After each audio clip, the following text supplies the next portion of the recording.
The Demon Lord's war with the humans raged for years, chewing up countless lives and throwing the world into total chaos, until the Demon Lord finally went down, crushed by Alexandrite, who swung the sacred sword Turfing. The man wrapped it up with, "And that's how they all lived happily ever after." But the kid in his lap leaned in and asked if the sword was really out there. His father just shrugged. "Who knows?" Then the woman called the boy by name and told him it was time to sleep, and Maine murmured about the holy sword Turfing. The kid clutched the book in his hands, grinned like crazy, and swore that one day he'd have a blade just like it and break into a real adventure of his own. 5 years have slipped by, and Maine stared up at that massive formation, grinning as he declared it was the capital's temple. A smiling young boy stared ahead, wondering if he'd really come all this way to sharpen his skills. Then, out of nowhere, the kid beside him erupted into a scream, begging, "Why are you doing this? With skills like that, you'll make life hard for me." The woman next to them just answered, "Relax, he can help me around the house." A skill is a rare talent a kid can lock in at 15, and he only gets 3 shots total. So from what Maine heard, it sounded like that boy was getting dealt a pretty rough hand when it came to skills. Even though everyone's supposed to keep their skills under wraps, people still flaunt them for clout. Some even plaster them on advertising posters. And the wildest part? The king himself went on record with his own ability. His first move is Holy Two-Handed Sword, and his second is Brute Physical Strength. Put them together, and you've got the strongest power on Earth. Mine, standing on the stairs by the entrance, figured he'd just become another ordinary village hunter. But once those skills hit, his life is about to get flipped upside down. Maine sprinted up the stairs and reached the entrance. Right away a knight blocked his way, demanded if he'd come to learn the skill, and Maine nodded yes. Then the knight ordered him to introduce himself, so Maine said his name and added, "I turned 15 today." The knight nodded at the boy, ordered him to the circle, and told him to press his hand to the pearl and celebrate because he'd finally become an adult. Maine beamed and hurried to the ball, grinning at his new life.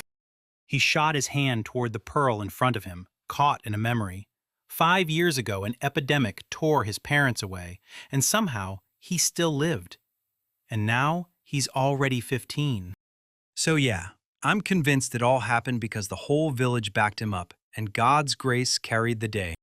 The young man planted his palm on the ball in front of him, then, right from the heart, thanked every single person who had helped him. Suddenly, a brutal wave of power slammed into the young man from every direction, and eerie energy fields flickered all around. Mine blurted out in shock, "What on earth is happening?" The knights closed in on the boy, congratulating him like a ceremony had just begun, because he'd received his skills, and they'd come to verify it on the spot, until they stared at the ball and blurted out in shock that it was the cut-paste skill. So rare they just couldn't believe it. And even Mine asked again, completely flustered. The young man demanded what unusual was supposed to mean, and Maine shrugged, saying it was just what he'd always seen, village hunters slicing game to break down the carcasses they'd hauled in. Maine has watched the insert skill blow minds in those workshops, because once you connect the pieces, it can repair basically any tool on the spot. The knight in front of the boy leaned in and said, "Cut and paste are pretty popular skills, but almost nobody has both at once." Then they turned to Max and went, "Evaluate him. This is the first time the knights have ever seen it." One of the knights leaned in and said this power can pinpoint a person's name, gender, and even their profession. People call it the Eye of God because it reveals everything there is to know. But the real question is what the young man will choose to do with it. The knight finally wrapped up with one brutal truth. It all came down to the boy's hands, because his skill was his life, and Mine thanked those knights with a bright, confident smile. The boy slipped out of the capital's temple and clattered down the street in a tiny carriage, thinking that Lucas was only half a day away, until a voice suddenly blared his name and tore his thoughts to shreds. The man who shouted at Maine was right there on the same leash as the boy, and when he remarked how wild it was that Maine had shown up at the capital, the boy snapped back in shock, calling out Mr. Edgar by name. They were still bouncing through the carriage, and Mr. Edgar couldn't stop staring in shock at how fast the boy had grown. So Maine leaned over and asked if Lucas's gatekeeper was really off today, and Edgar shook his head, saying he was just buried in thought, because something was definitely wrong. Mr. Edgar's brow furrowed as he said he'd just gone to a guild where a friend told him orcs had been spotted in the Lucas forest, and Mine blurted in shock, "You go there every day? Orcs are dangerous demons. They gobble people and cattle, and they could eat you too." Lord Edgar leaned in and swore he'd always believed the orcs lived way out by Lucas's forest. Then he warned the young man, "If you step into those woods, be careful." The man yawned so wide it practically swallowed his words, apologized to Maine for being so out of it, admitted he was dead tired, and begged him to wake him up once they arrived. Maine nodded and told him to rest. The young man stared out the window, thinking he might do the same, until one sudden thought hit him. Maine stared at the man and decided it was time to put his skills to the test. That guy believed the skill's definition, max, could reveal everything about a person, and he couldn't stop wondering how it actually worked. Maine paused, stared at the man, and decided he'd size up Mr. Edgar. He stared the man down, then snapped his skill into action, targeting sleeping Edgar, and the details instantly lit up. Edgar Mansell, 24, a guard, with two-handed sword holy, plus the social art of politeness. Mine's eyes went wide with disbelief. He couldn't accept that this was really Edgar's data in front of him, and he definitely couldn't wrap his head around the level of skill behind it. He stared at that man and basically went, "Wow, those skills are insane," because with a guard like this, nothing felt dangerous. Then he glanced at the other passengers and figured the same guy was probably working on them too. Sure, he couldn't spill what he saw from other people, but his curiosity screamed, "I've got to take a peek." Mine stared in shock, because he could suddenly read the skill of people he'd never even met, and he figured it had to be his own ability too. Evaluation maximum. He stared at himself, stunned he could even judge his own worth. And then, boom, his focus snapped to the man sitting across from him. The guy across from him was Gaskar, an actual thief, and he could sew a dagger so fast it felt like lightning. Maine nearly choked on his own shock, convinced this guy was a thief, and now he couldn't stop asking, what was a thief doing inside this cart? Did he stumble in by accident, or did he plan it? The boy stared at Mr. Edgar, sound asleep, and decided the rest of the world's adventurers were just loners, no real comrades at all. Mine stayed on the road, and realized that this rough path, one he'd soon reach the end of, was the perfect hit for a thief. He knew he had to act, but God's eye wasn't some weapon he could throw at enemies, and even though he remembered cut, the technique that lets him handle corpses, the thought of using it on a living person made him freeze in fear. Maine sat there, mind racing with no plan, until it hit him. He leaned in and stared hard at the thief's boots across from him. That dude busted out the insert skill, and when it actually worked, pure relief hit him. Then he grinned, went straight for the sword, and slammed the skill again. Mind fired off his skills and clicked everything into place. The shoe to the floor, the sheath to the blade, then realized it was already too late to warn anyone. So the boy clung to the secret and swore only he would know the truth. The young man swore his skill was basically life. Combine it right, and you can create something massive.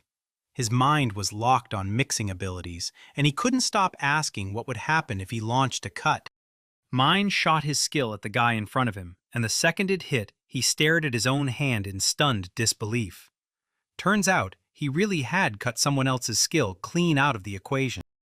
Mine didn't know if he could cram it inside himself, so he slapped his hand on his chest and fired off the insert skill.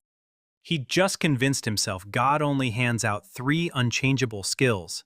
Then he snapped his eyes open and realized he already had 5.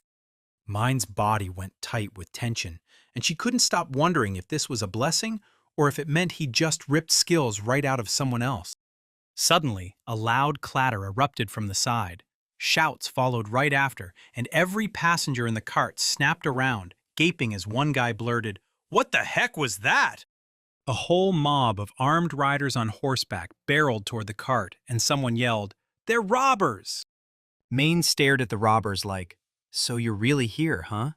And by then, Mr. Edgar was already up, while the man across from him broke into laughter. He sprang out of his seat and cursed like thunder, then roared that if they wanted to live, they'd better drop their weapons right now, only for his hand to clamp onto his sword's hilt, and then freeze. The sword's sheath was locked tight, and when the man tried to back away, his leg snagged on the floor. Bam! He crashed down. All the passengers in that carriage stared at the man in shock, and one of the guys blurted out, "What the hell is wrong with you?"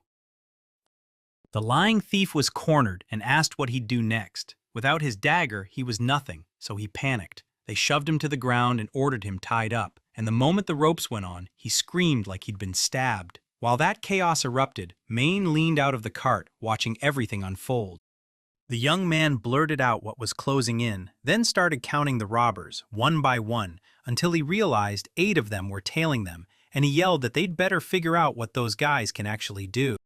Suddenly, an arrow came screaming at them. One of the guys snatched Maine and yanked him aside at the last second, so the shot missed him by inches.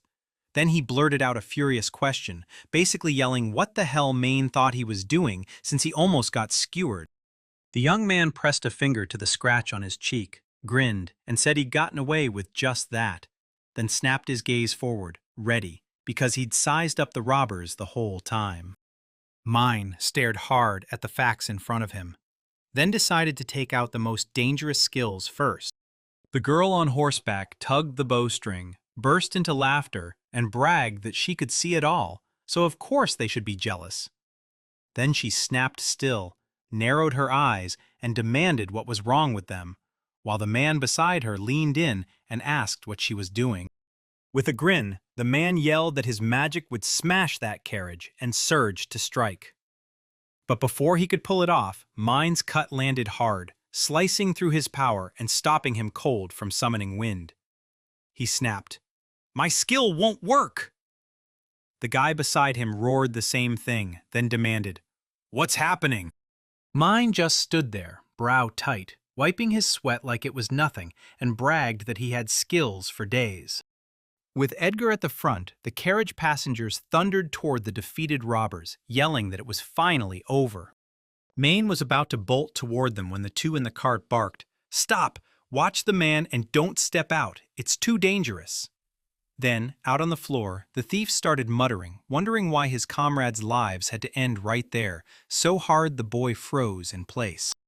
The car place rolled into Lucas City, and Edgar immediately struck up a conversation with a man who looked him dead in the eye and said, "You're lucky I'm riding along."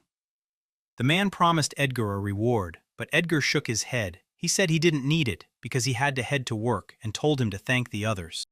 Mr. Edgar clocked something off, called it out, then whipped around to ask Maine if he was okay. Maine just nodded and said, "Yeah." The boy pressed Edgar on what would happen to those people, and Edgar answered coldly that they'd be thrown into a dungeon and forced into hard labor for the rest of their lives. Then Maine demanded, "So they're really just slaves?" And Edgar snapped back, "That's the life they picked for themselves." Maine stared in shock as he blurted out those words about life, then realized the skill wasn't just a power. It felt like life itself. The boy couldn't forget that man from the cart, mumbling that his comrades' lives were meant to end right there. So Maine pressed his lips together and wondered, with dread, if he'd truly finished the job. Mr. Edgar shouted at the depressed young man, but the guy slumped his shoulders, apologized, and insisted he was too tired. He'd head home, while Maine stared at him in confusion, and he stayed put. He marched through the city, past row after row of houses, until he finally hit his own front door, and then he flung it open and stepped over the threshold. Maine grinned and said, "I'm home," then spun around the room, calling out for his mom and dad.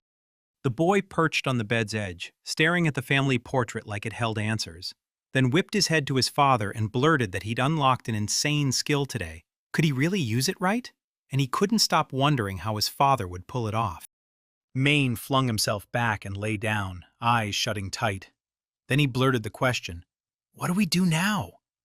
Outside, darkness had already swallowed everything. Dawn broke, and Maine stormed straight into the forest. He let out a slow breath and muttered that the morning was freezing, but hey, at least it felt fresh, because he had to sharpen his skills. Mine spotted a forest rabbit lurking behind the bushes. He'd never been able to catch them, but he remembered the agility he stole from the thieves, then snapped into action with pure speed. He snapped into action, then bolted straight for the rabbit, who stared at him in pure shock.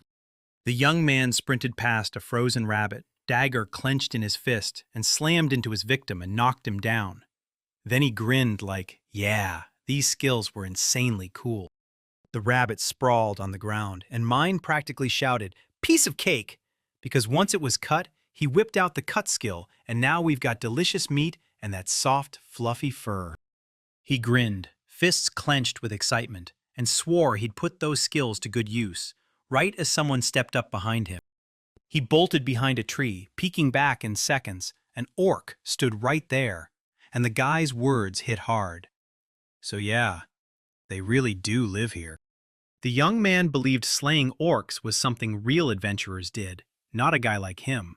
Then he froze mid-step and realized, with a jolt, he'd somehow changed.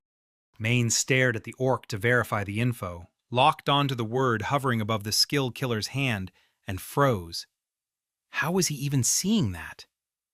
Turned out it was the ability spelled out there, and it's a replacement for human skills. He thrust out his hand and ordered him to slice 2 skills and stuff them into his own body, but nothing moved, because skills simply can't be cut out. Yeah, that guy could totally grab the killer's hand, but then, bam! The poor orc was left with nothing, no skills at all. He just believed he could pull it off. Then he surged with speed, barreling straight at the orc. The monster spun toward the boy, and shock slammed him. Its size was massive, and Mine swore he'd finally hit it. The boy was already racing straight at the orc, gritted teeth blazing, and he snapped his wind skill into action. The punch slammed into the orc, and the guy swore it tore off half his head. So now he's staring at the body like, can I do that same thing again? He figured it could wait. Maine snapped his blade up and slammed it down with the killer hand, blasting another brutal hit into the orc. Mine's blade struck, and he roared in pure joy because the monster was finally down for good. He remembered to cut into the tenderloin, and the man told him, even if that orc is still breathing, it's time to end him. So Mine swung with the cut skill and tore off a huge piece of meat, grinning at the massive carcass in his hands. That's when the young man swung his blade and took down the orc, and Maine practically bragged, saying his cut and paste skills meant he could do anything. That night finally crashed in on him with urgent news, and he snapped, "What happened?" Because nights like this never just show up out of nowhere.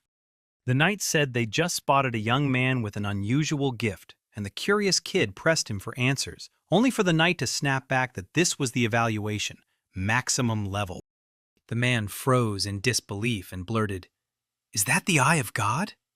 He figured it must be a man with a rare gift, then leaned in and asked the knight if he thought it was fascinating too.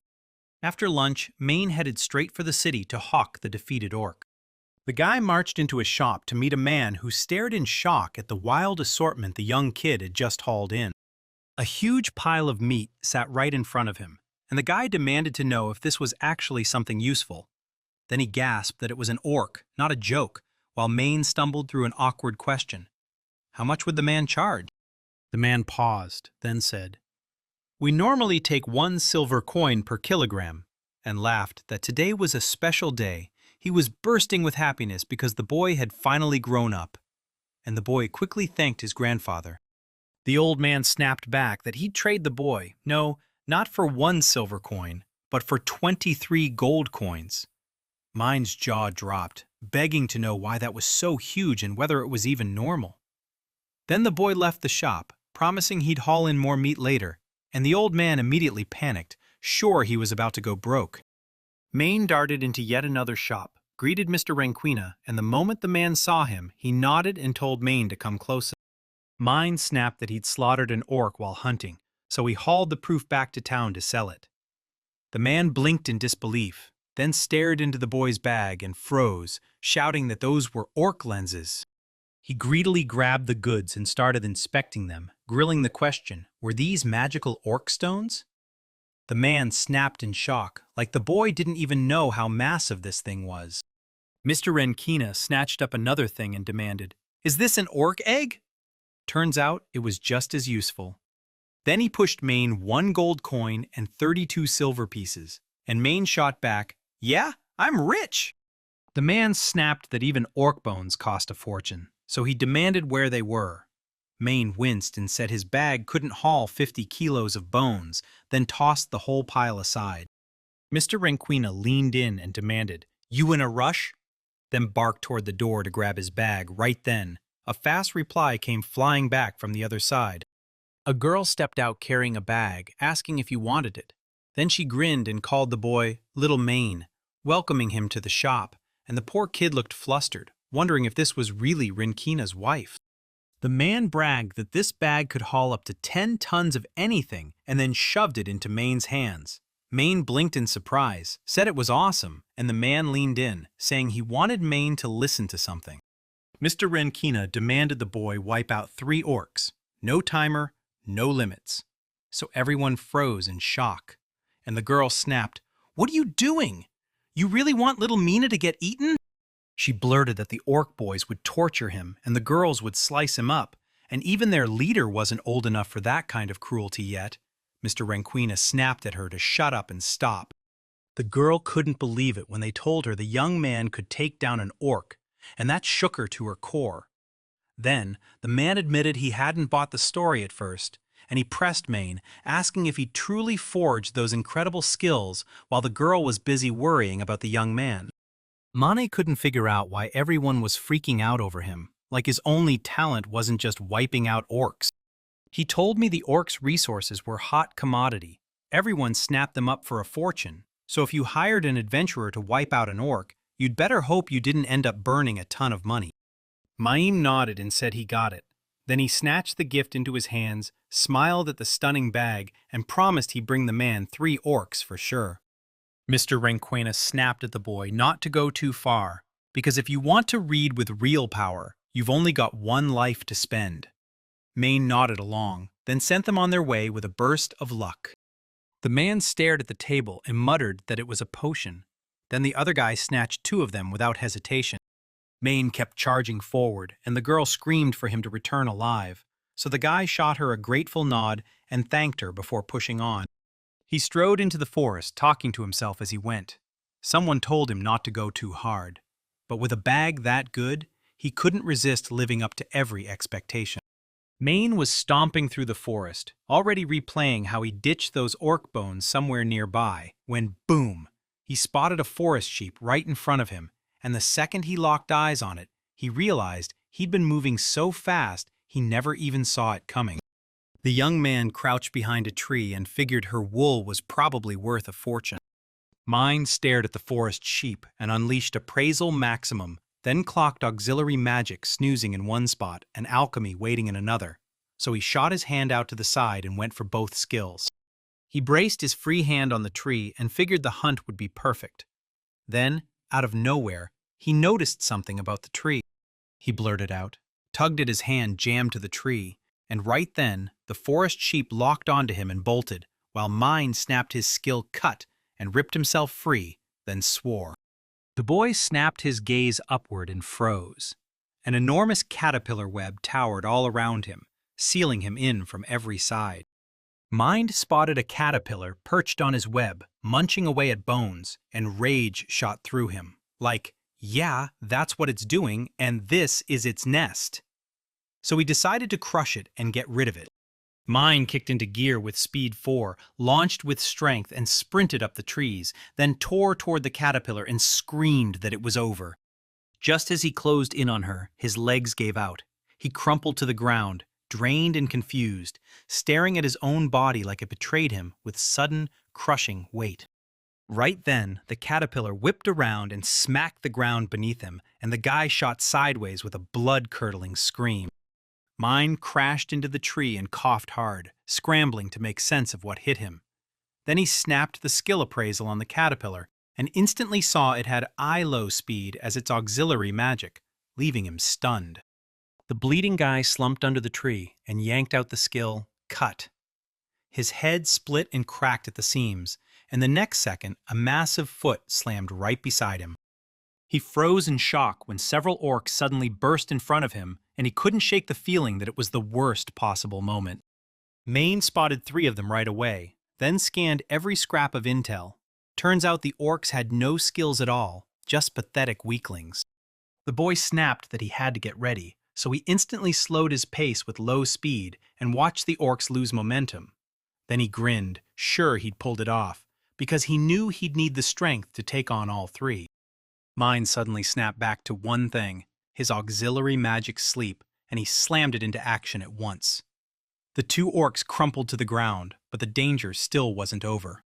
Mind braced himself, focused hard, and started unleashing his skills, sharpened vision, a medium's grip, strong prayers, more strength, then acceleration, then strength again, with his legs springing into motion, small and precise. One move after another, because he was absolutely sure that once this was done, he'd take the fight straight to the monsters. The youth slammed into the fight, and with a rapid hit, one monster went down fast. Then Mine burst forward and unleashed wind magic, dropping the second orc and finishing it by striking the sleeping orc too.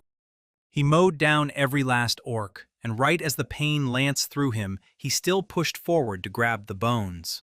The boy snapped back to Mr. Renquina's potion like a lifeline, gulped it down, and, just like that, the pain vanished. Mine couldn't help but wonder if Mr. Renquina had brewed the recovery potion, because that thing was insanely useful.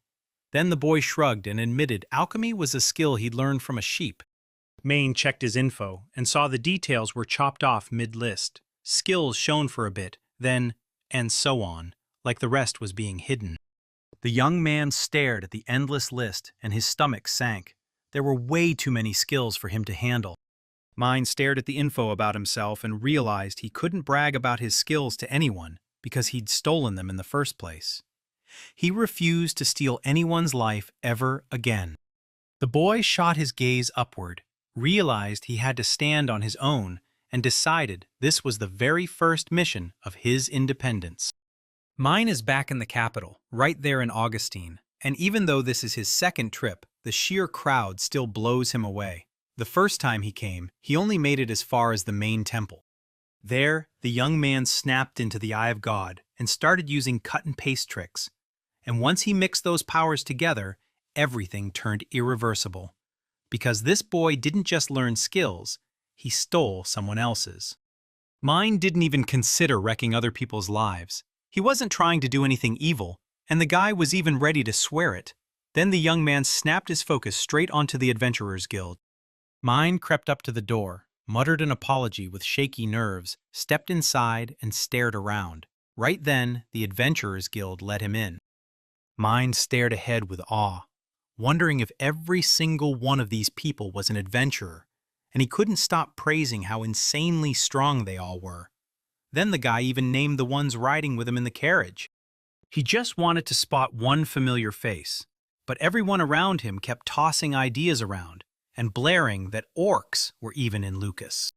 Maine spotted a massive stand up ahead and tossed out the idea that he might be able to join a guild there.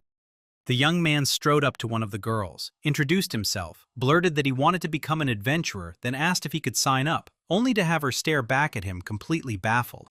The whole guild snapped their eyes toward the pair and instantly started buzzing about the kid coming for Aisha, who he was, and why he was showing up at all. One of the guys snapped his head toward the other and shouted, "Ryle!"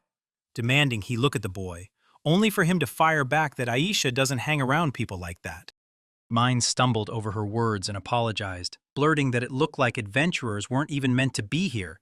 Then Aisha awkwardly barked at the guy to wait, insisting everything was fine.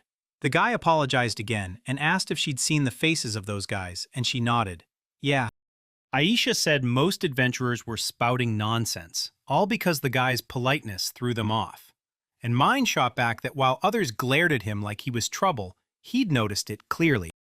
The girl told Maine, "Just stay here." She'd register him, then lay everything out for the adventurers, and the guy nodded, agreeing right away. Right as he was about to sit down, a massive brute slid up behind him and demanded he wait, then ordered Maine to prove he really was an adventurer. Aisha snapped back that she'd never forgive him, and he grinned, saying he'd show that guy what reality looks like. Held yanked Maine by the collar and told him only a seasoned killer would end up here. Then the guy blinked and said he'd never heard of anything like that. Held yanked the boy even tighter, hoisted him off the ground, and demanded to know what he'd just blurted out, while swearing through gritted teeth. Aisha shrieked at Held to stop. Then a man burst out of one of the rooms and demanded what chaos was going on down on the first floor. Right then, Held had the boy by the collar, and the man snapped whether he was messing around again. Held yanked Maine away, slammed him onto the floor, grinned, and said the boy was too weak. Maine snapped into a frown and stared at him, panicking that he had to do something. Then, bam! He froze when the guy in front of him smirked and asked if he was resisting. Held whipped his arm through the air to smash the strike, yelling he was done with everything, and Maine braced for impact, because it would hurt, and he had to act before the pain hit. Just like that, Aisha burst in from behind and yanked the boy while yelling his name, and Maine stared at her in stunned silence, begging to know why she'd do something like this. Mind spun around just in time to catch Held's fist blasting toward her, and in that split second, she flashed the thought of Aisha, because when the youth used that strength skill, rage sparked in her chest. It didn't feel fair, and the boy instantly saw the youth pull something off. Then he slammed straight into the man's body, sending him flying back as he choked and coughed, and the watcher froze in shock, because the guy somehow still managed to shield Aisha. Maine was sprawled on the floor, and Aisha stood over him, screaming his name at the top of her lungs like she refused to lose him. Aisha kept shouting for Maine, and Held jutted his finger at him, sneering, "So this is what losers look like." Then the guy stepped out and asked the adventurer what was happening, and Held spun around, bared his challenge. "Who dares interrupt me?" before his whole body went rigid. The adventurer glanced back and spotted a serious man staring him down. Then the man demanded, straight-faced, that he be more polite, and the adventurer froze, hesitating. The man demanded an explanation, and Held snapped back that the recruit had begged him, like an older comrade, to train him. Aisha blurted out that it was a lie. She was desperate to lay everything out, but the voice beside her insisted, "We'll talk later," and the words died on her lips. The man snapped a furious frown and stared the other adventurers down so hard they froze on the spot. Then he demanded to hear the witnesses, asking straight out if Hell's words were true and barking orders at them to answer. He shot back that Held had struck a defenseless guy, and the girl beside him admitted they never got a chance to step in, then apologized. Held barked that they weren't going to slip away with this.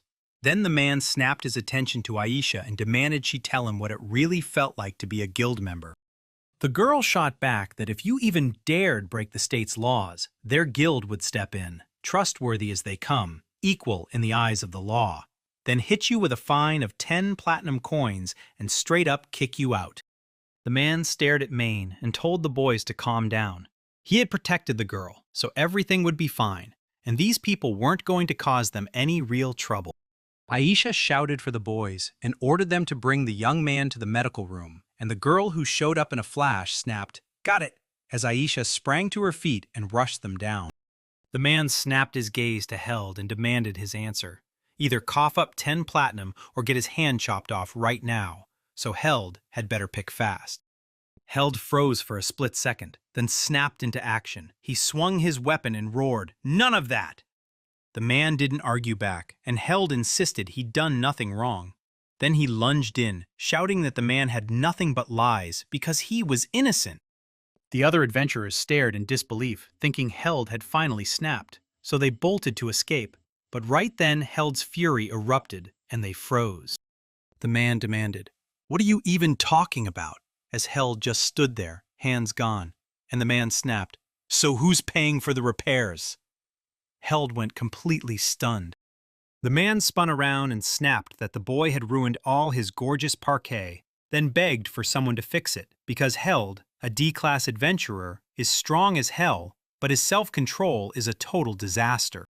The man stared at Maine slumped and unconscious, and decided then and there the guy wasn't a bad person. Maine snapped his eyes open, mumbled something, and stared at the ceiling like he had no clue where he was. Then Aisha popped into view and asked, straight up, if the boy was awake. The young man spotted her and shot up at once, shouting her name and demanding to know if she was okay, if she'd been hurt. Then Aisha gasped, stunned. Wait, are you talking about me? Suddenly, agony ripped through the guy's body, and he gasped that something was terribly wrong with him.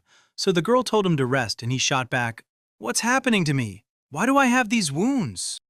The man burst in through the doorway and said the boy had almost died, then admitted it was insanely hard to shield someone from held strikes. Aisha spotted him and shouted, Guild leader! And that sudden title left the boy stunned. The man told them Aisha's magic saved him this time, but if he wanted to be an adventurer later, he'd need to watch his step. Then the leader leaned in and asked, So, do you still want that life? Maine shot back, Yeah, sure, of course it's a huge risk. That young man felt it in his bones. His parents wanted him to follow that path, and the whole village was pushing him too. Like his skills just didn't happen by accident. Mind flashed confidence and said he wanted that dream for everyone. He'd always longed to be an adventurer, imagining himself like the hero Alexandrite, while Aisha watched him with a tender, soft gaze. The girl whipped around to the chief and demanded he hand Maine his map. Then the guy blinked, totally lost, and asked what map she meant. The man snatched the card in his hand and hurled it at the young man, leaving him staring in shock. The man pointed out, It's an ID, your guild card. You show it to claim your rewards. And then he revealed the card listed Aisha as an escort. The leader snapped back that he'd decided to personally escort Maine as a full-on apology for Held, and he was convinced Aisha was the perfect match for him. Mina stared at Aisha, trying to piece it all together. Then Aisha flashed a grin and promised they'd team up. The man demanded Mina handle everything for the boy, give him work when he wanted it, back him up when he needed it, feed him when he asked, and grant every wish. Mina blurted an awkward, furious complaint. That leader is impossible! The man bragged that Aisha was the guild's best escort, and everyone would end up jealous of him, while Aisha just smiled and said Maine was lucky because lately, new faces barely ever showed up, so at least now there'd be someone fresh. Mine shoved into the guild and became an adventurer. Then everything went sideways. He's hurt, lying on the ground, and begs Ryle to stop. The other guy screams that if Ryle doesn't save him right now, he'll die, and that he's Ryle's comrade. The kid in front of Maine shot back that it was all his fault, every bit of it, and Ryle snarled that his enemy was standing right there, then vowed he'd kill him. Just a little earlier, after some time passed since I joined the guild, the other adventurers started whispering that I'd finally become an F-class adventurer. The young man spun toward Aisha and demanded, How do I boost this class? Aisha smiled and told him straight up, finish the quests, rack up the guild points. Mine shot her a look and asked if there were any jobs on the F-class list. If there were, he'd knock them out ASAP. Aisha told him she'd check right now, then casually reminded him that wealth and fame grow the higher your level goes. He stared at the ID, said his parents were gone for good, and still swore he'd try because the villagers kept believing in him no matter what. Aisha froze at first, then jumped into action. The girl abruptly bowed her head, begged Maine for forgiveness, and it left the young man standing there absolutely stunned. Aisha admitted she had no clue about the guy's parents, but when she tried to explain, he waved it off, insisting everything was fine and that he totally understood. Maine told her he was certain his parents would keep believing in him, and that thought lit a fire under his confidence. Then the girl stared right at the boy and said his name. Aisha called out to Mina, shouted that she believed in him too, and urged the boy to never quit. Then the young man turned and thanked her right away. Aisha told the adventurer there were only 3 quests open for him. Then when mine pressed, she shrugged and said the big one was hunting down a slime. Aisha told her that last month Lunahan got jumped by bandits. They grabbed the slug oil, set the whole place ablaze, and now the city has no power because that oil is the fuel for fireplaces, llamas, and everything in between. Mine shot a quick question. Are the townspeople hurt? And Aisha flashed a warm smile, saying their guild members had stepped in and nobody was injured. The boy let out a relieved breath, and his grin said it all. Aisha kept going, telling everyone the truth. Slime bounties were tiny, but the guild points for its oil could hit big, and she insisted mine had to pull this off for Lunahan's people, especially since the other 2 jobs were already lined up. Slay a goblin, then deliver it. Aisha grilled the boy for info on where the slime lived, then told him it was a lime pond to the north of Lucas Forest and that the village's claim to fame was liqueur brewed from fruit trees right near the shore, something the goblin loved so much that it sometimes slipped out there. Aisha chimed in that medicinal herbs sprout right beneath the lime trees, and Maine snapped to the conclusion that all three tasks were hiding in the same spot. Talk about being insanely lucky. The boy told Aisha, "Then I'll grab it all at once." And Aisha shot back, "I just hope gathering these herbs won't be a nightmare." To which he nodded, ready to take on whatever came. Another guild girl slid up to Aisha and told her, "Your mine is a good guy." Aisha nodded along, then slumped over her own thoughts, stuck on the guy's parents and everything she'd just said. Ryle suddenly blurted at the girl, asking why Aisha was being so kind to this little guy. Then Aisha snapped back that Ryle should show respect and treat her properly. He slammed his palm on the counter and demanded answers. What kind of reason was this for a B-rank adventurer? And then he pressed on, asking what we had done to earn this. Ryle snapped his brows together and roared that he'd always busted his ass for the girl. But the other adventurers stopped him cold, yelling that he'd crossed the line and that Aisha hadn't done a thing. Then the poor girl apologized with a shaky breath. Aisha nervously told the boy she'd spotted something in Maine that no one else had. Then she asked if he got it. The boy's fury erupted. Ryle shoved a nearby table with everything he had and spat out curses, while Aisha froze in pure shock. Then the people at that table erupted in angry curses too, because the jerk had dumped all their drinks. Ryle snapped that he'd wasted his whole life, then turned to Aisha and spat that none of it made sense, rage burning in his eyes, and decided he was done with the boy. Right then, Maine leaned in and talked with a guy who straight up asked whether the boy liked him. The boy clutched the weapon and blurted out, asking if it was a special dagger, and Mina leaned in, way too curious about the number after the man's name.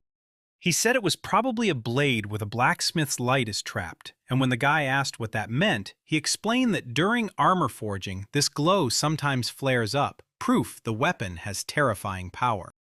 The man marveled at how the sword practically glowed, and Mine snapped, "I'll buy it!" Then the man smirked and asked if it was way too good for plain hunting, before grilling Mine about whether he could also grab the hide of a black wolf. Mine blurted that it was time to chase down the slime and the goblin, and the man's eyes went wide. So Mine just grinned and told him not to sweat, because the young man had already wiped out 4 orcs. Then he thanked the man and took off. The man froze in shock. Renkina's tales were real, and he couldn't swallow the fact that 4 orcs were actually out there. But he clenched his hope and prayed everything would turn out fine. Maine slipped into the forest and was nearly there. He followed the path and suddenly remembered coming here with his parents, just like always, as the guy pressed on. She spotted a neon lime pond, and it stole the breath right out of her. It was breathtaking. Maine spun his gaze around and spotted lime trees by the pond.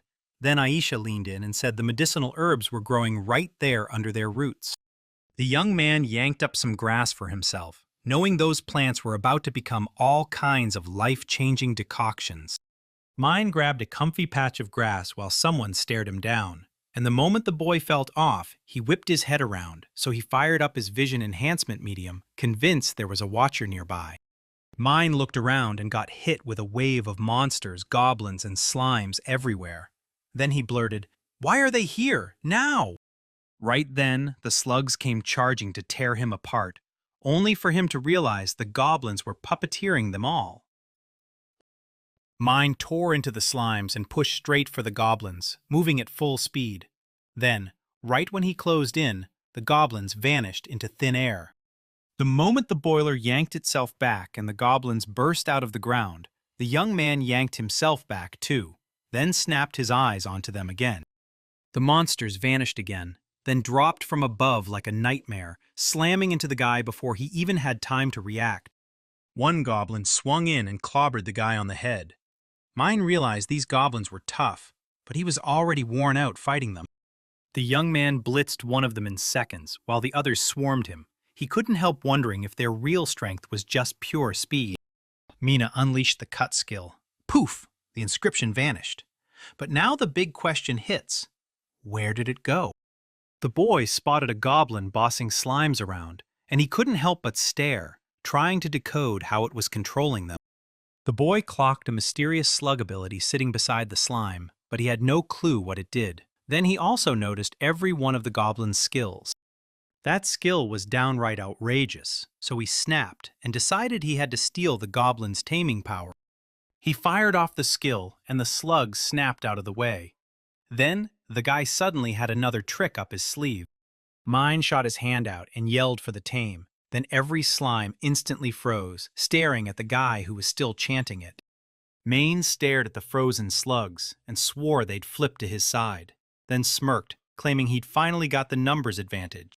Then he barked the command for the slugs to attack, and they surged forward without a second to waste. A swarm of slimes hemmed in the panicked goblins, and the guy whipped into action, slashing through them fast as hell, praying they'd already lost their skills.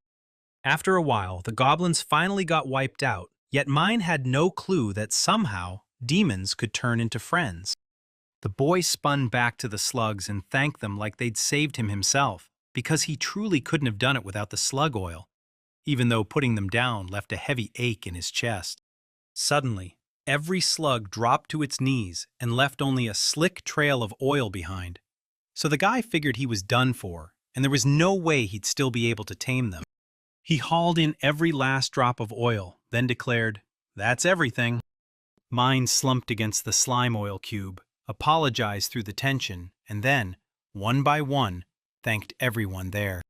The boy slipped back into the city as the sky turned dark, racing to get the loot to Aisha before it was too late, while a young man kept wondering if anyone else was still lurking there.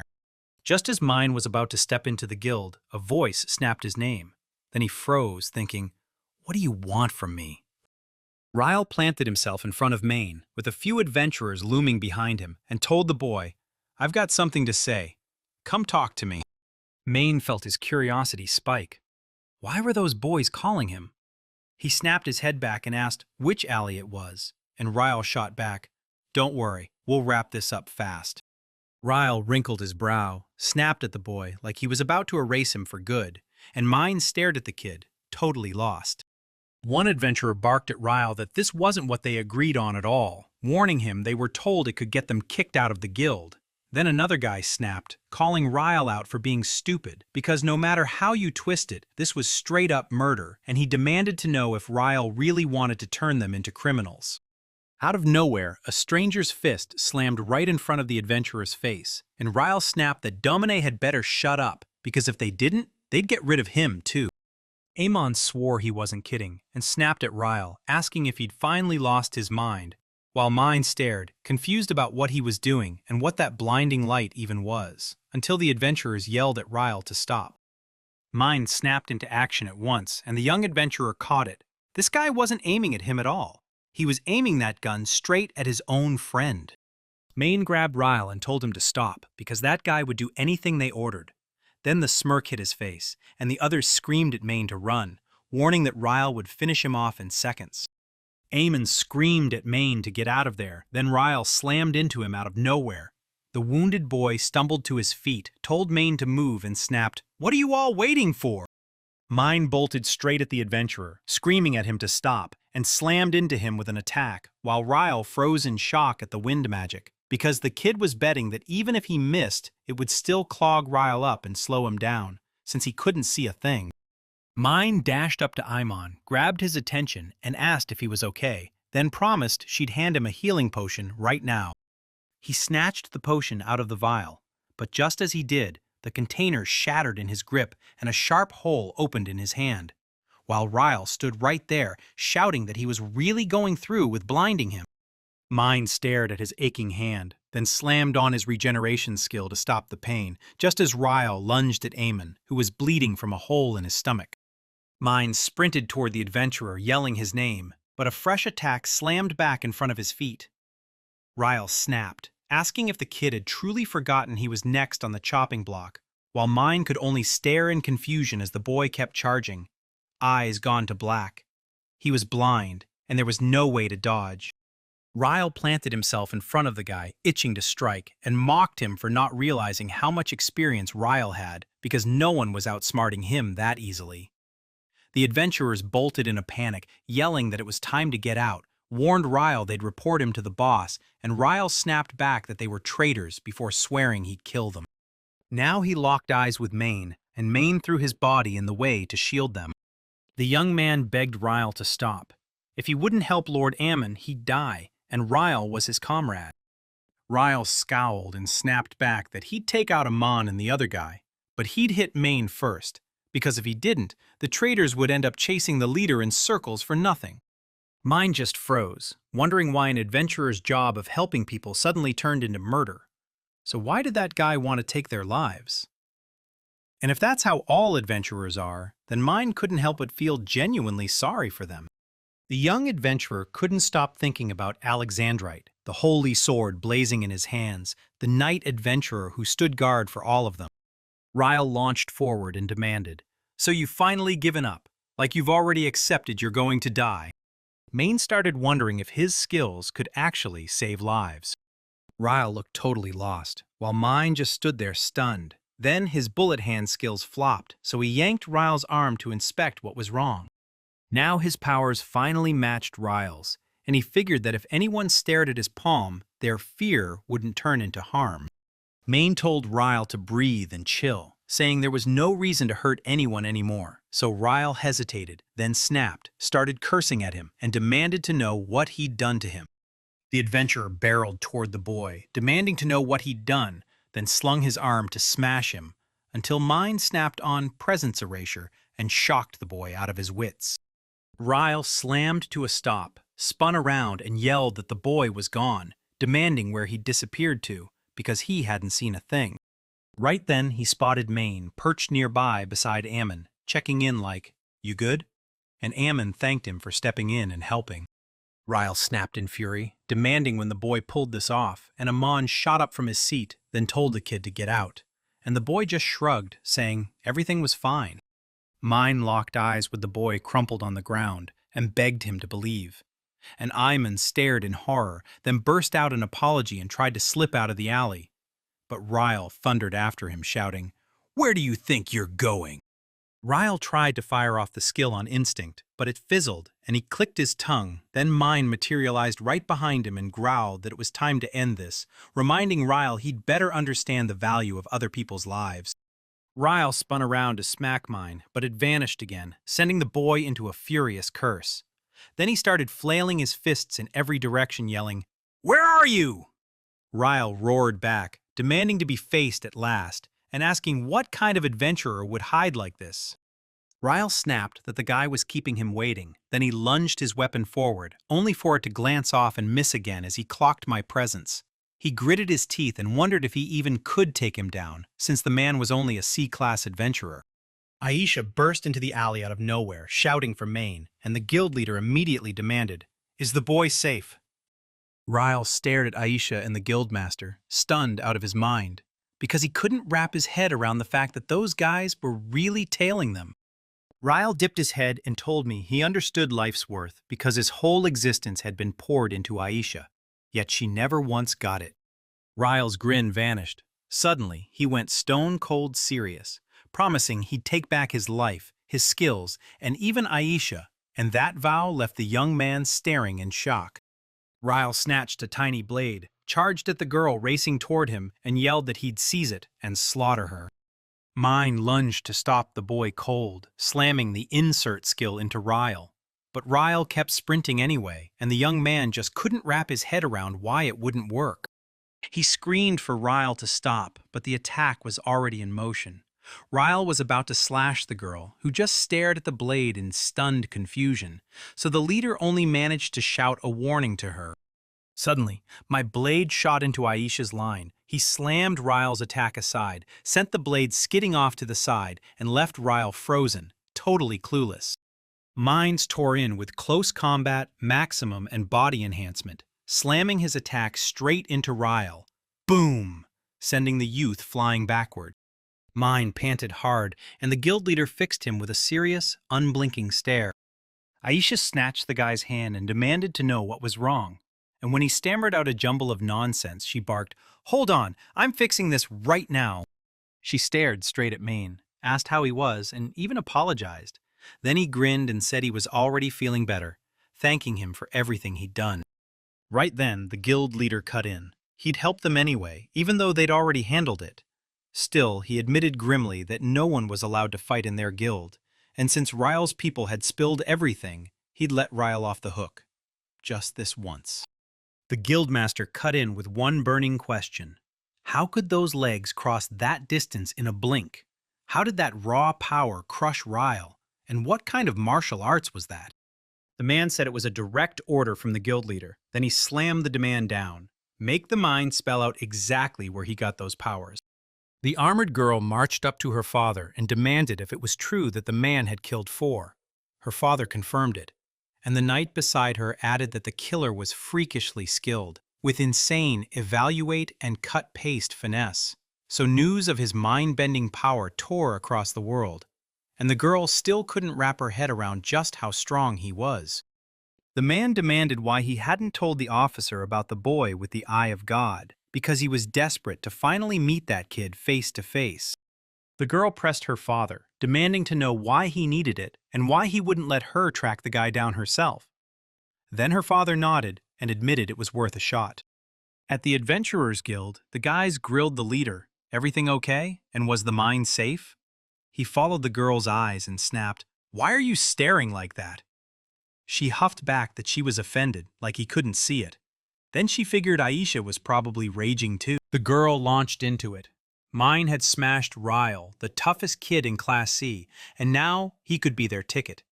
She even said Mine was Aisha's precious heart. He'd wiped out the orcs, and the boss had better quake in fear of him. Then she snapped, "Reckless," and demanded he climb off the table, while Aisha shot back, "You're a real fool."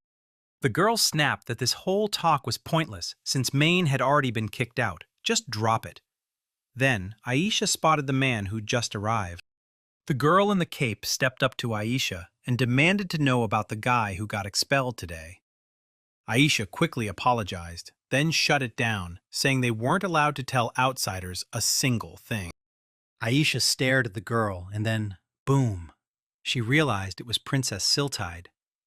Aisha demanded to know why she was here, but the princess hissed, telling her to shut up fast because someone could overhear them. Aisha said that right before all this, in that same alley, Ryle got punished and Maine walked off with 16 gold coins. Then the kid apologized to the leader himself, admitting he hadn't said a word. The guild leader immediately snapped, asking whether the boy had broken his order. Aisha snapped at the leader and fired off. "Showing off your skills is a personal call." Then she stared him down and asked, "Did you lose your mind?" And the man shot back, "My orders to the guild are the law." The man said he didn't normally bark orders like that. Then he started laying out the boy's talents, way more than just 3, and that total surprise left the boy reeling. The chief leaned in and said that when the boy stepped in to protect Aisha from Ryle, he didn't just act, he made a move. The man said God only handed them 3 skills, then leaned in and asked Maine if she had something to tell him. The guy shot the chief an apology, then snapped back that he had nothing at all to say to that man. The leader snapped that if things stood like this, the boy was out of their guild for good. Mine swallowed it without a fight, and that's when Ayla burst out, screaming he can't just go, then demanding how the boy was supposed to face the world all alone. Maine paused in silence for a beat, then flashed the girl a smile and told her he'd take it from here, alone. Sylphide grabbed Aisha's info and nodded hard, so she got it. The guy was kicked out. The princess snapped that it was stupid, then leaned in and asked the chief if tons of adventurers were hassling Maine, and the chief nodded, saying yes, plenty were at it. The princess spun around and demanded where they'd scored all that slime oil.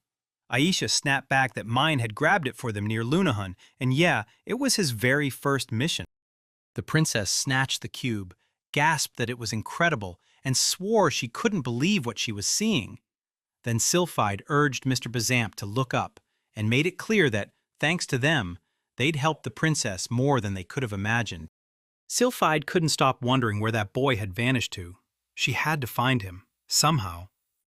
The princess grabbed Aisha by the attention and demanded to know where Mine lived because she had to meet him right now. Chief Bazam promised he could hand the girl to Lucas as a gift, but Aisha snapped back, "No way, that's not worth it," and insisted Lucas should stay focused on the guild because it had to serve the state faithfully, for real. Aisha leaned in and begged the princess to come with her. She had to find the guy again and make things right with an apology. Sulfide told Aisha, "Of course you can go," and the princess added, "Come with me. You're strong, so you'll be a solid guard and help us out." And Aisha bowed her thanks.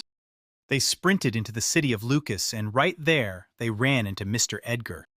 When the man spotted Aisha, he asked if they needed help, and Aisha shot back that everything was fine, they just decided to visit Maine.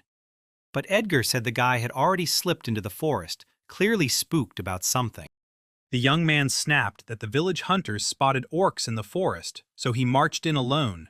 Then Edgar swore he'd tag along, but who was going to cover his shift back home? And that's when everything got awkward, fast. Aisha declared they were heading into the forest to uncover what was going on, and Edgar snapped asking who that man was with her because he wouldn't let illegals slip through. Then Sylphide yanked off her hood and demanded the pass, and the man cut her off by blurting that there were no questions at all. Edgar dipped his head to the princess, swore the forest was crawling with orcs, and offered to march right beside her. The girl shrugged it off, saying it wasn't needed, and Aisha snapped back that if things went south, she'd shield the princess, so the man should stay put. Sylphide said Edgar would be way more valuable to the townspeople because the orcs could hit the city straight on. She told him straight up that their city needed a brave heart like his, and she fully believed he'd serve his country with pride, because this city was guarded by Edgar Marcel, the princess said. The man dropped into a deep bow and begged the girls to help that boy. The princess swore she'd stand by her word, and the moment it was sealed, they tore into their journey. Maine sprinted through the forest, blazing on his skills and carving through the orcs. He wiped out 5. But as soon as the smoke cleared, he heard more fighters nearby, stalking him with every step. He circled the tree and spotted a girl bound and limp. Then Maine pressed on and found the orc village. Human bones crunched under his feet, and he couldn't stop wondering how many lives had ended right here. Maine saw the orcs had snatched the girl and knew she needed help right now. But his opponent wasn't some pushover, and even with all the skills Maine had stacked up, he couldn't shake the doubt. Could he really handle this round? Right then, the orc lunged for the girl and only managed to rip her clothes before she shot a blood-curdling scream. Maine saw it and shot forward to strike, slicing the orc's arm off like nothing else mattered now. He only had one job: survive. He stood shoulder to shoulder with the orcs and roared that he'd crush them on the spot with his own hands. 6 brutal orcs stood between him and the girl, so he had to rush in and strike. Right now. He started sizing up every orc, and his jaw dropped, because he couldn't believe it wasn't a mix-up or some twisted mistake. Maine stood face to face with the level 14 orc, stunned, because there was no way this thing should have been that high of a level. The boy was totally lost, frozen in confusion as he watched it all unfold. Then the orc snatched up a stick to smash at him.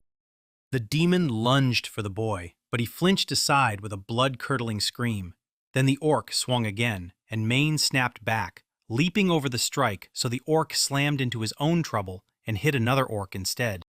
The guy figured he had to pull out the right move, so he hit the insert and sleep skill, and the orc right in front of him dropped instantly, sound asleep. Yeah, those skills were ridiculously effective. Mime tore into the other orcs one by one, then snapped and unleashed martial arts continuous attack, zero mercy, fighting everyone at once. Every monster got wiped out by the guy who suddenly clocked something nobody else saw, and when he finally figured out what was happening, his power surged, and his level shot up right along with it. Mine practically jumped out of his skin when his level shot from 13 to 20 overnight, and those numbers, straight up his skill level, proved it. The assessment level shot up. Now they were already at level 2. He figured, later's later. Right now, I've got to help this girl, praying she was okay. Mine charged straight at the girl. Then a blast of wind magic slammed into him. His whole body got yanked off the ground as if the air itself had hands, and he instantly fought back with resistance and regeneration magic. Maine stumbled on a whole horde of orcs, baffled by how they all showed up at once, and his strength was nearly drained to nothing. Out of nowhere, a monstrous figure towered in front of the boy, an orc general. The moment it showed up, he realized he'd been an idiot to wander into the forest alone. Right ahead of him stood the orc general, the orc king, and the king's own servants, while the entire kingdom gathered in one huge crowd, and the guy just couldn't shake the question. Where the hell did that orc general come from in this forest?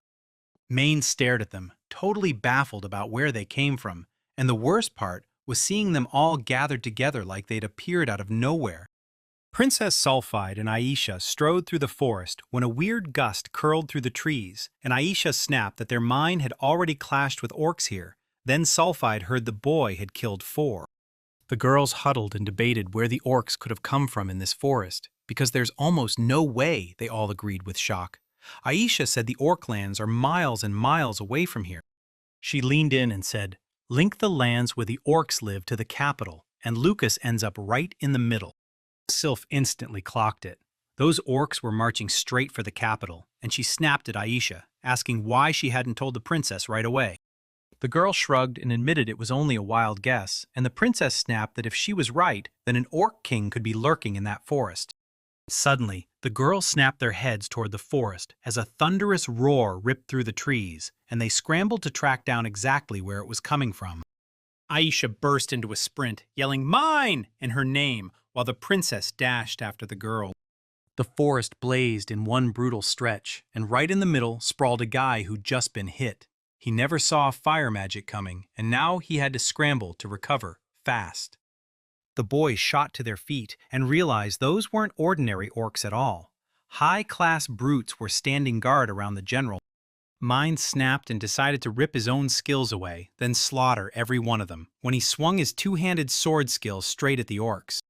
He finally snatched the perfect opening, then BAM! He got hit so hard the guy flew back, and Mine panicked, sure he'd never even get a chance to recover. Like this was the end. Right then, Maine's name ripped through the air. He snapped his eyes open just a little and told them to hold on. The orcs surged in fast, and Maine froze in shock as Aisha cut them down, one after another. Aisha spun to the boy and yelled for him to turn around. The boy spun around just in time to see an orc barreling toward him. He could barely hold on. Then the princess burst in, struck once with her sword, and dropped the orc in a flash of light. The girl flashed him a grin and said, "Looks like me and Aisha arrived right on time." Then she leaned in and asked, "Are you okay?" Maine shot back yes, totally baffled, and scrambled to figure out who the heck was standing right in front of him. Aisha sprinted up to the boy and snapped that he'd lost his mind for trying to walk into the forest alone. He thanked her, then asked why they were there, and that's when it hit him. The princess was right there. Sulphide barked at Aisha to heal his wounds fast, because they couldn't waste a second if they wanted to get out of there. Out of nowhere, the orc general burst onto the scene, and the princess snapped, "Aisha, there are 3 of them here!" Aisha hauled the boy up and blurted, "The generals are here," while the princess shot back, "And the orc king is out there in the forest too!" The orc general geared up to smash the humans, so Sulphide snapped at the boys to stay back and stepped up to handle it herself. Then the orcs suddenly halted mid-attack, leaving the princess baffled. And when the boy pushed himself up, he grinned and said, "I'm already fine." Maine asked if the girls had even spotted those generals, then shrugged like it was nothing, saying they should handle it themselves. Sylph whipped around to the confused orcs, and Mine told them he'd already recovered, then ordered the girls to march back to the city. The princess snatched his hand and demanded to know if that guy even heard her, because he sure as hell wasn't the one who killed 4 ordinary orcs. A young man furrowed his brow, nodded like he got it, but then he insisted he'd handle it solo, because he wanted to prove to himself he could. The princess snapped that you didn't need to prove a thing to yourself, and Aisha warned that trying to do it your way could get you killed, so she said the guys could only survive by facing it together. Right then, they heard a voice gushing about how tasty humans were, and they scrambled to track down where it was coming from and who was talking. Turns out the orcs weren't just talking, they were picking who to eat first. Out of nowhere, a giant orc crashed into their path, and Maine couldn't even figure out how it showed up so fast. So there he was, the great lord of the orcs, while Maine stared at him, totally baffled, because the king himself stood right in front of them.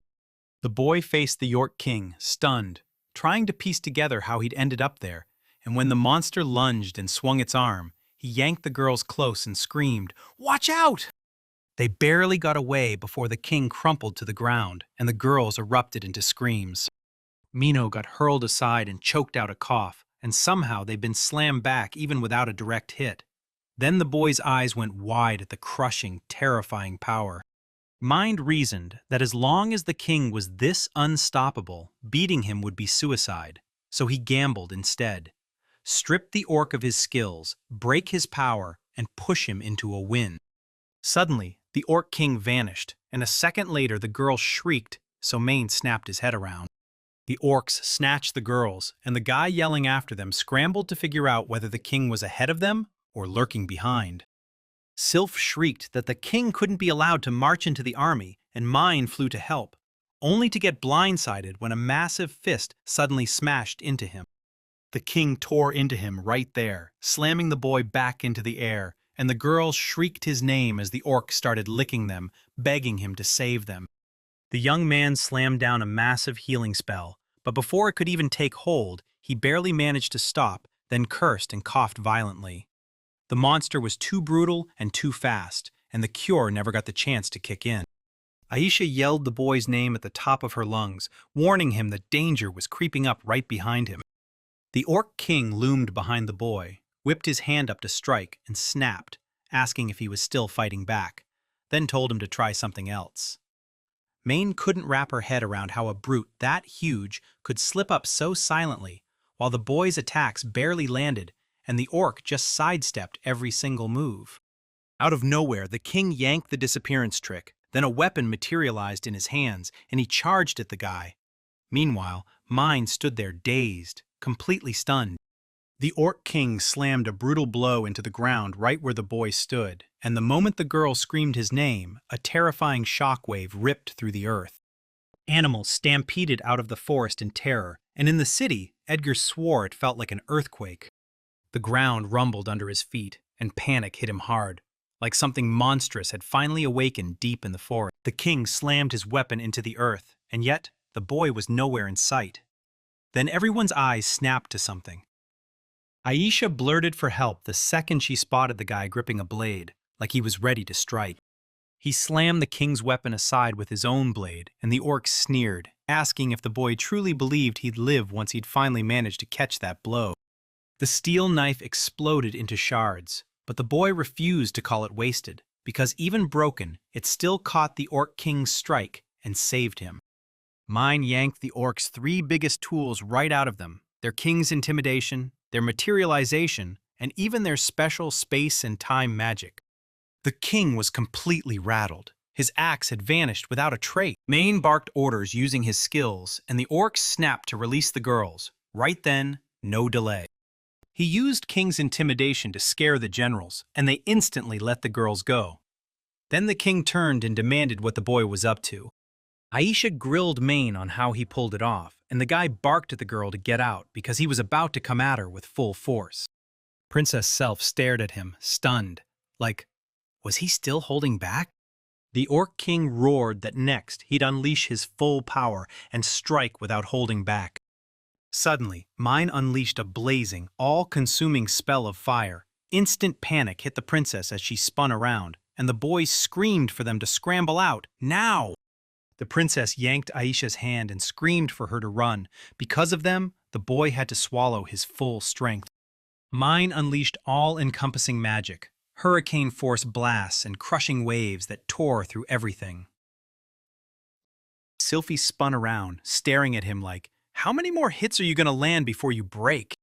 The guy unleashed all-encompassing magic. Earth roared as huge rocks erupted from the ground and smashed the orcs. And even the girl went, "You're cool," while Mane sucked in a shaky breath, wondering if he'd really pulled it off. Then the rock split open. The Orc King roared for the youth to get ready to be pierced, and he tore forward to strike. Mane pulled out his second dagger and got ready to strike. His grip tightened like it was going to cost him everything. The Orc King and the boy crashed into each other in a brutal strike, but the orc just couldn't smash through, so the boy yelled, "It's useless!" Mai snapped into a strike. Bam! Both his knives shattered, his mana was nearly gone, and his weapon was wrecked. Now he'd have to fight dirty, right in close, hand to hand. Then it hit him. He remembered the materialization skill, and in a flash, he figured he still had a weapon on hand. The kid had worshipped this blade since he was tiny. Now all he had to do was shut his eyes and see it in perfect detail. The king clocked it instantly and snapped that the man was defenseless now, then promised to rip him apart right there with his own hands.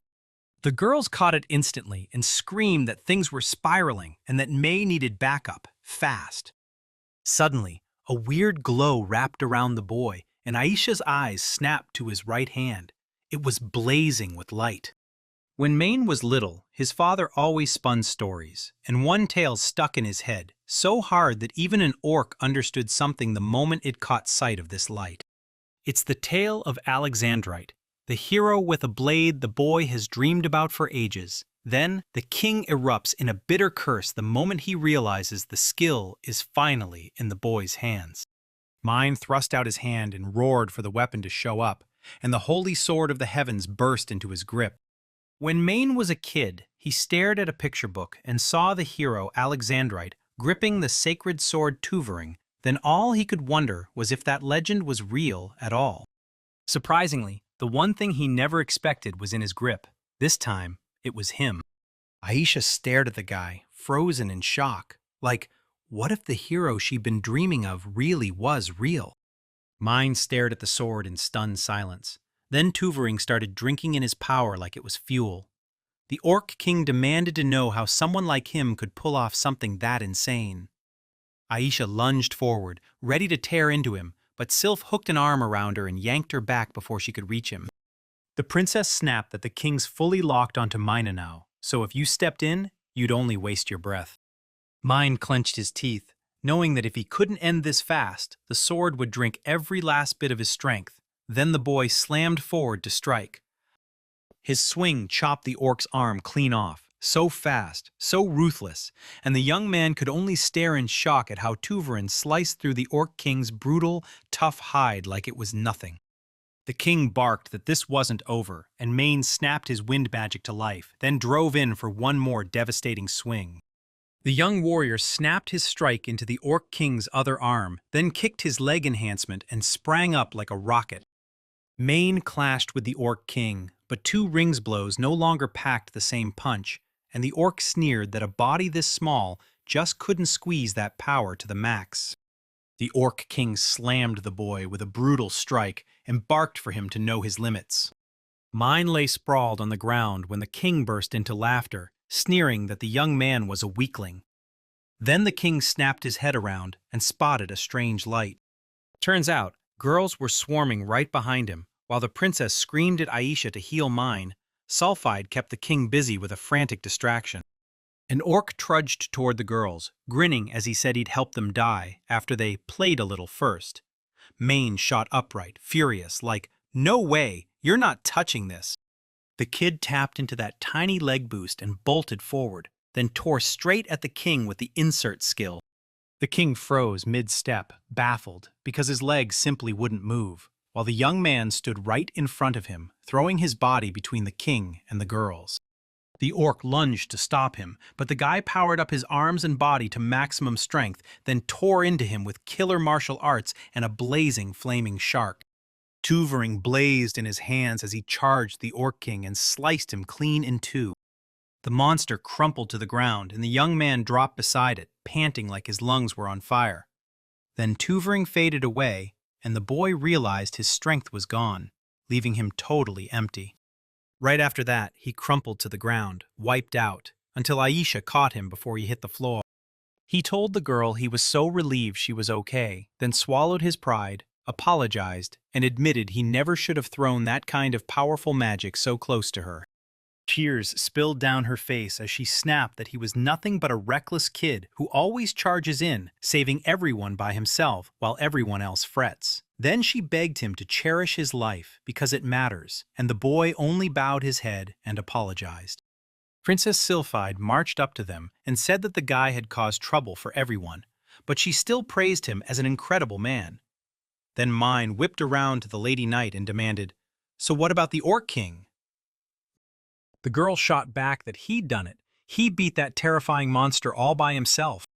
He stared at the orc's corpse and swore he managed to protect the girls and get them out alive. The princess was certain that her mind hadn't just spared her and Aisha. It saved every soul in this kingdom from the Orc King's future wrath. Princess Sylph stared at the young man, and the thought hit her hard. Mine's was absolutely incredible. After a while, they finally rolled back into the city. Sylphite bowed his head, apologized for the headache he caused, and thanked that guy for the amazing tea. And Aisha jumped in too, backing up the girl's word.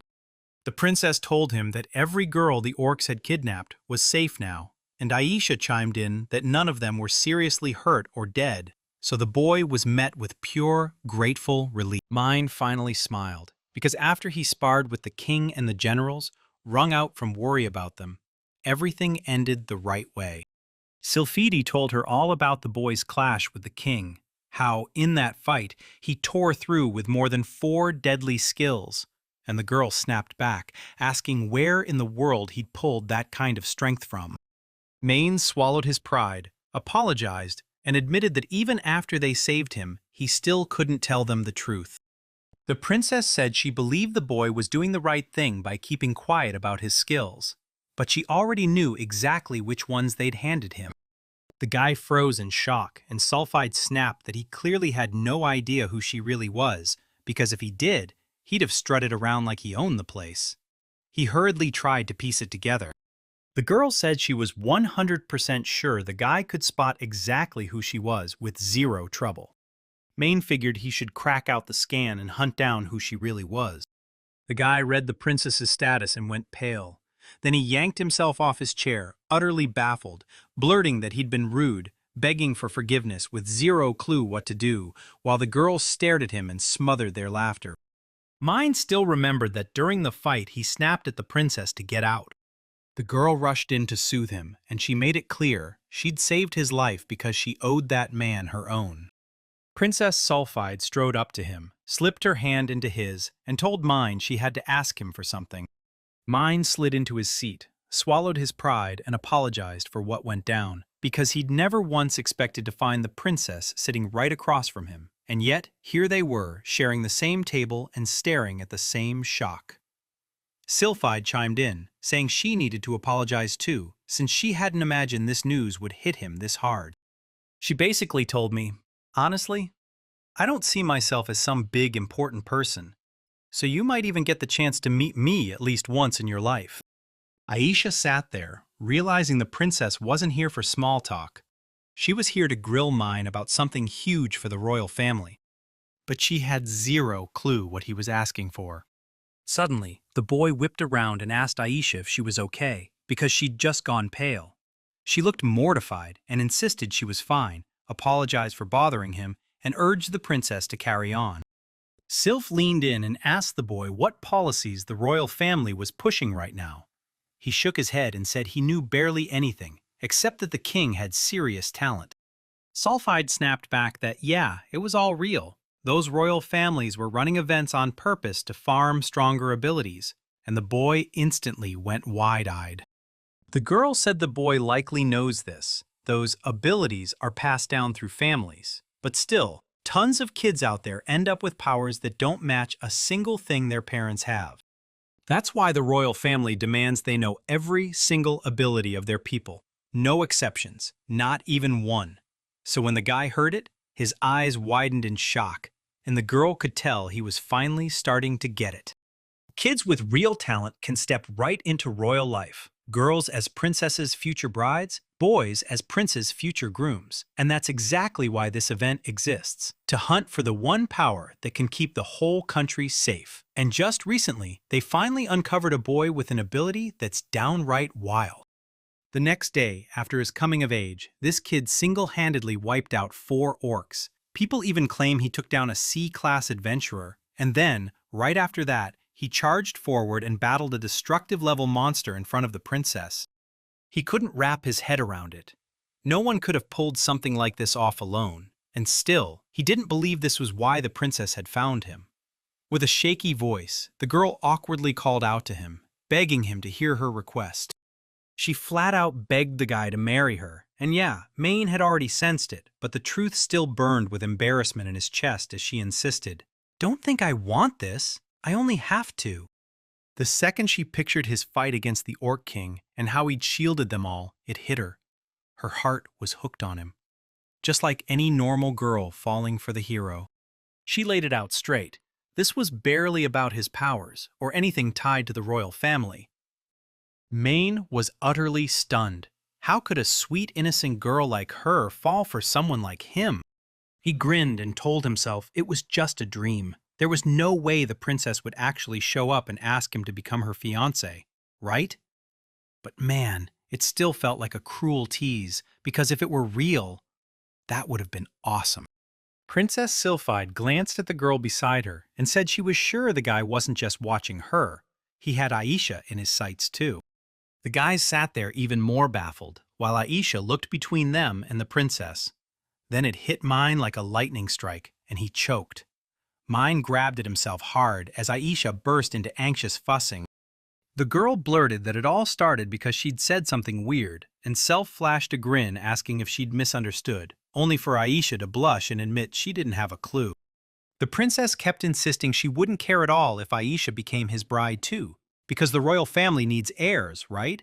So she pushed the idea that a worthy man can have more than one wife, then leaned in and asked if she and Aisha could both bear him a child. They barked at the princess to watch her words. Was her elegance just there for show?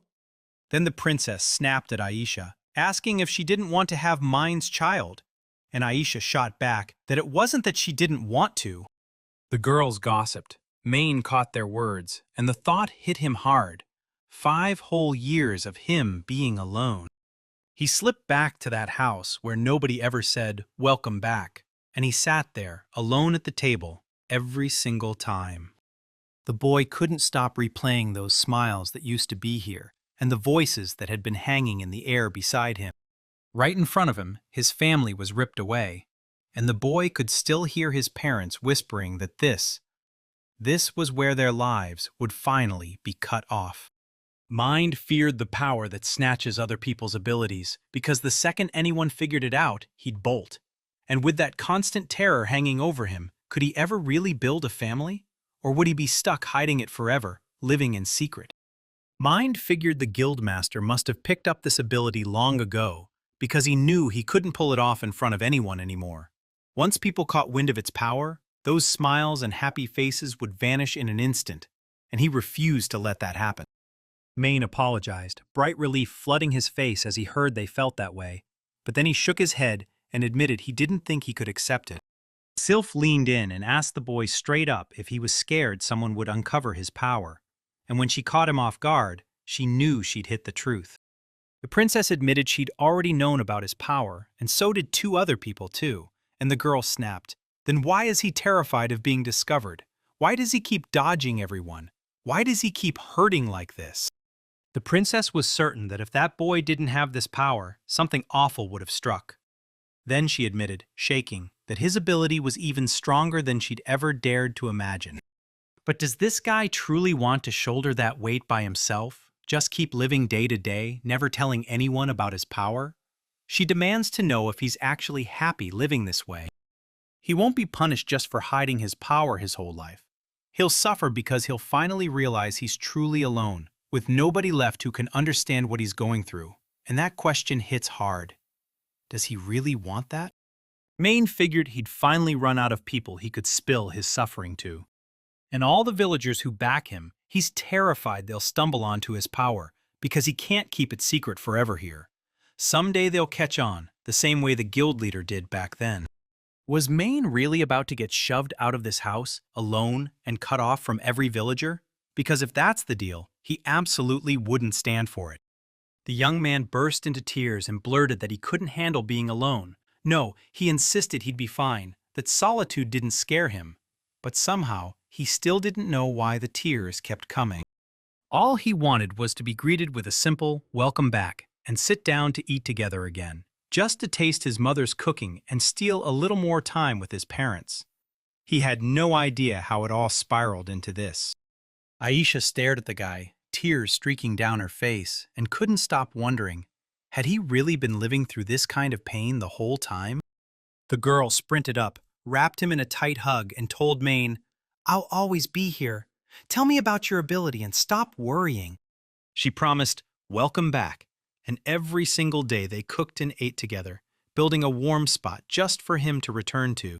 Sulf popped up nearby and demanded to know what it meant. "Aisha's going to marry me. You know that, right?" Aisha yanked back from the guy and blurted out in pure embarrassment, only to realize she'd actually agreed, even though she was 9 years older than him. And Maine couldn't stop smiling. Sylphide spun to the guy, apologized for catching him off guard, and swore she never meant to hurt him. The young man blurted, panicked, "We're okay!" While Sylphide nodded hard. She wanted to build a warm, safe home, become the kind of girl he can trust, and prove she can protect him. Maine thanked her. Then he spun toward the girls and said he had to talk, so the young man asked them to take him into their family. Morning hit, and Maine finally crawled out of bed after a long sleep. Now it was fully light outside, and the air was begging him to follow that mouth-watering smell. He stepped into the kitchen where the girls hung out, and Aisha grinned, saying breakfast was almost ready, while Sylphide teased him as a sleepyhead. Then Mine greeted them all shyly. They dug into breakfast Aisha had whipped up, and it tasted insanely good. Then the guy finally learned the girls had slipped out to the market to grab groceries. Aisha was so popular that as they strolled through the city, strangers kept swarming up and pressing food into their hands.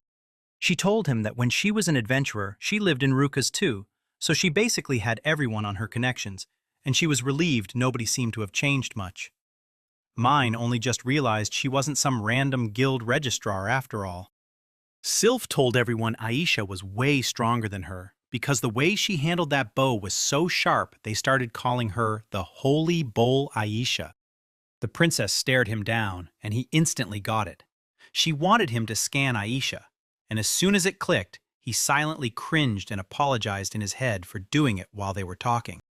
While Aisha was talking, Mine scanned her and clocked her strength. She was a B-rank adventurer, and somehow that put her above Raya. The boy locked eyes with her, and Aisha blurted, "Are you okay?" Then he finally caught on. The girls had handled the high orcs like it was nothing. Aisha pressed him. "So why didn't the princess tell you about the clan?" Sulf leaned in and asked if he wanted to form a clan with them. He'd name his Mine as the leader. And the boy stared back like, "Wait, what even is that?" The girl leaned in and told me it was basically her own guild for making things, and the king's permission was the price just to start it, because once you earned it, special privileges would light up out of nowhere. That clan can take requests from an aristocrat and even the royal family, because their secrets stay sealed tight, so the country protects every member's personal data like it's untouchable. So if someone refuses to talk about their power, even the king can't force it out of them, because if he tries, it ends in criminal punishment. So my secret stays locked tight under the country's protection, and the clan gets to pick which missions to take on.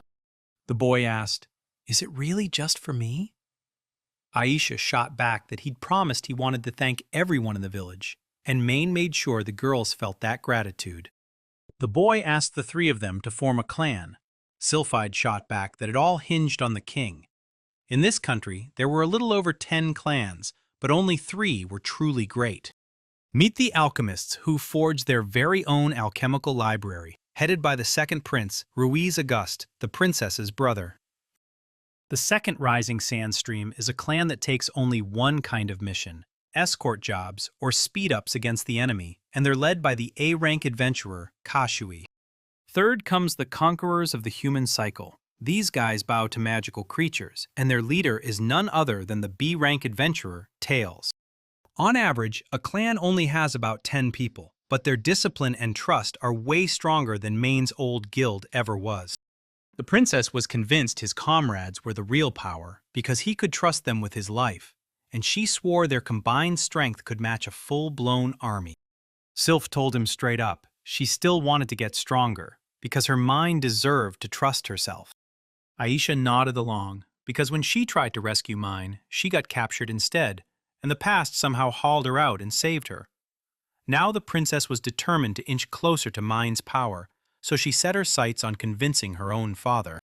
Right then, my knee jerked up and I snapped, asking what they thought they were doing, because if Sylph hadn't stepped in, the king would have just executed that guy, and somehow he still crushed the orc, all thanks to Aisha, who kept him alive with her healing. The boy blurted that it couldn't possibly have been him. Then, the three of them crushed the orc king, while the girl swallowed Mine's words with an embarrassed gasp. Sylphide said it was the first time the guy had called her by name, with no stiff formalities, and Aisha loved that, even if she still wasn't ready to drop the formal tone yet. When it finally hit him, embarrassment crushed him, so he blurted out a rush of apologies to the princess and Aisha. The girl warned that if he kept this up, they'd have to deal with him, so he panicked and quickly shouted their names to get through to them. Sylph swore she'd bring the Orc King's body, and the general too, to show her father, because that was the fastest way to win approval, and she warned me the application would take about 5 days to process, so there was no way she'd be back by that evening. Aisha said she had to rush to the Royal Capital Guild to file her resignation, then promised she'd be back by evening. He got it all, and right when the girls were about to slip out, he slammed the brakes and stopped them.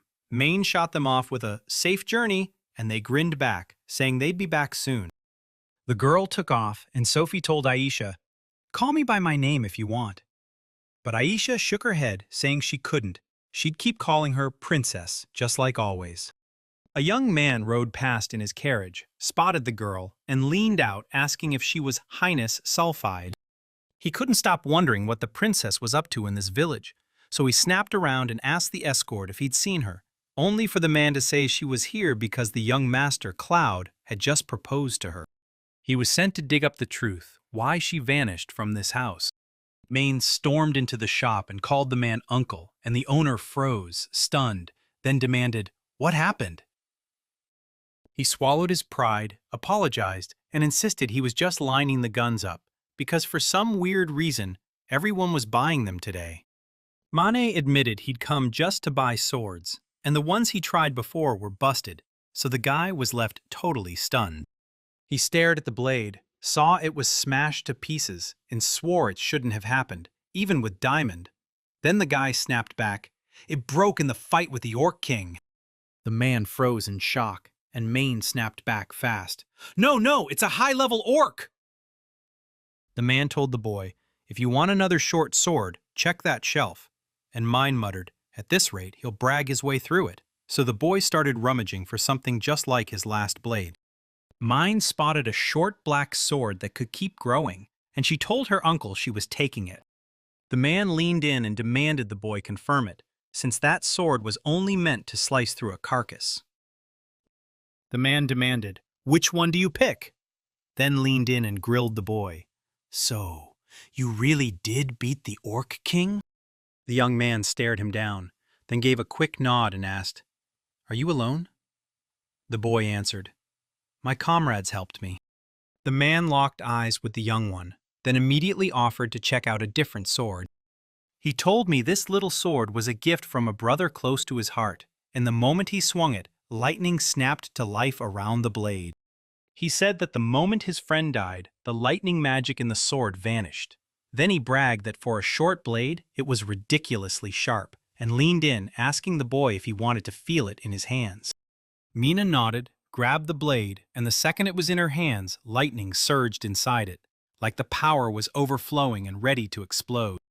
Mine suddenly went weird in his bones, like this exact moment had happened before.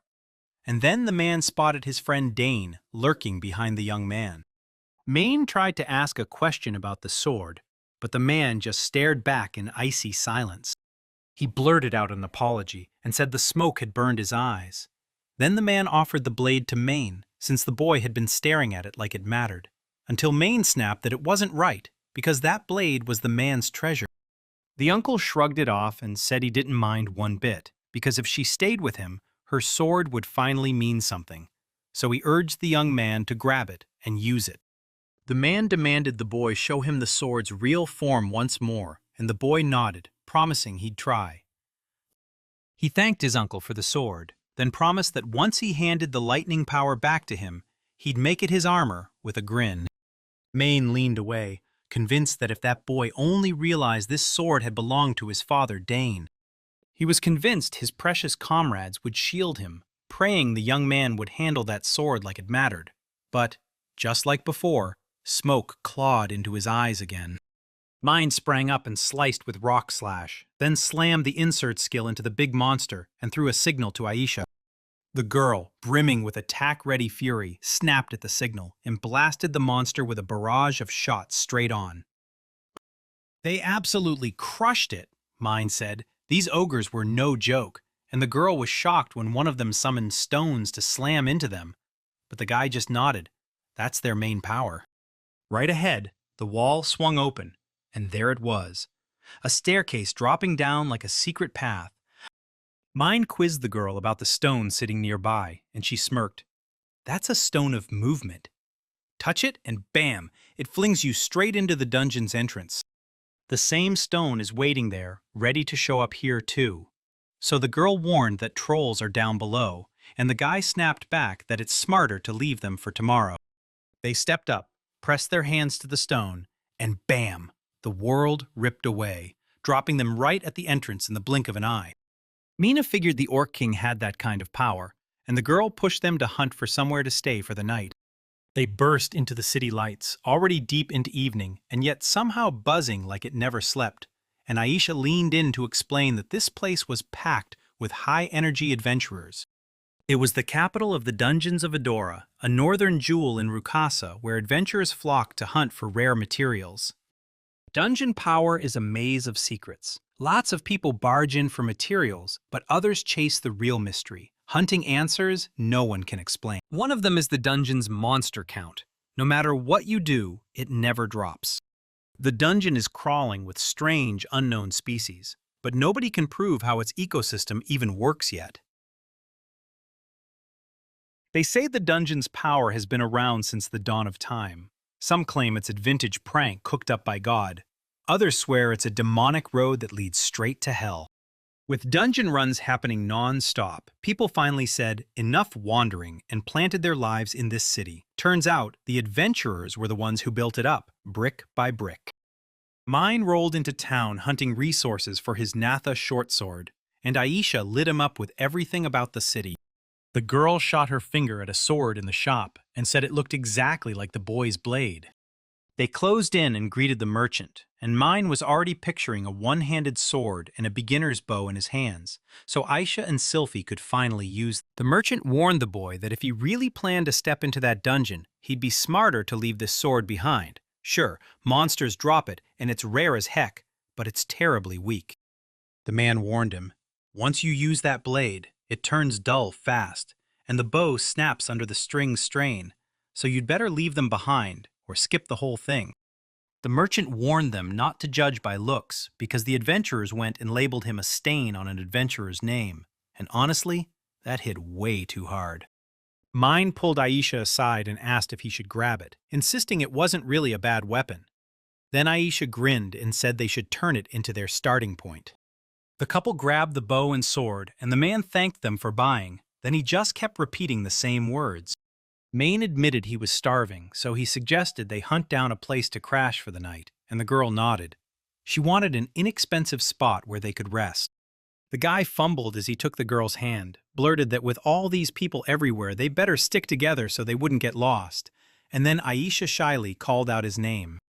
The couple spotted a pricey-looking hotel, but every other place was already packed. At least they still had the money. And then Aisha caught sight of a healing bath and practically blurted it out to the guy right away. It's packed with water that mends you on the spot, driving out exhaustion, sealing wounds, and scrubbing everything clean. The girl couldn't stop grinning. Then out of nowhere, a stranger's hand slapped the guy's face, and this beast man with animal ears showed up in the Silverbell estate, waving and calling him a sweet boy. Aisha noticed it and blurted out, and the creature snapped back, asking if she was the boy's older sister. Then Maine shot back that it was his wife. The creature latched onto the young man and promised to lead them to their spare room, demanding 1 gold coin per guest, so Aisha shoved it off and demanded it show them instead. They got led into a stunning room, straight up a healing bath included, and Maine immediately quizzed them if it felt way too spacious. Once the creature slipped out, it just smiled at how clueless the guests were. Maine plunged his hand into that boiling water, and Aisha couldn't help staring as the steam kept disappearing like it had a secret destination. The young man asked, "Can I get into the bathroom with all my clothes on?" And the girl snapped back, "No, absolutely not." Everything was right there to see, and embarrassment hit them both hard. Maine even suggested they go to the bathroom together, and Aisha immediately agreed. While Sylphie was stuck inside August Castle, she strode down the corridor until her brother shouted her name, already filled in on every detail about her engagement. The prince declared that he'd be the one to step up and recognize her fiancé, because he truly thought a kid from a common family didn't have the chops or power to pull it off. He tells the princess, "Come on, can't a brother take something like that without all this fuss?" She just said, calm as can be, that her husband had already crushed the Orc King and her own father had already greenlit the marriage. Then the prince's jaw dropped in shock. The boy burst into laughter and said he couldn't wait to meet him. Then Sylphie snapped back that she wouldn't let it happen because she refused to let the prince's burning attention infect mine. Sylphie burst through the doors and demanded her father confirm. Was it finally time to create her clan? The girl spotted a guy standing beside her father, and the king announced she had a guest, so he stepped up and greeted the princess, grinning as he said she looked damn charming. The girl frowned. Then the truth hit. The guy was Claude, the heir of Lord Roselia. Sulphide snapped, asking why Claude even showed up, because she'd already made it crystal clear she wouldn't let him get engaged. Claude, though, refused to swallow what he heard. The princess wanted to marry a commoner with nothing, and in his eyes that choice would dirty the royal blood, sealing his belief that for a land split between people and nobility, this was the kind of crime no one would ever forgive. Claude told them, "I'll be here." Then the guy challenged his opponent, swore that if he won, the girl would have to turn down his marriage request. He dared to dig into whether that commoner truly deserved a place anywhere near her. So go on, let him prove it. Mine barges back into the dungeon, gaping in shock that it's the exact same place from yesterday, and that stone of movement is just unreal. He can't stop staring. The girl just smirks, agreeing, because yeah, it's the most convenient device ever. He says that if the princess truly wields that kind of movement, she'll be back home in an instant. So she nods and admits it sounds amazing, then pushes Mina to go first. They dive into the dungeon and immediately catch eerie sounds. Then the boy screams at Aisha to run. She bolts after him. She warns, "Basilisks are on this floor. Watch those claws!" And he snaps back, "Got it!" Right now, Kisu and Aman are going toe-to-toe with a massive bird monster, its wings beating the air like a war drum. Kisu roars that he'll handle it, and Aman has to grab the injured and bolt, no hesitation. Hyman snaps at Kisu to stop messing around, insisting he's playing with his life for the group, and Kisu just grins and calls him a fool. Amen chooses to shield the crew even when the danger closes in. While the others lie hurt, Kisu grabs the monster's path and sprints off, betting everything on Amen. Amon panics and tries to shake Alfred and Reese awake because he knows the clock's ticking and Kisu is coming for the group, only to realize the healing potion is gone. He keeps shaking his friends awake, but every time, nothing happens. Right then, Kisu barely slips out alive. He spots that these claws drip petrification poison, and he screeches to a stop. "No doubt," he says grinning, "get my hands on these claws and Brang's next." So he goes for them. He lunges in, and the bird never even lands a hit. So Kisu smirks and taunts, "How are you still standing?" But the bird recognizes him, and the moment it moves, Kisu goes down hard. One of the bird's legs tears off. With his other paw, he pinned Kisa to the ground, pinning her down hard, demanding she let him go. He didn't play by those rules, and he hated it when a monster sat on top of him, so his hand began getting swallowed by stones. The bird snaps its beak wide and squeals like crazy. Kizu yells that if she bites, she'll wreck her stomach. It scoots away, ready for the kill, and then Mine drops in from above, blade first, sword blazing. Mine unleashes his martial art, Flaming Shark, and the Kasuskins just can't grasp how much devastating power it's about to unleash. Mine lands caught off guard. She kisses him, then gasps that it feels just like a real natural disaster. The girls rush in to kiss him, and he breathes out that they're all okay, until they snap back because his hand twisted in the stone. Aisha slips in close and reminds Maine that she begged him not to push it, and Maine finally turns and asks for her forgiveness. Kisu freezes when Aisha and Mine show up, and Risa blurts out that they saved everyone, so Kisu whirls around and thanks them for rescuing him. The man admits he's just relieved they're safe, and Amen can't stop thanking Mine too. Kisu claims they're charging into the dungeon to boost the guild's morale, but Mine cuts in. Yeah, and saving your life matters more. Then demands why morale is so damn low. Kisu shoves the boots into their hands and blurts that they dropped right off that chicken's foot so they can grab 2 pairs because they're theirs. Aisha stares in shock and goes, "Wait, speed boots?" and finally spots the others for the first time. Mine leans in and asks if those aren't Kisu's things, and Kisu shrugs, saying they don't need them, so if they don't, toss them out. Aisha's eyes sparkle like she's just found treasure in the idea. The 4 rush out, and Kisu warns them, "Don't you dare get yourselves killed in there." He tells them they'll meet again. They throw out their goodbyes, and Maine listens. No arguments. Kisu can't believe it, how the kid got that strong after what happened. And Risa blurts, "What incident?" He says that a few days back, when he was rattling to Rukasa in a cart, marauders jumped them out of nowhere, and yeah, it lines up with about a week ago because Maine was the one riding in that very cart. He says that then, before anyone else can even react, he leans out of the cart, throwing caution to the wind like it's either pure recklessness or straight-up courage. Amon shrugs and says, "It's fine. Mine's a teenager who actually cares about other people's lives." And since Amon was the one who saved him, Kisu nods along and agrees. Amon jabs a finger at Alfred and demands why he's crying, and Alfred blurts that he loved Aisha with all his heart. Then they order him to let it go and forget her. Aisha and Maine stride into the cave, the air turning colder with every step. Mine shoots a question. Does it feel like the dungeon's getting wetter? And her answer hits fast. We're near the trolls already. They love the damp stuff, so you'd better watch your step and stay careful. Mine nods and says he gets it. Mine orders Aisha to hold up. He's convinced someone's lurking nearby, and he taps into his detection skill to confirm it.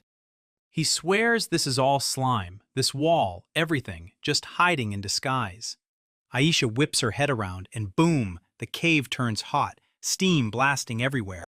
Aisha insists it's just steam. Then he fires back that it's the real deal, because the temperature is exactly like the medicinal bath. Mame stares into the past, wishing he could live in those old days again, but he forces himself to stop, then grips Aisha's hand and begs, "Don't you dare let go." He boots up his vision enhancement, rips off a full scan, and locks onto the numbers, then pauses, squints, and thinks, "So what's the point of all this?" He suddenly gets it. They're teaming up to form something like a combo pair. But what's the point if it can't land a single hit? Aisha leans in and asks if he's noticed. Trolls go crazy for damp air, and that slime keeps pumping out steam while Maine flicks wind magic to keep everything moving. He wipes the steam away and freezes. Giant trolls are standing right in front of them, and that slime has been summoning them the whole time. Aisha snaps to Mine, "Be careful." Because even if trolls can't move that fast, they bounce back insanely quick, and that's exactly what worries Mine as she wonders, what kind of recovery power do they have? It blasts a full scan all the way through. Mine locks onto the rival's freakishly fast regeneration, decides to face them solo, and gently shuts down Aisha's doubts. Mine braces to strike, and before he goes all out, he decides to test how fast his opponent can recover, just a little. He hacks one troll's arm clean off. Beating the Orc King just blasted his level higher, but the Basilisk almost wrecked everything. Its death cost way too much, and it nearly got the whole team killed. Rage flares. This troll slams into him, but he dodges just in time, only to stare in horror as the arms he ripped off have already regrown. He locks eyes with the troll, gets slammed by its stare, and bolts backward, throwing both hands over his eyes. He starts wondering if that was only a magical eye flash attack, so he fires up his abilities and tests them for answers. Aisha screams at him to keep his guard up because the troll isn't the only threat. Then he snaps his head back and sees slime creeping all over him. He panics and blasts out screams. Where the heck are they getting that kind of strength? He yanks and yanks, but he can't break free. The troll stares him down, and Maine has no idea what to do. Aisha wipes out the slime and rescues Mine, then clocks the problem. He's getting crushed by multiple enemies at the same time. She realizes this monster is way too strong, that she can't take it down alone, so she throws herself into helping the miner any way she can. Mine leans in and asks Aisha if she caught him taking off from the troll's strike. She says she just saw those trolls' eyes blazing, and now Mine's pacing, terrified to ask the real question. Is it safe to use that skill around people? He thrusts his hand forward and fires off a magical eye flash, blasting a nasty wound straight into the monster's arm. He tells her these wounds can't be healed anymore. Then he grits his teeth and battles through every troll, while Aisha watches him with pure, starry-eyed admiration. Now that they've gotten the troll skin, Mine and Aisha break out in embarrassed silence, remembering that healing bath they shared the day before. Crouched behind the steam, Mine and Aisha suddenly hear a creepy rumble. Then they realize it's footsteps. She claims it's a monster bigger and stronger than even the Orc King, heals faster than any ordinary troll, rules this dungeon like a king, and keeps snatching the lives of adventurers one after another. Aisha snaps that this rampaging troll hits as hard as the Orc King and tells Maine to back out right now, because Maine just stares, shocked at how powerful the enemy really is. He steels himself to strike, convinced it's just a giant monster to crush. Aisha yells at him to fall back. Then Mine snaps her weapon to life. He tells Aisha, "I'll kill you. Now go back through the travel stone." And when Aisha spots a light, her heart drops. It's the same one she saw during the fight with the Orc King. A blazing light flares, and just like that, everyone ends up packed into a carriage with a bunch of other adventurers. Aisha's shoulder cradles his head as sleep claims him, and she can't believe it. There's no way he truly just beat the wandering troll caretaker. He's way too strong. She knows he's still basically new to real battles, so one wrong move could shove him straight into a deadly situation. She and the princess have to give him everything they've got, because for Maine's sake, she's got to grow as strong as she possibly can. But what if, in a place where neither she nor the princess is around, something irreversible happens to him? Mine suddenly asks her if she's okay, like she can't ignore it. He tells her she looks worn out. She shrugs it off and says she's totally fine, then asks why he's the one who looks way more exhausted. Cuffed and walking side by side, Maine and Aisha slip out of camp, spot the city of Lucas looming ahead, and start cutting through the streets. Mine says Lucas is way calmer now. Aisha nods along and admits she's loving the city too. Then they dive in, greeting everyone they pass. A merchant spots Aisha and blurts out, "So you've just come back to Lucas?" And Aisha steps up, introduces Rokumina as her husband, and admits they haven't crossed paths in ages. She got married back in the city, so this is where she lives now. Aisha raves about Roku, the carpenter, for building the guild's bathroom from the bathtub in the Silver Bell Manor, and Mine is stunned to find out Roku also made that very bathtub. Maine blurted out an apology and asked if he could set up a bath like that at his place. His cheeks were burning red, and Aisha stared in shock at the bold request. They pull up at the house, and Roku blurts out, "This is Dane's place!" Like he can't even wrap his head around it, because he never dreamed that this kid with a boy's mind would be his own son. So he demands, "Do you really know your father?" He fires back, "Of course I knew," and points out that in Lucas there isn't a single soul who doesn't know Dina and Yukino. Then Isham slides into a childhood memory. Back then, a legendary bowmaker lived in the stories, and it was a man he admired like crazy. And that's how Dane got his name, turns out. Maine says his father was so legendary it shook the world. and Aisha can't help wondering if that story could even be true. Roku swivels toward Dane's son and asks if he's got any magical tools. Then he pushes again, demanding an answer. Roku tells them, one scroll is for hauling water up from the well, and the other is the secret to turning that water hot for the bath. Roku leans in and tells them straight up, those bats don't come cheap, and the instruments can skyrocket to 2,000 gold, so they're mostly reserved for aristocrats and royalty. Mine snaps that 2,000 gold is way too much, then spirals to the hot water again. Did that slime pull the same trick? And suddenly, he remembers something. Mine swears he'll get those magical tools ready so he can finally build himself a bath. He's got nothing pressing right now, so he'll start his work today and have it done by tomorrow. Roku says, then I'll bring my apprentices here soon, and we'll hash out the whole process together. And Mind nods like he's banking on them. Then they all trade goodbyes. Aisha presses him, asking if he can truly get these magical instruments ready. Then he assures her he's got this, tells her not to worry, and admits he's just hoping, with all his heart, that everything will click into place. Mine insists she'll head to the barn, since the trolls still need butchering, then tells everyone she'll chill at home for now until the master shows up.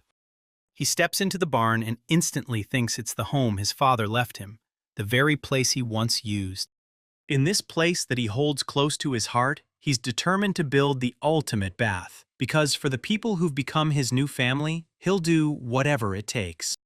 He drags his hand along the wall and tells everyone that before he starts butchering the trolls, he's going to forge some magical tools first. That transfer stone is powered by the dungeon itself. Its energy matches the kind the Orc King used to teleport in an instant. This monster's tricks were deadly too. It could materialize out of nowhere, and it could force royal submission with terrifying control. He figures that if the king can slice through space with this ability, then he can do the same with the stone of movement powering him. He's got to reach him, so first he'll slam a mental image into his mind, stretching it through space and time, and forcing himself to remember that place, the slugs, and the dungeon's brutal power. He ends up in that cave. Right in front of him, a hole yawns open, and warm steam breathes out from the other side. He's like, no way, a slug is up ahead? So he plants his foot and steps straight into the hole. Inside the very same cave, he insists there's no room for error. This is the dungeon's true power, and he can't believe it, because the trip from Lucas to get here takes half a day by cart. He spots the hole vanishing for good, and he realizes its moment is over. He forces himself to stay calm because there's zero time to be caught off guard. Steam swells thicker and thicker, and Min blurts that he won't lean on perfect invisibility every time. He needs breathing room to forge magical tools before the master finally shows up. He spots a stone on the ground, grins, and declares it'll become his magical instrument. He can't stop thinking. His mind won't shut off. If he feeds this ability into the stone, the whole thing starts to ooze and flow, like it's already crawling with slime. He's buzzing with relief. He pulled it off, and this time it's the real deal, not just a fluke. He says, now imagine this. If I can get this stone to stop flowing any time I want, it'll be perfect. And he's sure that if his hunch is right, it'll work for real. He unleashes a twisted space-time magic and yanks the moment to a halt, freezing the stone mid-flow. He yells that it finally stopped, just like he wanted. Now he's staring down the next move, getting this stone to heat up too. He barges ahead and yells that the water's heating up, then wonders if he should crank out a few more stones, because after he tries 5, he's convinced 3 should finally be enough. Steam bursts from the stone. He stares, grins, and declares, "It worked!"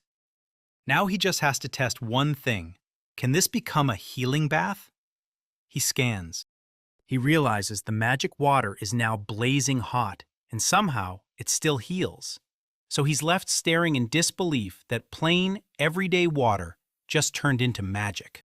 So the troll panics. He's got nothing to swing at him with, so he bolts, because he has to get away right now. He flips his plan the moment his eyes land on a sword, and suddenly the troll's regeneration comes roaring back into his mind. With that tiny blade that shattered in his fight with the Orc King, he can't help but wonder if it'll actually work. Right here, from the whole crowd, Aisha yells at him that the master is already on the way, so the troll snaps his head toward Maine, stunned that her voice can reach this far. The troll crashes in raging fury, but my mind shoots straight into the hole, slashing the regeneration shut, and then I burst out into the barn. The troll's hands snap shut around him. Then Aisha barges into the barn, stares at the hand hanging over him, and blurts out in shock why it's there. And he just admits he messed up during the troll's butchering.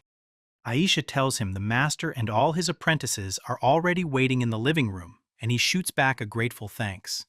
Then he turns and sees his small sword getting restored, steam curling off the blade like it's alive, because now it can regenerate. Aisha catches his surprise and shoots, "What's wrong?" But he panics so hard he blurts, "Nothing!" He thinks, if I bolt a regenerative power onto this weapon, it'll heal itself. It's kind of gross, but it's crazy useful. Then Aisha asks him straight up, "So, did you manage to fix that short sword?" Craftsmen rush to their home, scour every corner, measure and fix what's off, lift and build with fierce precision. And when it's all done, he gives the final approval. Maine can't stop smiling at the finished bath, praising how the workers nailed the whole job in just 3 blazing days. Mine grins and says, "Since there's no ceiling, we can just soak in the sky." And Aisha jumps in, "And with these windows, nobody inside can see us, so we can finally kick back in peace and no one's going to bother us." Aisha says the direct sunlight makes the air smell like the trees, like the bath sits right inside a morning forest, and she's completely speechless. Maine blurts that he can't believe how happy she is. Then Aisha snaps her eyes open and stares in shock. Mine says that ever since they came back from Medora, something's been weighing on her, so he's been panicking and watching her like a hawk. He just wants his whole family laughing and smiling again. Then the princess storms in, drags her husband over, and tells Aisha, "I'm home!" Mine blurts, "Sylphie is here!" The princess grins and insists, if she lays eyes on this bathtub, she'll be shocked, so let's show her it ASAP. They swing the door open and beam at her, then just freeze, staring in pure confusion, asking who she is, while the guy beside the princess blurts, "What are you doing here?" And Aisha instantly clocks him, His Majesty, Aruto. The king doubts the hero can keep both wives safe, especially after he toppled the Orc King, so the princess snaps back, swearing her husband will be protected and insisting her words of the truth. The princess brushes off her brother's behavior as just sisters, then tells her husband to ignore him, though Maine admits that's a request that's brutally hard to pull off. He tells me, "Man, this is an amazing offer. Don't miss it." He leans in and asks Maine straight up if he wants to throw down. Mine squints at him with suspicion, and her brother insists he's only checking that he's truly the kind of man who can protect his women. The princess steps in, shuts her brother down hard, telling him to quit the nonsense because her father already approved their marriage, so there's no point in starting a fight. Brother leans in and tells Sylphie she's like family to him. No one steps near her until he can trust them, and Mine's words snap back at him immediately. He begs for the chance to fight him, trying to prove that Sylphie isn't just some girl to him, she's family, and so is Aisha. The brother nods like he gets it and tells him it's time to start, and the women on the side light up with excitement as they step out into the open space. Brother snaps Maine out of his confidence, warning that even fake swords can still leave real injuries, then drills the duel rules into him. This fight won't end until someone taps out or passes out, so Maine nods and agrees. Aisha shoots him a worried look and asks if he's really sure. Sylphie fires back that even her own brother wanted to fight him, so he's got no obligation to just give in. Maine swore he was dying to check it out, and then, just like that, he went and did. If they hadn't shown up back then, the Orc King would have ended him, so now he needs to find out one thing. Does he really have the power to protect them? Sophie says she understands him. So if he's going to swing at her brother, do it with everything you've got. But don't forget, they trust you even when there's no fight. And Mine just smiles, thanks them, and gears up for battle. The brother blurts out right away that he knows all about his 2 abilities so he can check them out without feeling embarrassed. He stares at his own traits and realizes his powers mirror the king's, so hard it makes him wonder, is he even stronger than his father? Aruto swears he's got a full scan going, but whatever he's seeing is screaming all over his face already. Then he bursts out that he's starting, that he's ready, like the moment's finally here. The fight checks off. Aruto vanishes from his spot and reappears right behind me. Mine braces his iron wall, squints hard, and mutters, "What kind of speed is this?" He flashes in the blink of an eye, and Aruto vanishes again, so mine kicks into medium vision enhancement. He spots Aruto's silhouette just to his side. Fear detonates in his chest. "Weren't you far away?" And he jerks his sword out in time to block and parry the strike. He gets it. This is brutal, and it feels like the weight of it is about to crush him. He steals Aruto's abilities and then bursts into motion, sprinting like he's just unlocked a whole new level. Aruto freezes in shock. Turns out the man thinks he finally cracked it and can use that power for real. He slips in behind Aruto for a second, then vanishes, leaving only the shoes he sealed, because he just took them off. Next thing, Aruto lurches forward and hits him from behind. The impact sends him flying, and he crashes hard into the ground. The girls break into panic and shout his name, scared he might disappear for good. Aruto draws a hard line. Don't interfere in this duel, or he'll throw in the towel. Then it hits him. Why is the same opponent who beat the Orc King still mocking his skills? He leans in and asks, "Are you wiped out yet?" And the other guy snaps back, "Not yet." He sits up, stewing in the same crushing thought. No matter what, he still can't do a damn thing. He figures he can't walk away without landing at least one hit, and Aruto agrees. "Good," he says. "Then show me what you're made of." Mind starts racing. If he can't copy, then how is he pulling this off? He relies on support magic, slowing everything down, and Aruto's left utterly confused as his body suddenly feels like it's made of lead. Mine moves by harnessing wind magic. Aruto clocks it and goes, "Wait, what are you even for?" He stares at it, then the idea hits. If he turns it into a smokescreen, he can strike from above, just like he predicted the mine would do. Aruto surges forward, and Mine can't believe his eyes. Aruto's telling him he didn't get that chance by accident. He slowed him down for the counter. Mine figures if Aruto ramps up his speed, it'll knock out the spell he cast and shut it down. Sophie swears she knows her brother is built like a tank. But for me, since my name is the Disaster Killer, watching him freeze so hard he can't even lay a finger on either his arms or legs, I'm left thinking, even with only 3 abilities, that majesty is still terrifying. Even after stacking more, it still hits him like a wall. There's this massive gap in strength that won't disappear. Aruto chews out Mine for leaning too hard on her abilities and forgetting the one thing that matters in a fight: smart tactics. He can't keep 2 girls safe anymore. He can't even save himself. Then a riddle pops up behind Mine and snaps, "This is too slow." Like in a real fight, he'd be dead 3 times over. Mine snaps away, clocking the danger. He's moving way too fast, and there's no way he'll let him land that hit from behind. It hits him. Everything around him feels like it's been happening behind his back all along. He thrusts himself off the ground, then thinks, "I've got to try." He's charging in now. Hina Saruto is about to rush behind him, and at that exact moment, he should. Aruto raises his sword in time, deflecting the strike, and Mine can't believe it. His Highness is finally forced to defend himself for the first time. Aruto blurts out that he can read minds like it's nothing, so Mind panics and slams the gas, speeding up his attacks to stay 1 step ahead and impossible to predict.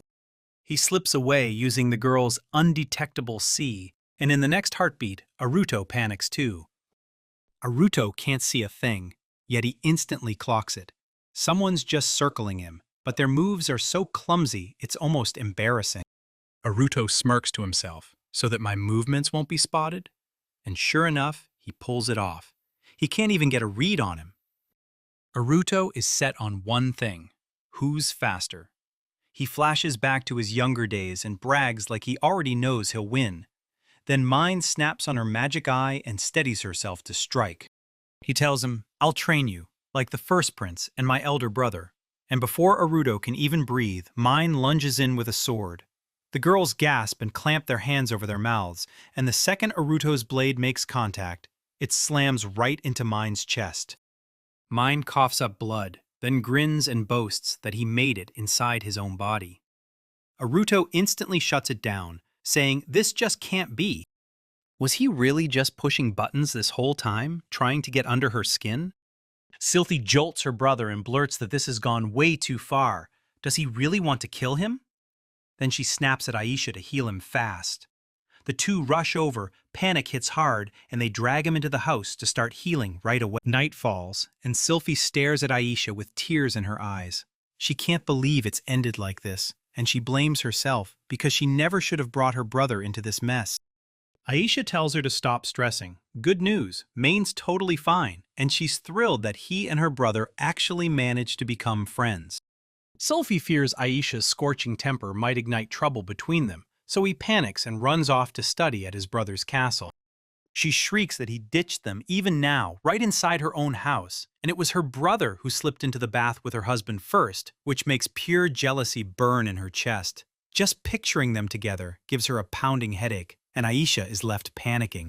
Sylphie whirls around and tells Sylphie that, yeah, she probably wants to rub her husband's back too, because that's what wives do, and she wants in on it. Aisha leaned in and told the princess that when she and Mine went to Adora, they'd stayed in the very same mansion and soaked in the same bath together. Sylphie just stared back, utterly baffled. Sylphie blurts out an apology, insisting she never meant to leave her friend behind. Then Aisha calmly takes it, admitting she was just a little jealous.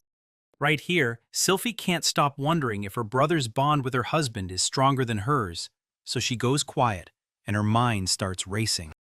She reads the whole situation in seconds. Then he shows up, dares him to a duel, and lays down a brutal blow that leaves him badly hurt. Now they're both in the bath. So tell me, how long before he stops bothering her for good? Sophie grips her sword and demands she kill the helpless enemy, but Aisha pushes back hard, refusing to let it happen. That night, Aruto begged Minde for forgiveness in the bath, bruises still fresh. Then the hot treatment worked like magic, and Minde healed fast. As the water calmed his pain, he started thinking. Could he pour his regenerative power into a stone and use it to heal himself safely? Because he craved His Majesty's approval so badly, Aruto overdid it, spamming too many abilities, and now it's got everyone whispering that he must be abnormal. Aruto tells him that stacking more than 4 abilities is awesome, and he's totally caught off guard. Then reality hits. He can't use any of them at all, and he leans on those powers so hard that all he does is charge straight ahead. Aruto rips into Mine for his way too predictable moves, saying he flows like a one-way river, then pushes him to train harder, no excuses. He asks, "What do I do if I can't read the flow of those movements?" It sounds easy until he realizes the smartest play is to change it himself. By the very end, his moves didn't look so messy anymore. While he weighed attack after attack, his choices turned sharper, and they became brutally harder to read. Mine mutters with guilt that he caved and read them anyway, while Aruto snaps back, "I didn't read them." He just carved out a new current and pulled it straight toward him, because if he can't read where the flow is going, he has to forge his own. And that's the whole foundation of foundations. Aruto spills his defensive plan. He leaves his left side wide open, so I'm forced to rush in from the right, and that's exactly why it's easier for me to parry his strikes. He admits he took a huge risk, but he has zero clue what other hidden powers Aruto might be sitting on, and that uncertainty shoots pure nerves through him. Then everything goes dead quiet, and my eyes snap to Aruto, begging for answers. Aruto swore he'd keep Mine's powers under wraps to protect his sister Sylphie, but the king wouldn't take it on faith, so he demanded Sylphie test her husband's abilities by spilling the details. Sylphie swears she'll guard her husband's secrets, then begs the king to forgive her for her selfishness and ignorance. If he won't forgive her, she's bracing to pay for every single thing she's done. So the king first glares, then flashes a smug smirk. The king bursts into laughter and rushes to apologize to his daughter for meddling to uncover her husband's secrets, while Aruto lights up with relief and Sylphie beams, grateful to her father. Then she confessed, through the bottom of her heart, that she truly thanked him for his kindness. Yet Mind found out and swore it couldn't be, because Sylphie was already bracing to take the punishment, anything, just to keep him safe. He clings to every word so hard it makes him ignore the fact they trust him completely. Then he starts spiraling, crying and thinking, no matter what, all I can think about is how His Highness will spot me. Aruto shoots to his feet and tells him to shove those regrets aside for later. He asks if I want to unleash his mysterious power to protect Sylphie here, and honestly, I'm stunned someone even dares to ask that. He asks around, and sure enough, he drops the name Claude Rosalia, a rude, sickly man who's obsessed with money and climbing the social ladder, a total disgrace. Maine just stares back and says he's never heard of anyone like that. He claims a trusted source slipped him the news. Something deadly had landed right in his grip because Claude Rosalia just snagged a magical monster with enough power to wipe out the entire country. Dragon power crushes even the worst disasters. One flap and every tree in their way topples. Two flaps summon a tornado that levels a whole city, and when they unleash their rage, it spells the end for the entire country. Mind leans in. Aisha shoots a question right back.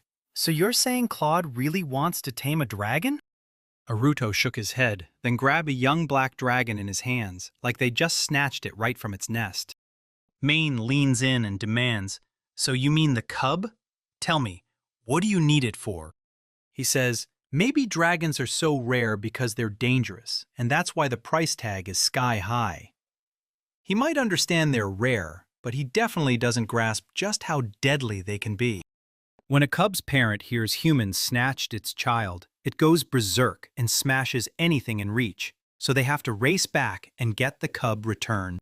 Aruto tells them, I already planned this. Together we'll grab Claude, then squeeze the truth out of him about that dragon. Aruto blurts that just days ago he suddenly crashed an audience with the king and made his stand clear. He's against his engagement to Sylphie. He claims Claude told him to duel, straight up, on one condition. If he wins, they'll call off their engagement. And I'm sitting there, stunned he'd even dare fight. But then I hit him with the real question. How does he even know that he's Sylphie's husband? He says Claude Rosalia's house sits in Lucas, then bam! He spots Sylphie roaming around his city and instantly decides to find out why she's there. Aruto drops the bombshell. Turns out multiple aristocrats are trying to marry Sylphie, and yeah, Claude is right in that crowd too. Me and Aisha snap into shock, completely stunned by what we just saw. Even after she already shot him down, he's convinced that if he doesn't give up, he'll snatch a spot and power inside the royal family, and he's ready to take Sylphie by any means necessary. Aisha shrugs off Maine's challenge like it's pointless, because the princess already flat-out rejected Claude. Aruto snaps that he won't drop this for a second. Then, right then, he plans to grab him and squeeze the truth about the dragon out of him. He whips around sharply toward Mind. He asks if Aruto will accept the challenge, and honestly, this isn't some random offer, it's the king's direct order, so Aruto answers as the king's representative. Aruto snaps that they have to catch Claude, and every last person he paid to steal the baby dragon, because stopping with just this dog won't cut it. Until they bag all the culprits, they can't put this whole mess to rest. Mine gets the shocking truth from Aruto. He's planning to use Mine as bait to lure Claude in, then slam the mercenaries to come running for help. Then Sylphie whips around to face him and tells him, straight up, she wants him to refuse. Maine tilts his head up, staring at her with wide, suspicious curiosity, like he can't decide what her question even means. Sylphie begs Mine to stand down from Aruto's plan, terrified that clashes with Claude will sour everything with the family.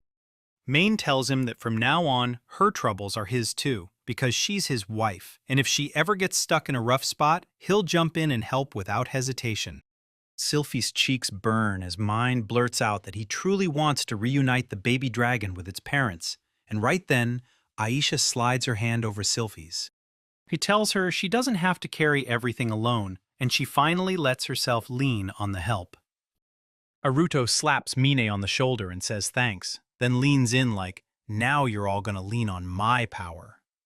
Mine swallows hard as Aruto asks if he ever used that seeker power that could have killed him back then. He lets out a blood-curdling scream, panicking because he doesn't have powers like that. He bursts out laughing and demands why he's acting so modest, and Mine fires back that he's dead wrong.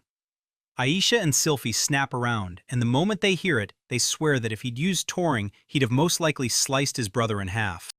Aruto snapped at Mine to quit calling him Your Highness, because he isn't royalty anymore. He's his older brother now. Aruto pushes Mane to call him brother and starts copying Sylphie's moves. But Mane is about to say yes until Sylphie snaps, terrified that her own bad habits will rub off. They tag along with Aruto as he thanks Mina for letting him crash for the night, and Mina admits she's just as grateful for the lesson he taught him. Aruto says he's heading back to the castle to tell the king everything. Then he leans in and begs, sincerely, "Please don't forget. You're accountable for what you do." He climbs into the cart and snaps, "Don't forget, Claude is living with Lucas." And they're so stunned they swear they never even got a word out. Aruto tells you he'll let you know the moment the match day is locked in. Then he stops to tell Sylphie she's found amazing comrades, and he just hopes she'll be truly happy. He storms out, and Mine gushes about how amazing His Majesty Aruto is, so strong and so cool, while Aisha nods right along. Then Sylphie spins away and snaps that he's nothing but a selfish prince with a full-on sister complex. She flashes a sly smile and whispers thanks to her brother, and just like that, Aisha and Mane sprint after her, shouting for her to wait. Sylphie says, just like her brother, that until they get everything sorted, it's better they don't spread their relationship around, because if they cause a scene in the city, Claude's family will absolutely retaliate. She suggests they track down the mayor and beg for help, and Aisha nods hard. That's safer. But just as they're about to move, someone spots them from behind. Sylphie tells everyone they've got to warn him that they're already living in Lucas, then turns to Aisha, asks if she'll go with him to meet the city mayor, and Aisha says yes, while the girl who's been lurking behind lets out a shocked, "Mine?" Sophie whips her head toward Mine and asks if he's told anyone they're married. Mine just shakes his head. Sophie begs him to keep quiet for now, that he's married to the first princess. Then the girl wraps her arms around Mine from behind and sends him off with a bright, "Good morning," packed full of love. Manu's face burns with embarrassment because she's the boss's wife at the alchemy shop, and Sylphie watches her with tense, tight-lipped worry. That girl blurts it out. Mina's wife is a princess! And before anyone can react, they all rush in, shove her words back, and snarl, "No, that's not right! Keep it down! You can't scream in here!" They crowd into a corner, buzzing with debate over whether that someone truly screamed those words. Sylphie whips around to the girl and commands, "Come with me! Follow close!" Mane tried to keep her romance with Sylphie totally secret. And when Sylphie cheered about the princess's kidnapping, she backed Mane's move to shield the princess from the aristocrats. Sister told Mane not to worry, swore she'd keep her mouth shut, even though she's usually the biggest chatter in town, and then promised, face set, that she'd hold herself back. But Mane still couldn't shake the uneasy feeling. He tells himself that even without spilling a single word about the dragon to her, everything will be fine, while his sister bows to her wives and orders them to watch over Mina. She yells that it's time to go right now, tells Mina to push herself and make it count, and urges Aisha and the princess to show up for tea. No excuses. They hurl a final goodbye into the air. Sophie admits she's a little worried about this young lady, but she still urges them to rush to the city mayor, and Aisha immediately nods along. She whips around to Mane and fires the question, what's he gonna do, and is he coming with them? He shoots it down fast, saying he's got other things to handle. There's one place he's been dying to see. Aisha promises they'll go together, and Sophie insists they'll meet up at home. The girls march into the mayor, and the secretary whispers that Her Majesty Sylphido and Mrs. Aisha have arrived. Then the mayor lights up with a huge, joyful greeting. Sophie blurts out an apology for interrupting him, because she and Aisha just got married in Lucas, and they've come to tell him they're moving in here. The mayor booms that this is straight up incredible. He congratulates them like his chest could burst, and he vows to start planning the celebration ceremony right away. Sylphie shuts him down, telling him she wants him to hold off on sharing it for now, and when he apologizes, she watches him nod like he's totally got every bit of it. Samaba shoots a sharp question. Who's the man who actually married her? Could it be the Honorable Mr. Claude? She insists it wasn't him. She and Aisha married the same young man from the regular townspeople, not each other. He's stunned she even says that, like maybe he knows him, maybe he doesn't. And then it hits. This young guy lives outside the city. And just recently, he finally crossed into adulthood. My guy's name is mine. The mayor leans in and says, I know this guy inside and out.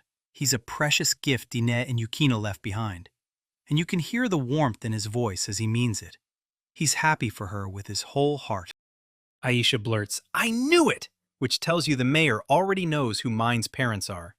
Sylphie shoots back, Wait, what are you talking about? She just told them this.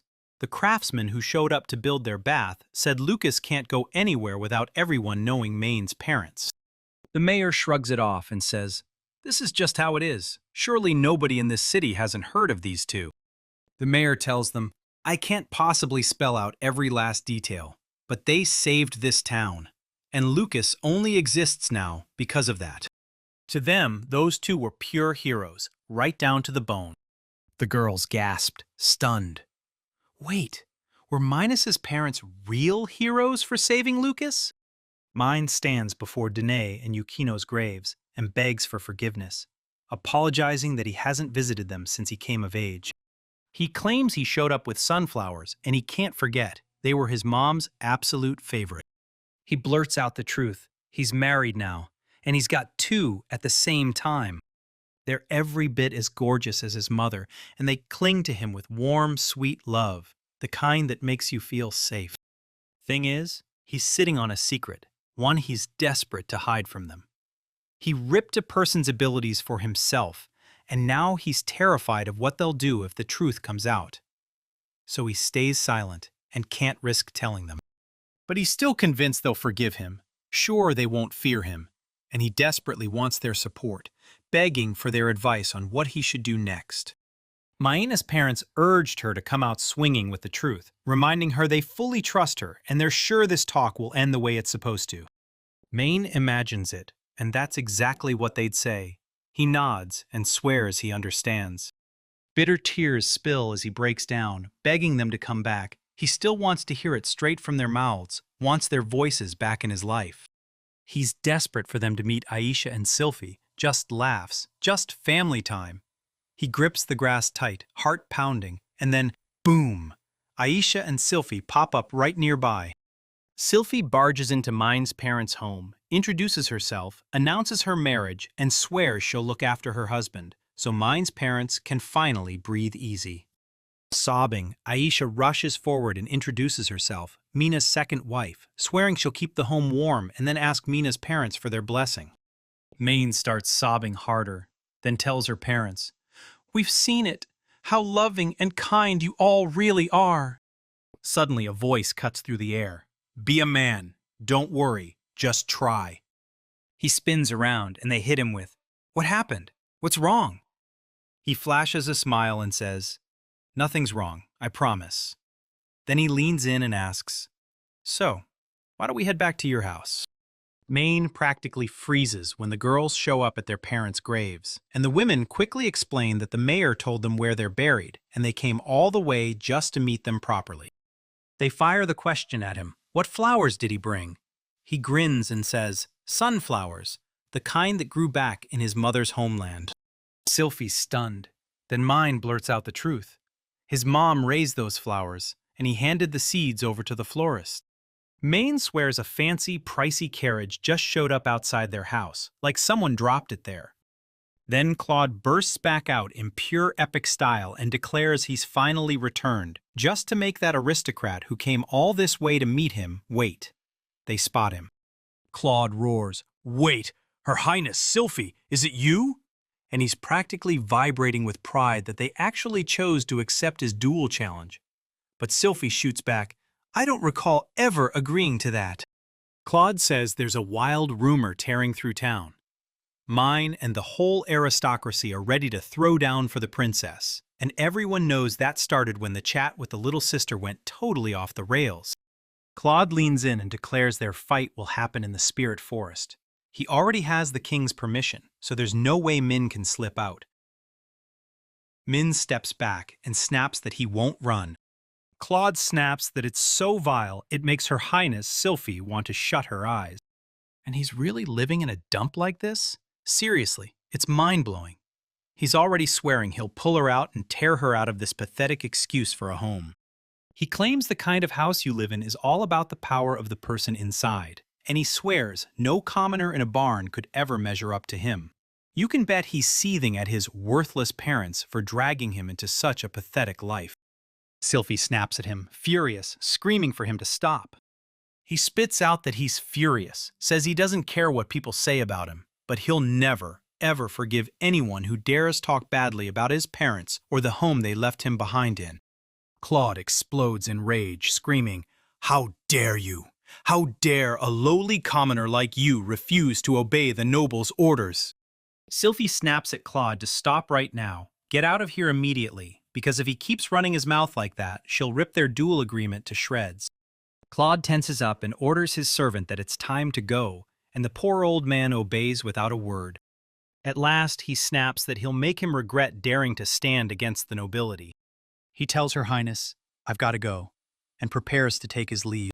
Claude storms off, then whips his head around and glares at the ones left behind, pure rage in his eyes.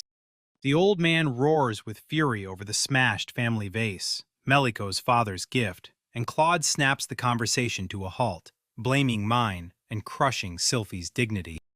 A group of shady men barges into the room, and Claude explodes in fury, accusing them of robbery and vowing he'll expose their plan to sell the dragon's baby. Somebody behind Claude leans in and reassures him, "Don't sweat it. Nobody's going to track them down that easily." Claude flashes a grin and says you'd expect a half-beast to vanish so completely you don't even exist. That dude in the back rocking the fur, he says he called them back because it's easy money again. Claude says it is, and the plan they're about to reveal will pay them way more than selling the dragon. He tells everyone, use your abilities. Go into the Forbidden Spirit Forest the day after tomorrow. The Beastman leans in and claims it's there, and Claude nods right along, talking about the lair of the divine beast Farir. Claude claims that if you can force the collar of enslavement to bend even a dragon into a servant, then you can make a divine beast bow too, while one robber snarls that it all boils down to putting the thing back on the target's neck. Claude hypes his people up, swearing that a Beastman kid with a special collar will rake in double the profit of a dragon.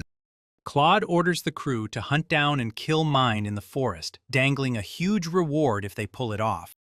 Mina's brother-in-law drops to his knees and humbly begs the princess for forgiveness, admitting that his wife's blunders caused her nothing but trouble.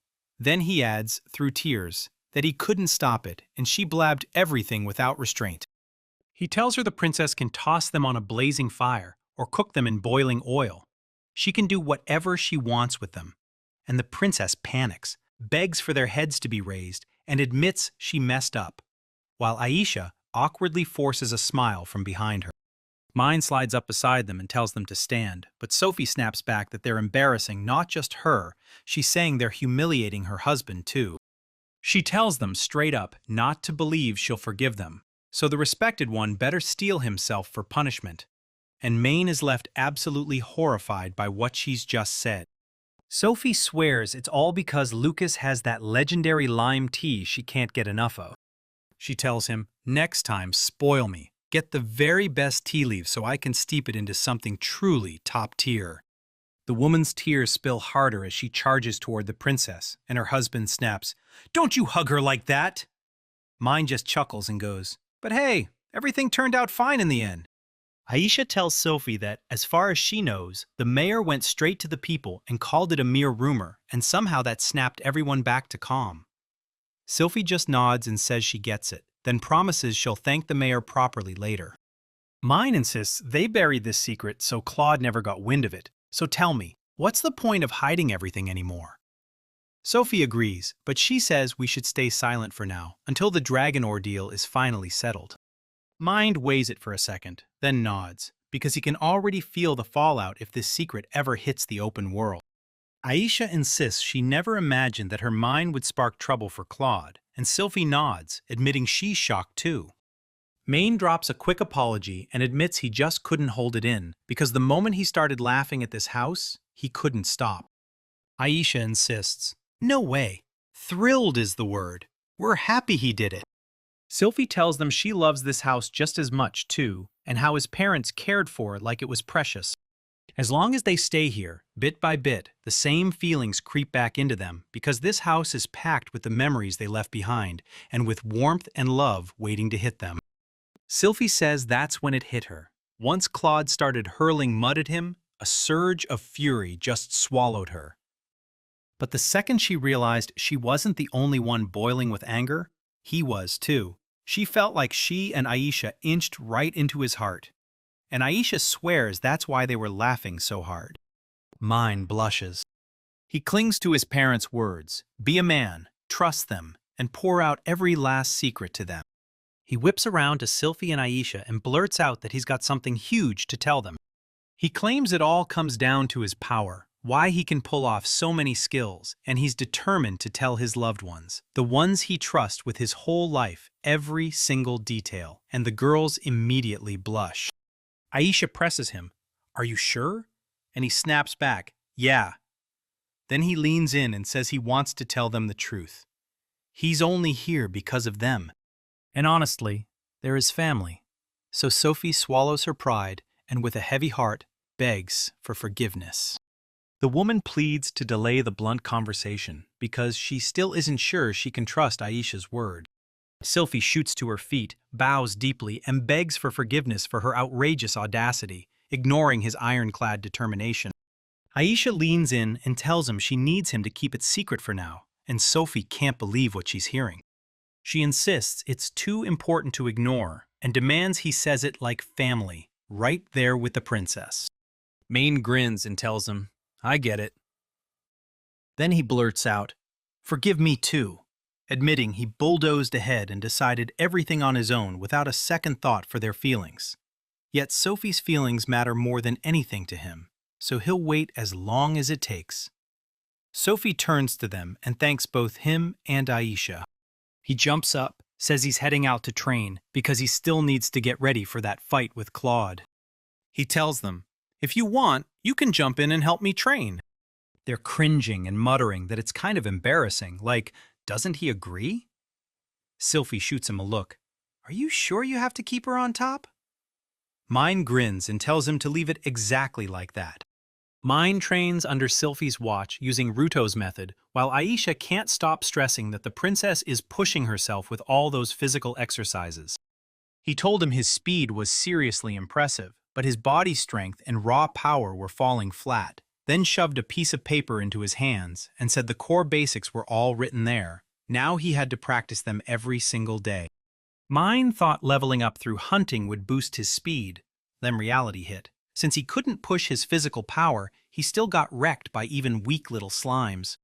He grinds out push-ups and bullies his mind into believing he has to get as strong as he possibly can. Then some guy coughs on him and calls the whole thing a primitive workout. And somehow, he still gets why that man swears by it. Sylphie snaps at Louis to stop looking, and Louis explodes with outrage over the racket his sister's causing. Then she orders him to quiet down just as he strides up, laughing. Second Prince Louis strides up to Maine, introduces himself, and then declares the battleground for the next fight, the Spirit Forest. Yesterday, Claude showed up in person to tell him everything, and Louis can't believe the fool actually dragged himself here.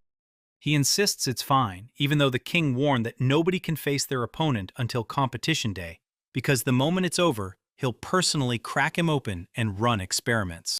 Sylphie just shrugs and says, "Whatever." Let him spill the truth about why they picked the Spirit Forest, because she's sitting there thinking, everyone knows what that place is, so why would my father actually give the okay for the battle to happen there? Aisha nods and says the spiritual energy here is going wild. These forest monsters are way stronger than normal. So strong, they're basically on par with dungeon monsters. And even the king ordered it. Nobody's allowed to enter this forest.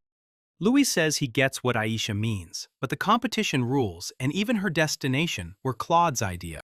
He decided the fight would turn into a forest hunt, catch the strongest monster and you win, and that's why he picked the Forest of Spirits. The king throws open the gates to the spirit forest because he already knows Claude's scheme, and Louis lays it out. Claude isn't hunting at random. He's trying to capture the divine beast Fenrir. Maine claims his father once whispered about a divine beast and says the gods once used creatures like that. Louis insists it's the truth. These aren't just myths.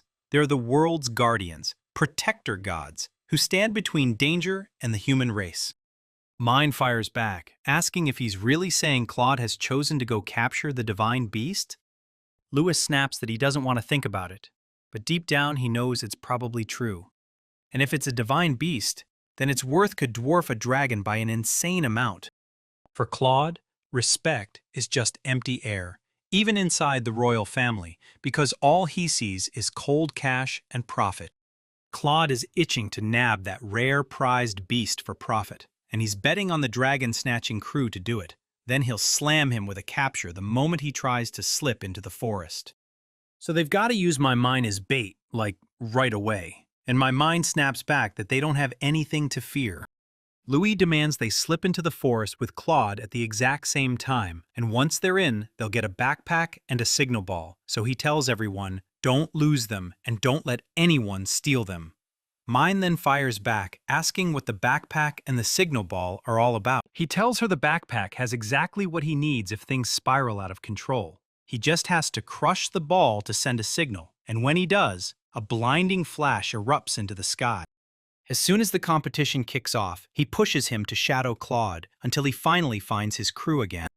He tells Maine to keep him from spotting him, and Maine shoots back with a confident, "Got it." Louis tells the squad, if you really think you can take down these mercenaries, go ahead, try to detain them. Then he adds, but honestly, don't look for trouble. I'm going to try to capture them. He tells them, if I catch you, you're going down. Let me crush the signal ball and wipe your signal out. The second they spot him, Aruto and the Order of Knights waiting outside sprint straight toward him, and he just nods like, I get it. Louis says that if he feels he can't handle them himself, or if they go and snare the divine beast, then it's a problem. He fires off a signal on the spot, no hesitation, no matter what hits him.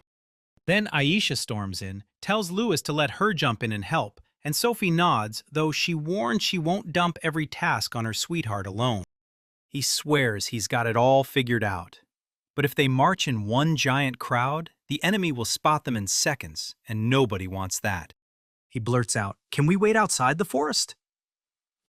With a tiny nighttime squad behind him, Brother Aruto boldly declared that their power wouldn't stop him in the slightest. While Aisha's eyes practically sparkled, Sylphie nodded and said, so that means we'll be under his command.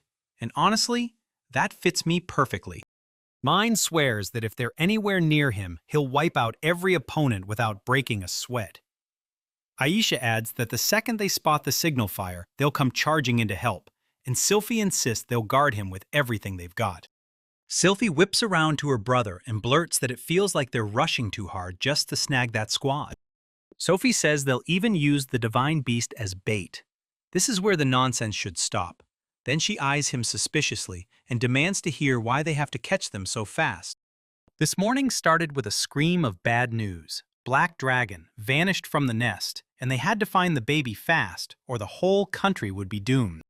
Mine is gearing up, and Louis leans in. Tomorrow's the make-or-break day. Once Claude steps into their trap, they'll snatch the baby dragon back. He whirls to Min and tells him straight up, just know, I'm banking on my power to take down the Orc King. And Min nods along without a second thought. He awkwardly blurts out, can you stop calling me your brother? Then fires off one more question. Why? And pleads, just call me Maine. He laughs like it all makes perfect sense and tells him to just call him Louis. Then Mine nods along again. Next, Louis fires off orders to the knights to bring what they promised, and sure enough, they roll in with a bag of coins and some strange kind of stone. I can't believe my ears. There are that many platinum coins? And even a precious stone? Lewis leans in and asks, "Do you still remember the Orc King's corpse my sister dragged to our castle? The one her clan paid for." He swears this gem is really the king's magic stone, priceless, deadly valuable. So he figures the king should have it, and Mine turns around and thanks him. A girl in special clothes storms in, begs for forgiveness for keeping them waiting, and declares they're finally ready. Sylphie can't even wrap her head around the fact that tomorrow is competition day, and Aisha nods like, "Seriously? Where did all this time go?" Lewis says, "If everyone's already here, let's kick this off, because I want to hear your plan and lock it in ASAP." He tells them the carriage is already waiting outside, so they need to hurry and jump in, because once they meet the king, he'll have them whisked straight to the forest. Mine demands to know if they're really getting an audience with the king now, while Aisha pushes back, asking if she doesn't have to see him after all. Lewis promises they'll head there together, and Sylphie shuts down his worries with a calm, "Don't stress so much." Because now they're all they've got, each other, their precious family. They're crammed into a rattling carriage, flying through the road like the world can't wait to throw them into trouble. His mind screams about family because that baby dragon was torn away from its relatives, and now he has to bring it back, no question. Meanwhile, that little cub in the collar is stuck in the dungeon, right beside the robbers. Claude strides up to them and asks, "So, how are you doing?" He fires off, asking if his little dragon finally calmed down. Then they tell him the moment he looks. It's fully under control, doing every order without a fight. The dragon roars, then Claude grins and says, "Yeah, even a dragon can't ignore the collar's power." Right now, Louis, Min, Sylphie, and Aisha march through the kingdom. Then a voice cuts in. Sylphie whips around, and there's little Ely standing there. Sylphie blurts, "Are you sure I can step out?" Because everyone's staring at her like her body is waving a giant red flag. Ailey says she heard a dangerous mission was coming, so she figured she'd at least show up to see her off. Then Aruto snaps back. It's Eeler August. Their precious little sister has been sick since she was born, so she barely ever sets foot outside the castle walls. He says it'd be amazing if her new big brother sat her down and spilled all the wild stories from his adventures. Mine interrupts and asks to introduce himself. "My name's Mine, and the second he's back from the mission, he promises to spill everything about Lucas, the city people, and his own family, because he's got a whole lot to tell her." Haley grins and asks, "Is it true?" And then impatiently waits for him to come back, while she makes sure he remembers what he promised her. He agrees, and at the outpost of the Forest of Spirits, the driver snaps that Lord Roselius's carriage is here, and that they're riding straight into the Forest of Spirits. He answers, "Got it," then adds, "Still, let us inspect first." The knight corners Claude and demands to know if he's alone. Claude just smirks and answers, "As I see it, yes, I am." The knight scans the area, yells that it's nothing special, and orders them to go on through. They drive off and the driver snaps to it. The carriage is packed with robbers. One of them grins and swears nobody will ever spot them. A fresh carriage rolls past the outpost, and the night guard snaps that Claude was alone just minutes ago, slipping through these very gates. He sends them off with a burst of luck, like a prayer on his lips. A riddle shoots me a question. Did you hear it? The Spirit Forest has one doorway only, this outpost. No shortcuts, no other routes. And if Claude really pulled in mercenaries, it means they can hoodwink people's eyes and make anything look real. He tells him that even with the Order of Knights guarding the forest, Maine can't afford to drop his guard for even a second. Mine obeys. Mina gets a backpack shoved into her hands and told to carry it, and inside is a signal ball for emergencies. So he drills it into her head. Don't lose it until the competition ends. Maine stares at the backpack and blurts, "So this is what it looks like." And right then, it's like time itself freezes. The knight wastes no time. He tells him Claude is right now laid up in the far-off tent. The three of them stand watch over him, so he better shut his eyes and recharge until morning, because he'll obey the plan. They tell him this fire can shut down any magic, so he doesn't have to fear those forest monsters sneaking up on the camp. Mine bowed to the knight, thanking him for urging him to take a proper rest. Maine squints and blurts, "Wait, what, a tent? And there's even a bed in here?"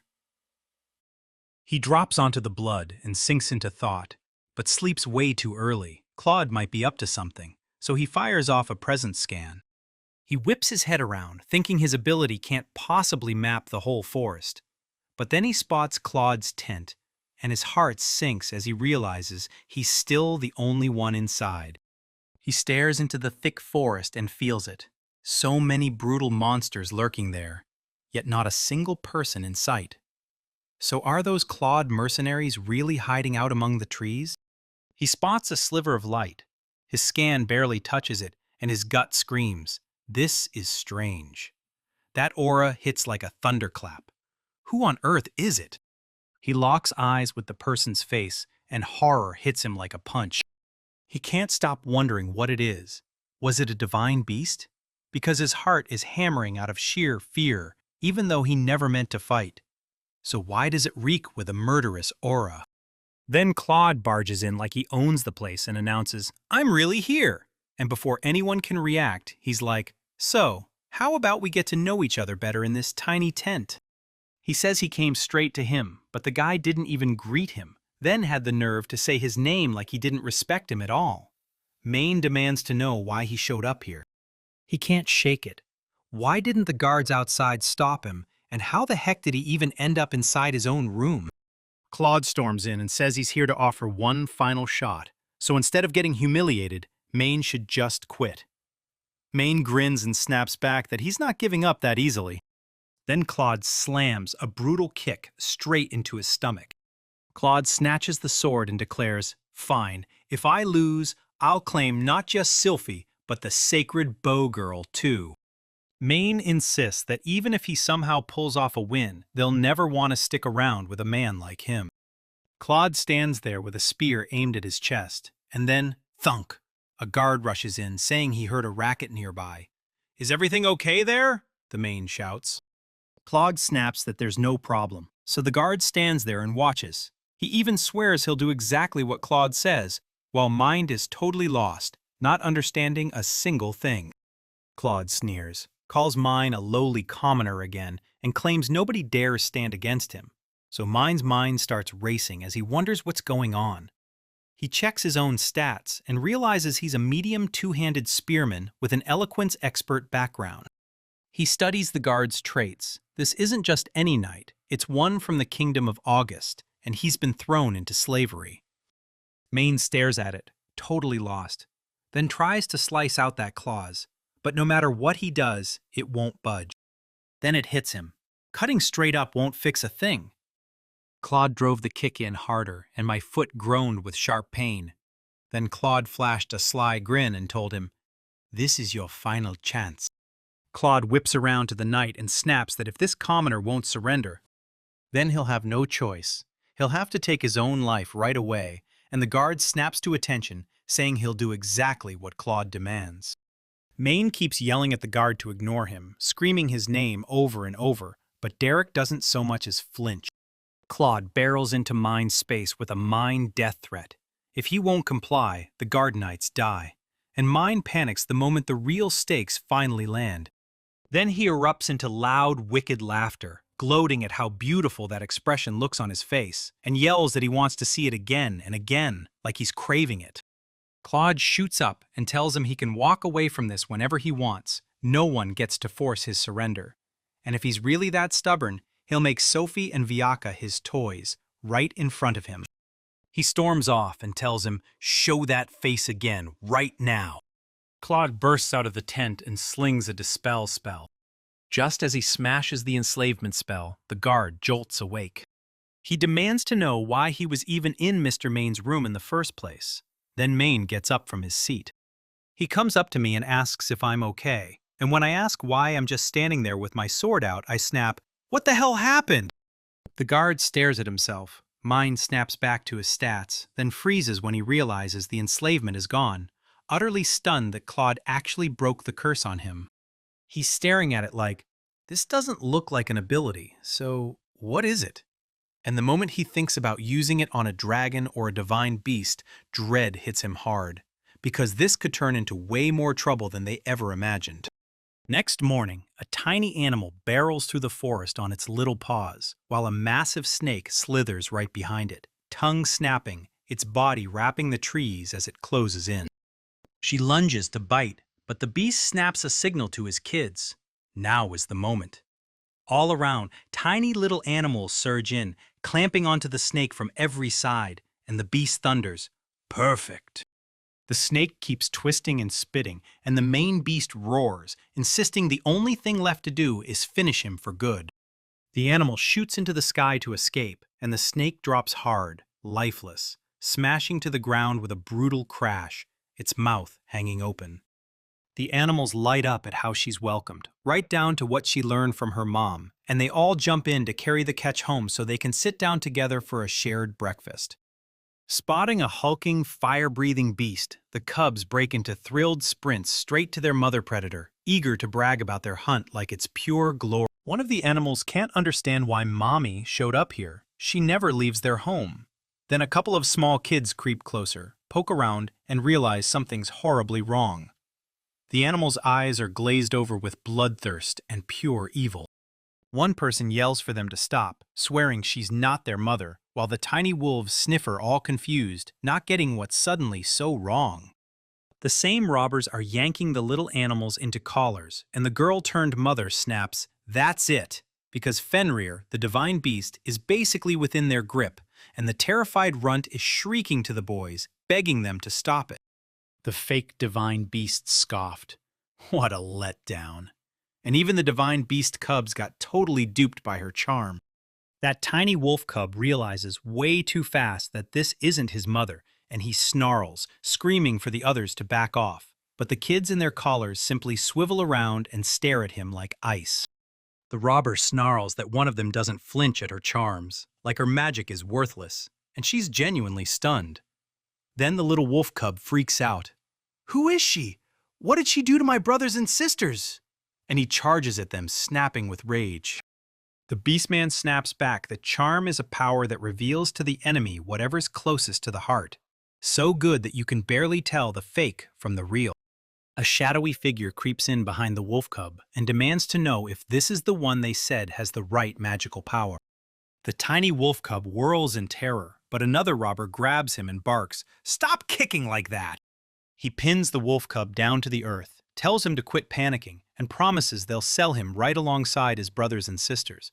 Then, the little cub lets out a raw, helpless howl. The Beastman boss snapped at Katsu that they'd run out of collars, so they'd better hurry up and drown him in their solution. Katsu fumed to his boss, saying this was pure stupidity. He'd heard divine beasts can talk telepathically, so if his mother was out here somewhere in this forest, he could call her, and then this nightmare would finally have an end. Kazur draws his knife and snaps that this is going to be truly awful. Then with his other hand, he clamps down on the wolf cub's head and declares, "There's nothing you can do."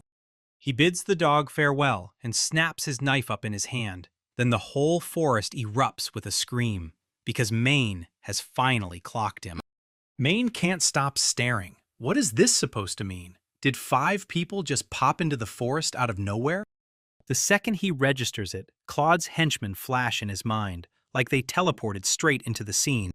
He balances on a tree branch, eyes locked on Claude as the competition kicks off, and you can tell Claude's on a mission to hunt magical beasts, because all this time he hasn't once gone messing with the mercenaries. Claude keeps scanning the area, while Maine stares at the distance and can't wrap her head around it. How they're this far out, yet he still wants to sprint off and figure out who's behind it. He's seen it.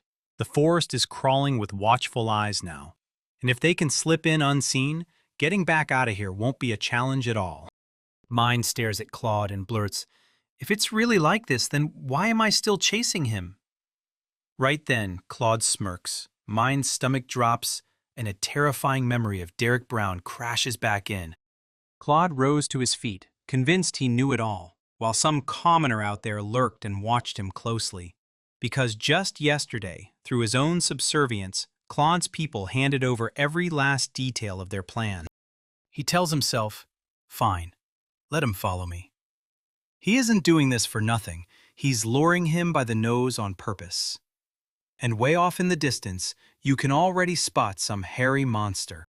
He figures the best move is to knock this macaque down, make it carry him straight away from the divine beast's lair, anything to yank this idiot miles from his real goal. He lifts his palm and assumes they'll keep dancing to his tune, only to realize too late he's basically outed their whole plan. Meanwhile, Mine snaps through the trees, convinced Claude already knows because all along he's been dragging him away from his minions on purpose. They had to find a trick to slip into the forest unseen. Maybe that same moving stone trick from the dungeon, or a power that lets you vanish your presence entirely, or some wild magic that warps space and time. If they can pull this off, he has to catch them right now. He rockets onto a branch and slingshots off it. He's still rattled by what he felt earlier, those 4 who were near the 5 mercenaries, and now, up ahead, he spots them again, still right there. He vanishes without a trace, drops onto a single branch, and then keeps his eyes razor-locked, watching every move.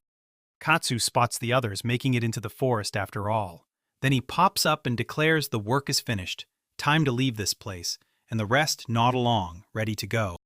The girl shouts for the wolves to come with her, and Mine figures out these puppies are the finalists.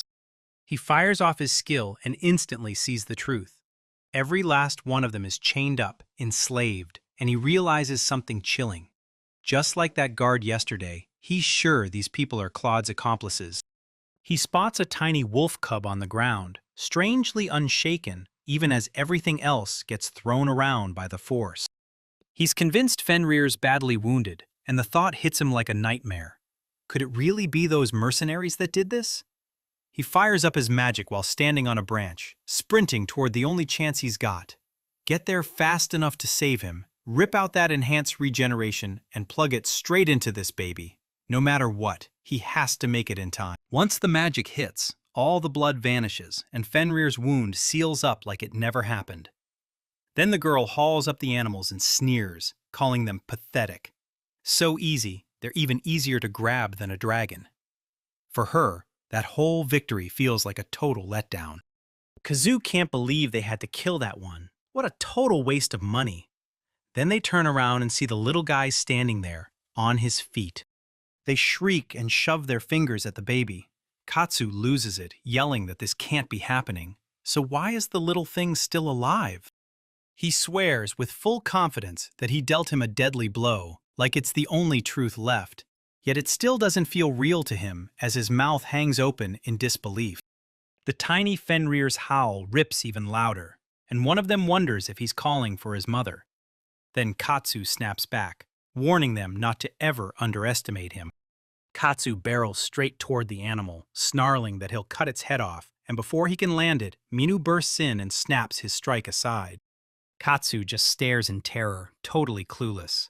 Then Mine snaps his magic eye with rage, and a blast of power flings Katsu flying away. He crashes to the ground with a groan. Panic ripples through the crowd. Mane rushes up and asks Fenrir if he's okay.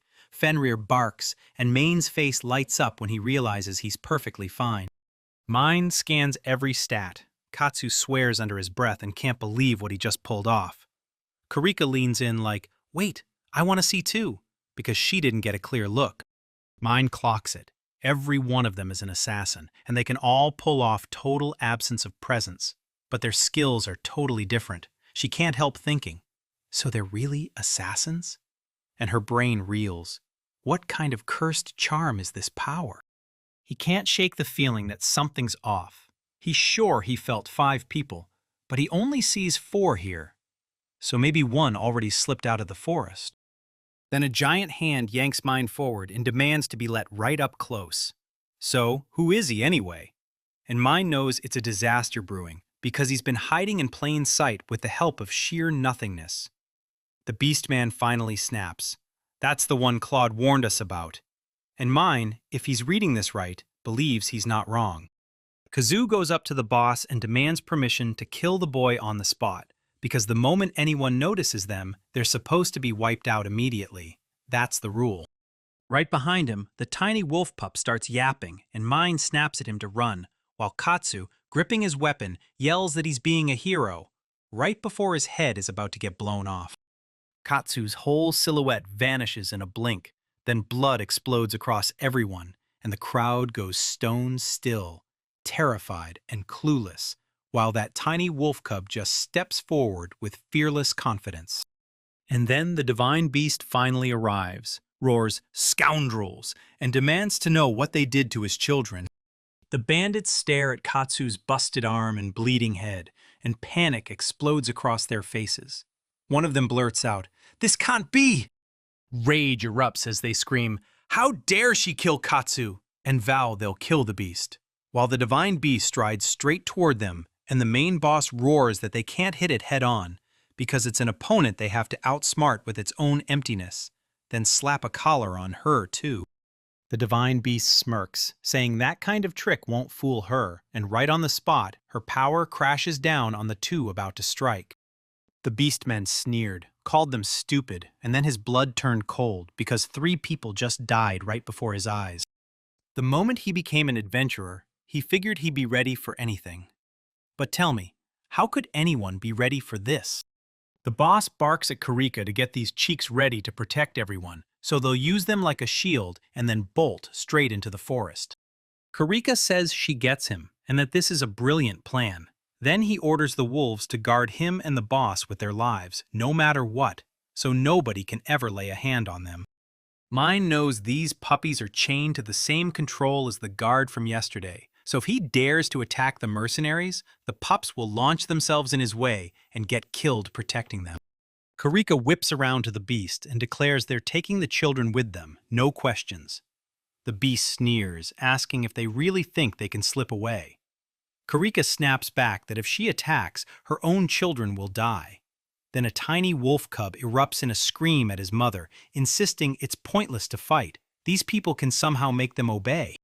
Suddenly, a shadowy force crashes over everyone, including me, while the divine beast snaps, calling them pathetic fools and promising they'll regret every last move. Mind starts yelling in her head, begging her not to do it, and he knows she's about to slam them with a wildly dangerous wave. Karika screams for the kids to die, but to stop this blast first. Yet the divine beast has no clue what they're doing, so it charges and they all have to dodge. Then a tiny wolf cub bursts out, shoves his brothers and sisters out of the way, saves everyone at the last second, and takes the hit himself. Right here, Mina shields the wolf cub with her own body, throwing herself over him as the divine beast's wild, unstoppable fury crashes down. The tiny wolf cub winces. Mine spits that no one will ever be robbed of a family, ever, and the divine beast stares in terror.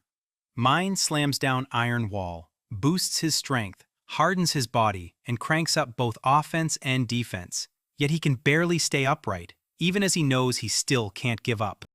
The little wolf cub stares at him in awe, but Mine can barely stay upright. Then the divine beast growls that all of it is pointless and that it'll end up crushing him. Right here, the divine beast unleashes a mind-bending magic of space and time. Yet when the strike comes, Mane digs in, resists it, and the blow whistles past him. Mane pants hard, blurts out that it's finally over with pure relief, and the divine beast can't even wrap its head around it. Because if this human youth can stand up to the power of God, then he has to be special. A god declares a special one has been born among humans. Then, this tiny wolf cub whines and rubs Mane's leg, and Mane grins, says he's just relieved he's okay, asks if the cub was worried about him, tells it not to fret, and the moment he confirms he's fine, he even thanks it for caring. The divine beast stares at this young man, wondering if he's the chosen one, while Mine snaps around, freaking out about what happened to the other puppies. Then terrifying screams tear through the air, and they realize this nightmare has wiped out so many trees in the forest. Mine's gut drops. Are those puppies dead? No way. But the divine beast snaps her attention to him and tells him to breathe easy. They're alive. They slipped away with the people, and if she chased them, she'd only end up making things worse, so she didn't follow. The divine beast locks eyes with him, and Mine shoots back, dead sure she's going to go find them. The beast tells him, straight up, how unusual he is, how she'll accept that he's willing to risk his life for her children, because she's seen humans centuries ago, and none of them were anything like him. The tiny wolf cub erupts into barking, and his mother awkwardly blurts that she gets it. There's no reason to be this angry at her. The divine beast lowers to the ground before Mane and thanks him for saving his child. Mane freaks out and shouts that he can't do that because it's not right for a divine beast to bow at all. And then Mane rushes to say he should be the one seeking forgiveness instead. He explains that to save himself, he had to twist the blow away right into her forest, so the attack tore up her home instead. The tiny wolf pup scrambles onto the man's head and unleashes louder barks, and the divine beast repeats every word. "It's not my fault, it's Mama who messed up." So he orders Mine to stop sulking and get it together. Mine beams, thanks the wolf cub, and it curls up contentedly, while the divine beast leans in and asks how those robbers managed to tame her pups. Mine says it wasn't taming at all, it was straight-up subjugation, if he's remembering right. Mane's mom snaps that the baby claims these scoundrels are slipping collars onto her kids, and Mane fires back, if you remember, that Soldier yesterday had one of those sacred collars sitting on his neck too. Mother believes that if humans can't possibly match the strength needed to craft a collar that can subdue a divine beast, then there's no way they could ever make one like that. Mane tells everyone he can no longer feel those mercenaries anywhere, and now all we can do is pray they haven't slipped out of the forest. The mom insists they're still deep in the forest and that they should stop right here, and Mine shoots back, "How do you know?" She just smirks and says that a total absence of presence won't fool the divine beasts. Not anymore, because the little ones haven't learned to awaken that power in themselves yet. The terrifying part is they're using her kids like human shields, and with her destructive power, she can't save them without hurting them too. So now she's trapped, staring at the one question: what can she do? Mine realizes that dropping the subordination changes nothing, and that fighting them is out of the question. So, yeah, it looks like he's got no choice at all. Mine swears he'll try to rescue her kids, but to keep them alive, he's going to have to steal the kidnapper's abilities. The mother tells him, "If you've got a plan, I'll listen." And yeah, it's shaky, but it's all she can do, because her life now depends on him. Then the baby blurts out he wants to help save his brothers and sisters, and Minus can't believe it. So the mother immediately asks, "Are you taking him with you?" Mine shoots a question at him. "So you really want to come and help save them?" Then leans in, puts her trust in him, and introduces herself. She tells him they'll get to know each other, and finishes with a warm, "I'm so happy to meet you." Silence drops in. Mine stares at him, stunned. The little wolf cub tilts its head, asking what's happening. Mine blurts out the words like he can't stop it, and just like that, what he only barked before clicks, and now he finally understands what Mine means.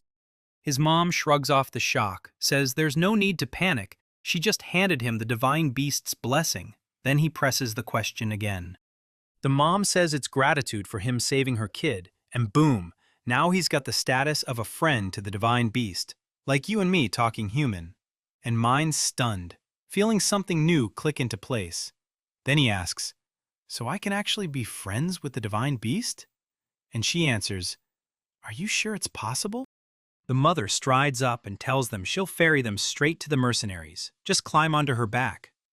Mane can't help but wonder what it feels like to ride a divine beast, but the little wolf cub nudges him. The mother pushes him right along, and Mane finally nods, like, "Yeah, I get it." Then they burst into motion and thunder through the forest at full gallop. Minus is shocked at how fast they're tearing forward, and his mom yanks him back to reality. "We're right below that slope." So she asks, "Think you can jump?" And Minus grins. "No problem." The divine beast halts midair, screams that her only hope is him to save her children, and as they soar through the sky, they swear they'll do it. He drops down and figures the mercenaries are invisible to him, until he realizes he can still feel the puppy's presence. He whips around and spots two girls, Sylphie and Aisha, and the shock hits him instantly, so he blurts, "What are you two doing here?" Mine demands, "Why is this happening?" And he snaps, "Didn't you wait past the forest?" A tiny wolf cub yells that only one person is ahead of him, accusing everyone of trying to trick him. Then Mine roars back, "It's a fake!" Karika plunges a knife into his stomach, and she snarls that she thought it was that mother who'd come. She never expected it to be him. And the little wolf cub bursts into excited screams. Karika whispers sweet dreams to him, snatches the wolf cub for herself, then Mine lunges in and fires off the magical eye's power. Karika drops into unconsciousness on the spot, and the little wolf cub squeaks, "Are you okay?" But Aisha is standing right there beside them. Mine steadies the wolf cub with a trembling smile, telling him she's fine because thanks to him, he barely slipped out of a fatal strike. He watches Aisha vanish, and it clicks. This is the same charm trick the little wolf cub says is how his brothers got fooled too. Mind finally realizes it. This power is pure danger, so she needs to be stripped of it while she can't even fight back. Right then, a panicked wolf cub blurts that something else is creeping up from behind, and he has to dodge the incoming strike. Mane whirls around, then bam! He smashes into a tree before he can even move, hand pressed to his cheek where it got hit, stunned. How is this even possible, he thinks, because he didn't feel a single gust of wind. A tiny wolf cub yelps at him to duck, and Mane listens just in time, only to watch the tree get claw-scratched where he would have been. He stares at it like it's real, fires the magic eye impulse, then instantly his nose starts bleeding, and he's left totally baffled, like he missed something massive. He jolts upright and still can't make sense of anything. Then, out of nowhere, something rockets straight at him. He freezes, staring as a puppy-shaped silhouette comes into view, and his mind races. Is this the magical eye the puppy's been using? And did he react in time just because he saw it coming? The Beastman, ringed by 3 Fenrir, snaps at Mine, asking if he was trying to hit him just a moment ago, because those puppies of theirs don't just guard him, they block even attacks he can see coming, and somehow they're still newborns while acting that divine. That tiny wolf cub yells at Mane, and Mane snaps back, "Don't worry." But the truth hits hard. He realizes there's nothing he can do from here because he's trapped with no escape route. Mine kicks off a full enemy scan, and Leo leans in like he's stunned. His healing power is seriously unreal. He lunges with the blade, trying to slash first, but the moment he swings, everyone turns on him and pounces.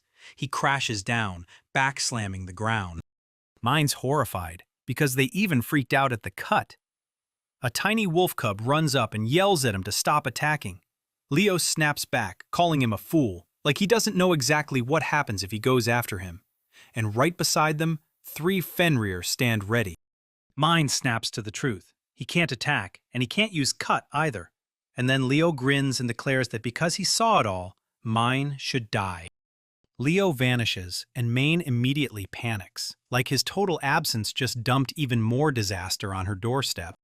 He starts to think his older brother, Arudo, would have handled him in seconds, like it was nothing. Then he remembers Arudo's words. In a fight, the key is reading your opponent's flow, and if you can't, then you build your own. That tiny wolf cub yells that he's right on his tail and screams for him to dodge. Mind whips into action and somehow slips free. He can't believe this. Can that little guy really see him? He remembers he warned Leo just the other day, so why is he suddenly dodging like he's got eyes in the dark? Leo's stunned. Was it luck? Or something more? The tiny wolf cub yells at Manu that he's coming down from above. Then Manu hits him with sleep, and the moment it takes effect, the cub starts fighting back, struggling to resist. Leo drops his guard for just a second, and Mine can tell it hit him anyway, even if he managed to hold his ground. Mine leans toward the wolf cub and asks, "Can you see me?" The cub grins and says, "Yeah, I can." Because to him, Mine doesn't just stand out, he literally burns red with light. Then Mine asks the big question, "So why can't you see me?" Mine swears the little wolf cub can't see him, yet the cub grins and says, "Tell you what, I'll point out where you are." Leo freezes. Wait, can this kid really spot him? Impossible. That tiny wolf cub keeps staring him down and yells that he's right above Mine, right in front of him. Leo lunges with a kick, but Mine slips out of the way and bolts straight into the forest. The tiny wolf cub blurts out, "Min, What do we do if we can't attack you? And Min grips that lesson. His father's words ring in his head. Today, they're finally learning to hunt again. Dane asked, "Did you see those rabbits?" He needed them alive. And then he turned to his father, panicking, asking how he was supposed to catch them when he'd left his traps at home today. His father leaned in and declared this was the lesson he had to learn. Turn his eyes to the forest, and he'd find a whole stash of traps waiting to be made. Right now, Mine yanks the rope and fires up her carving skill, and that tiny wolf cub yells that he's coming in from the left. Mine stares at the red highlight and blurts, "Why am I marked like this?" He shrugs, "I don't know." Then someone leans in and drops the truth. Divine beasts can sense magical power. Mine frowns like his head is buzzing. Am I really hearing this? In my own skull? Volokhanok says yes. "Mom," he adds. And the beast concludes, chilling and clear, everything in this world carries magic. Not just people, but stones, plants, everything. When they fire up their powers, it all spills out, turning them, the divine beasts, into beings who can spot even the total emptiness of presence, like they can see right through the gaps. The mother gasps, stunned that her little baby has already learned how to spot magical power, and the tiny wolf cub nods right along, ready to believe it too. That tiny wolf cub blurts out, "Until right now, I couldn't even see this light." And you can tell it clicked the moment those fools almost slaughtered him. After Mine hauled him out of death, the power flipped on, and the light finally showed itself. Mother leans in and grills Mine. Does he have some power that can control how levels grow? Mine freezes for a beat, then starts thinking hard. While he's on holiday at the hotel with the hot springs, something like that practically drops into his hands. He checks the system and bam, it tells him the rewards are going nuclear. His experience gained jumps to 10 times. The experience needed to upgrade skills, and everything he earns in battles is boosted by 10 times too. And even his comrades in the group get the exact same effect. Mind whispers to his mother in his own head, telling her her baby is thriving while he's there, and she lights up, saying how incredibly interesting that is. Mima ties the ropes together and yanks them down through the trees, while the tiny wolf cub yells at the enemies right up ahead, and that he's moving at terrifying speed. Mine slips the hit and keeps yanking that rope tighter. Right now, it's just a game of tag, but soon he's going to set his own rhythm and turn the fight his way. Leo snaps that the kid keeps sprinting in circles, but he already sees every trick coming, and then he starts ticking off the powers to himself. Sleep, healing, and a total absence of presence. He stares at the straps like they're a lock on the world. Touch them, and he can pinpoint his location, somehow. And since he's just a kid, he's determined to prove, through experience, what grown-ups mean. The tiny wolf cub barks at the miner that he's already on the attack. Then Mine jerks to attention and yells back, "I'm right here!" Mine thrusts his hand out again, and Leo laughs, saying sleep won't touch him. Then Mine kicks in speed reduction. Leo can't make sense of it.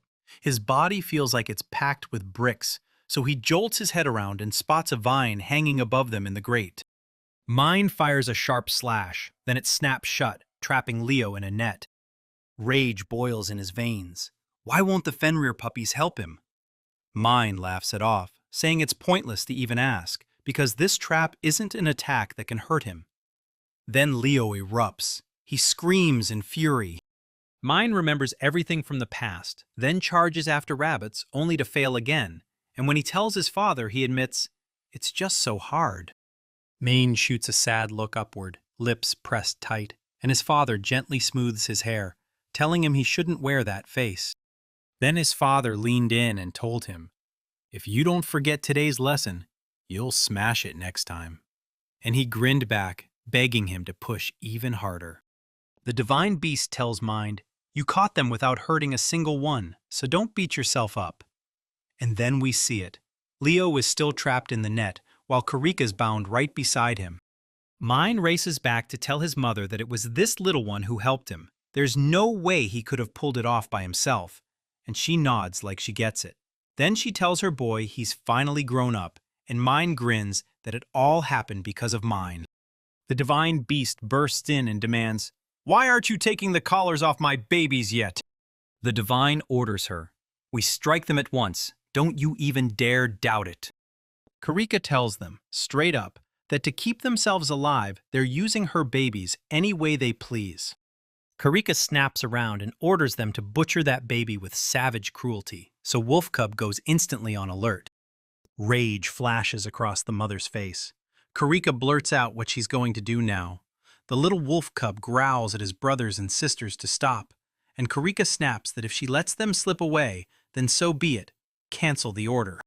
Maine strides out and demands she stop, and Karika shoots back, "What do you need?" before pushing him away from the wolf cubs. Mine reaches for a wolf cub and with a heavy voice asks why they can so easily snuff out someone else's life. Then Karika pushes back. What does he want to do? Because only they can yank those collars off. And Leo just watches, locked in place. Maine yanks the wolf's collar off, and the whole crowd goes wide-eyed with shock. Leo and Karika are absolutely horrified, staring in disbelief because they can't even figure out how he pulled it off and got it out. Leo screams at Karika to stop, or they'll lose their shields. Karika snaps an order to kill the boy, fast. Mine hits them with royal compulsion, commanding silence, and just like that, Karika cuts off mid-breath. Leo's completely lost, so he snaps, "What did I do to you?" Mine freezes, and the divine beast stares in disbelief, wondering if it was all just some kind of royal pressure. They're fine, at least for now, and when they ask what went wrong, the moment turns intense as they start arguing heatedly. Maine's mom grabs him with gratitude and tells him he saved her kids, and Maine only grins and shrugs it off, saying he doesn't need thanks at all. She whips around to the robbers and declares that the only thing left for them is to face divine punishment. Mine tells Mother to hold up and swears they don't have to kill them. Then Mother unleashes her power and wipes those criminals out, shattered into nothing. The divine beast begs for forgiveness from you, but anyone who dares defy the heavens has to be punished. Now she's turning to God, demanding to hear why he's allowed to wield the Demon King's power. Mine lays it all out, she says. That means he didn't just get a full scan, he also cut and pasted it. Then Mine tells her he stole the royal compulsion from the Orc King, and while Mine gets why that might work, she still can't stop asking, how did he rip off the collars like that? He claims the Orc King even wields magic that bends space and time, though, yeah, he's not totally confident he'll pull it off. The last time he pulled this power, a black hole tore open, but the Orc King could slip through space without even making one. The thought hit like lightning. Could he really bend space and time? And once it clicked, he slammed the plan into place so he could tear off those collars. He grabs the collar and tells them he figured if he can pull off this power on them, he can yank them to a whole new location. She says she gets it, then begs him to explain, so he spills his power to someone else and insists that it's not true. The divine beast warns that its power is so massive it turns lethal, something no human should ever carry. Then Mine stares back at her with a heavy, sad expression. But if she was handed to him by God, then from this day on, she'll guard him as God's servant. Mine blurts out in shock, a divine beast protecting him? He's grateful, and she asks why he even came into this forest. He tells her the whole truth about the dragon and its child. The mother gasps in terror, asking if some human could have stolen her baby dragon, while Mine snaps that it had to be the mercenaries, the ones who used those collars. She points and gasps. There, those people, with lives so short, just two greedy monsters. Then she turns and slips away from him. Even with those mercenaries already lying dead, Claude is still standing, still free. But the moment he hands this collar to the king, everything flips. Because Claude swore, right in front of him, that he'd make Sylphie and Aisha his servants. He clocks the collar's traits and realizes the owner has to pour his power into the collar. Then it can be stamped onto anyone, and boom, the magic kicks in and the subordinate falls in line. To break that control, the owner's permission is required, and Mine is already stewing, thinking Claude won't get his hands on something this dangerous again. The little wolf trots up to him and blurts out, "Guess what? Since my mom killed those scoundrels, I'm the one stuck with the mess now." Then his mother spins away, clearly embarrassed. Mine blurts in, pure panic, that they wanted to murder them themselves and nothing like that was supposed to happen, so she had no choice. With this collar on, everything's fine, right? He fires back, and even if it isn't, he'll help. Mine and her mother are left stunned. The little wolf cub blurts that your mind saved them, and now he's determined to repay you. So he grabs your hand and asks to rescue the baby dragon together. Mom demands to know if Maine will take her with him, and Maine fires back asking if it's even doable because he can't ignore the fact that this could get dangerous fast. She swears her baby can feel the dragon's magic in an instant, and that it hears every word like it understands dragon speech perfectly. She tells him he'll be useful to him, and then casually admits she thinks he's got a crush on him. Maine can't help but wonder if any of it is real. Mine thinks, if I tag along, I'll be way more confident. We'll save that dragon together. The little wolf cub barks, all joy and excitement. Maine's mom leans in and tells him she trusts him with her baby. Then the other siblings file out. They all say goodbye, and even his brother gets a warning to try harder, because the whole family is fading out with one last farewell. Mine stands on the cliff's edge, clutching a ball in his hand, and snaps that he has to rush back to the castle and report on everything. The ball detonates, and boom! Fireworks burst across the sky. Maine whips around, shrieking in awe. How insanely cool is this? They freeze there for a moment. Then Maine snaps. Seriously, who's going to stop hiding and finally come out? Claude bursts out of the forest, grabs the mine's attention and tells him, I gave the signal, meaning he's finally thrown in the towel. Mine grabs the collar and demands, do you know what this is? He squirms out of it, claiming he has no clue. Mane swears he ripped it out of the mercenaries lurking in the forest, and then adds that it was his all along. Claude swears at them in his head, then snaps, What happened to you? Mind answers, They're all dead, and I'm taking this to the king to tell him every last one of your evil deeds. Claude drops the truth like a hammer, so that's it. Even he can't wiggle out of this anymore. Then Maine leans in and asks, So he's basically saying, in plain words, that it's his? Claude insists it's his. Then, out of nowhere, a collar snaps onto Maine's neck. Claude demanded that the punishment be laid on him, that he confess every sin himself, and that it be treated like a royal order so the noble could leave and Claude would obey like a commoner who has no choice. Mine slips the collar off in a snap and tells him that kind of trick won't work on him, while Claude's fear spikes through the roof. He thinks it's ridiculous. How on earth did he rip the collar off himself? Mine fires back that this is the end for Claude, and Claude shrieks that he's just a pathetic commoner. Then Mine barks for the forest monster to crush that little thing, and the monster bursts out of the woods straight at Mine. Mine can't stop wondering if this is really subjugation. He barely has time to deal with it. Then Sylphie bursts out, swings her sword, and chops the monster's arm clean off. Mine erupts, yelling her name with pure joy. Claude thinks Sylphie showing up here just gave him his big opening. Then he grabs the collar with both hands. He screams that Sylphie is his now, yanks the collar toward her, then Aisha nails him to a stop with an arrow. Sylphie grins and says she's way happier, since the holy bow was exactly what they'd expected, while Aisha steps aside and watches every moment. Claude gets abandoned. No beast, no powers, just him, alone. A sword clamps to his throat as he shakes and squeals in terror, while Sylphie looms in with her massive blade and snarls that she'll never forgive him for lifting a hand to her darling. Pathetic Claude.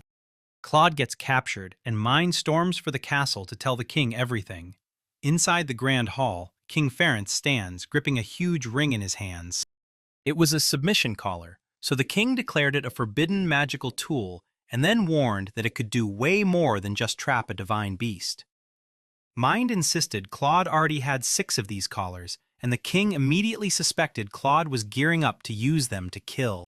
The king declared that Claude was absolutely done for now. Then he turned to Mine, praised him to the skies, and told him to get some rest. Mine beamed and promised he would. Aruto hurried Mine along through the castle corridors, shouting that everyone was waiting, while the king stood behind, staring at the ring in his hands like he couldn't make sense of it. Then the king barked at Mane, saying he wanted to ask him something, and demanded to know if the murderers had really planted these collars on the divine beasts. The king declared the collars could only be undone by the person who first buckled them on, then leaned in and grilled Mane, who dared to remove them, and how did they do it? Mane froze in place, and the king snapped back that it was probably pointless to even ask, then ordered Mane to drop it and just turned around and walked away. The king stormed down into the dungeon, where blood-curdling screams echoed, snapped to a guard and demanded answers. Then, at the far end, Claude hung there, bleeding, battered, and chained to the wall. The guard shook his head at the king. Claude wasn't about to spill a single secret, not even if it hurt him to keep them. A scream tore through the side. Rosalia, Claude's father. He grabbed the king and demanded to explain this mess, and the rabbit snapped back. Your son Claude is hiding a baby dragon. The father snapped his gaze to Claude and demanded, Can you even picture what that dragon would do to the humans if it ever learned they stole his child? Rosalia screamed, Claude, are you really planning to wipe out this whole country? And Claude snapped at his father, Disappear. Claude told everyone he was only doing all of it for Rosalia's clan, while making it crystal clear his father should have been the one shouldering it. Then Claude spun to the king and demanded, If you want that baby dragon so badly, hand over Sylphia. Claude's father couldn't believe his ears. Claude snapped that commoners needed to stay in their lane, then marched straight to the king and claimed only he was perfect enough to marry the king's daughter. The king told Claude, I get your hatred, then added, Like Mane, I was born to a poor peasant's life, but I climbed to the throne through my skill and a little luck. Claude snapped back to the king that the dirty blood of commoners runs in his veins, and that's exactly why he refuses to let his family's blood get stained any deeper. Rosalia barked in rage at her son, demanding what he thought he was talking about, but the king stayed unshaken and told her son was right about every word. King Farron leaned in and told Claude, If you want the crown, you've got to get your hands dirty. More than once. So he grabbed it and used it on him on the spot, no hesitation. Then he thrust the collar of submission in front of Claude and said that once Claude spilled everything, he'd probably force him to serve as a mine servant. And Claude nearly froze, terrified the king really had that collar waiting for him. Claude erupted in horror, yelling that this couldn't be real. No way the king could use it. He warned that if the collar came into play, the king would be branded a criminal, and Claude kept screaming that the king had zero right to touch it. The king leaned in and demanded, Be honest. Do you truly think you can't break free of the collar? Claude screamed at his father to stop the king, then kept yelling through pure terror to save his son, pleading with the king to back off. Mine and Naruto closed in on Sylphia, who was squeezing a fluffy wolf cub in a tight hug. The little thing squirmed, begged Mine to rescue it, and Aisha stood right beside them, grinning at the sight and practically pleading with Sylphia to let her cuddle it too. That tiny wolf cub yelped that the princess was totally embarrassing him and begged her to let him go, while Naruto pressed, Is this the same divine beast? Mine chimed in sweetly that it looked like the cub was kinda into the princess, and right behind them, a bespectacled girl stepped up, Louie, declaring she wanted to touch the beast too. Naruto stared at the tiny wolf cub, shocked by how much power it had.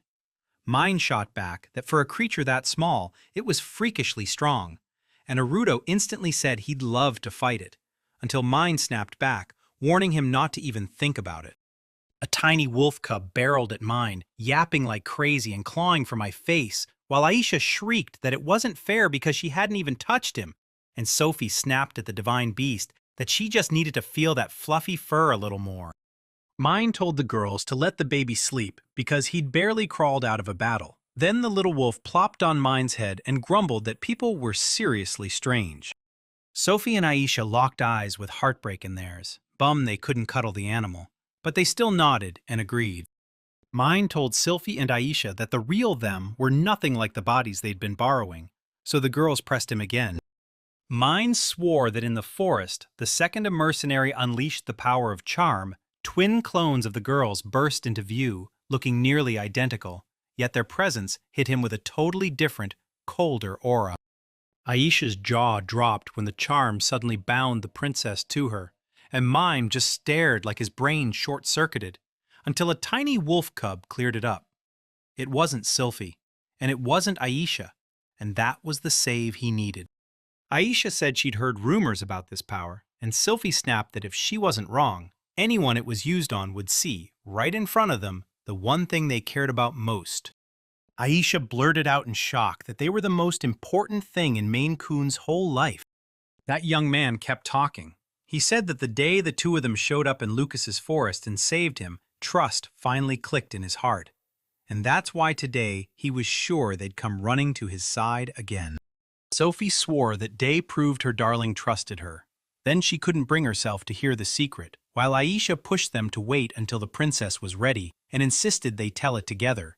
Because they're family. Sophie realized Aisha was sacrificing too, and when it was finally over, she thanked them through tears. Even with her family right beside her, people she could trust with her life, fear still gnawed at her for reasons she couldn't explain, and Sylphie finally snapped, saying she'd stop hesitating for good. Right then, the guard burst through the door, sweating apologies for cutting into everyone's rest, and demanded they all head to His Majesty, while Mine shot back, asking whether they'd finally track down the dragon cub's location. Naruto and the girls trudged in with the wolf cub to the castle, and the king hurried over, apologizing for dragging them here. Sylphie leaned in and demanded to know if they'd really figured out where the dragon cub was hiding. The king said Claude had spilled everything himself. Then, from his dungeon cell, Claude begged the king not to use the collar, claiming the dragon sucker was in Adora. Naruto told everyone that Adora was a dungeon city, so far that horseback from the castle would take at least half a day, meaning they had no choice. They had to ride out right now before the dragon realized they were gone. That tiny wolf cub on Miles's head shrieked in pure terror. Miles snapped that things were getting worse fast, and the dragon was closing in on Adora. The dragon snapped awake to the nightmare. Humans had snatched his child. The divine beast swore the dragon would reach the city before sunset, but Mane blurted, "It's almost evening! We're not making it!" The wolf cub grabbed Mane's panic and told him to calm down. If he taps the power of space and time, he'll pull it off, right on schedule. And that little animal just warned Mane. By taking the road alone, he can stop everything before it spirals. The divine beast told him point blank that the choice was all on his shoulders, save Minadora, or let her fall. Mine snapped into a fierce frown, fists tight at his sides, and the whole castle hall spun toward him, everyone demanding, "What's wrong?" He swallowed hard and said a message had come from Lady Fenrir, and that the dragon was already on its way. The king snapped in surprise when he saw the message came from the divine beast, and he insisted it was telepathy. Mine nodded along.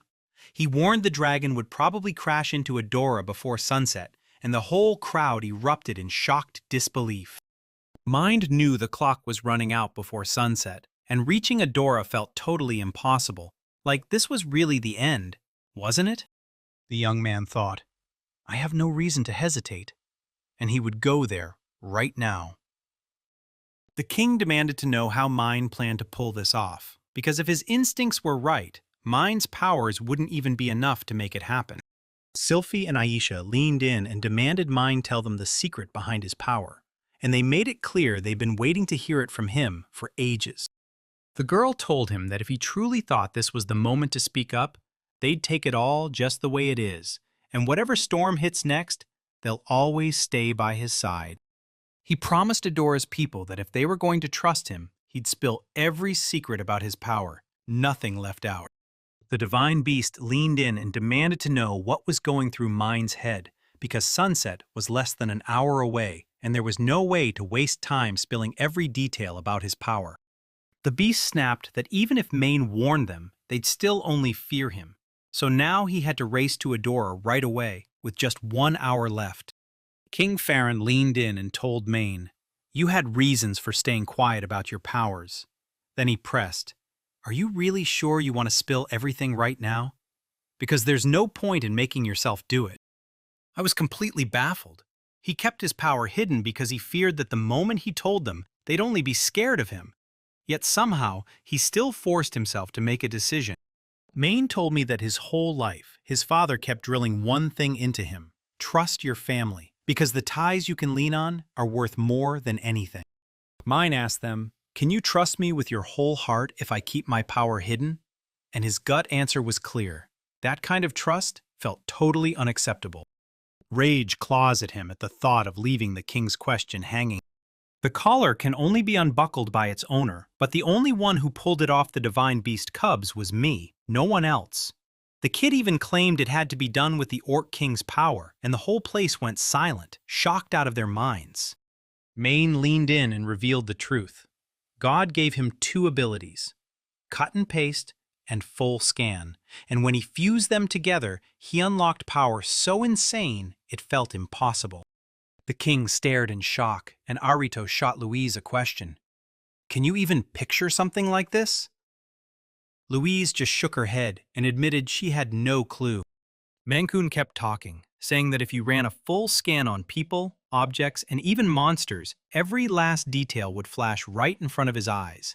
Their name, gender, age, race, profession, and all their abilities. With Cut's help, he unlocked those powers and slid them into his own body. Then boom, they became his abilities, and everyone just stared in pure shock.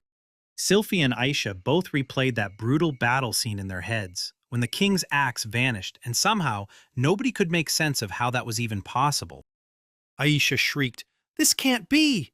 And the girls snapped awake because right then their husband had stolen the Orc King's powers.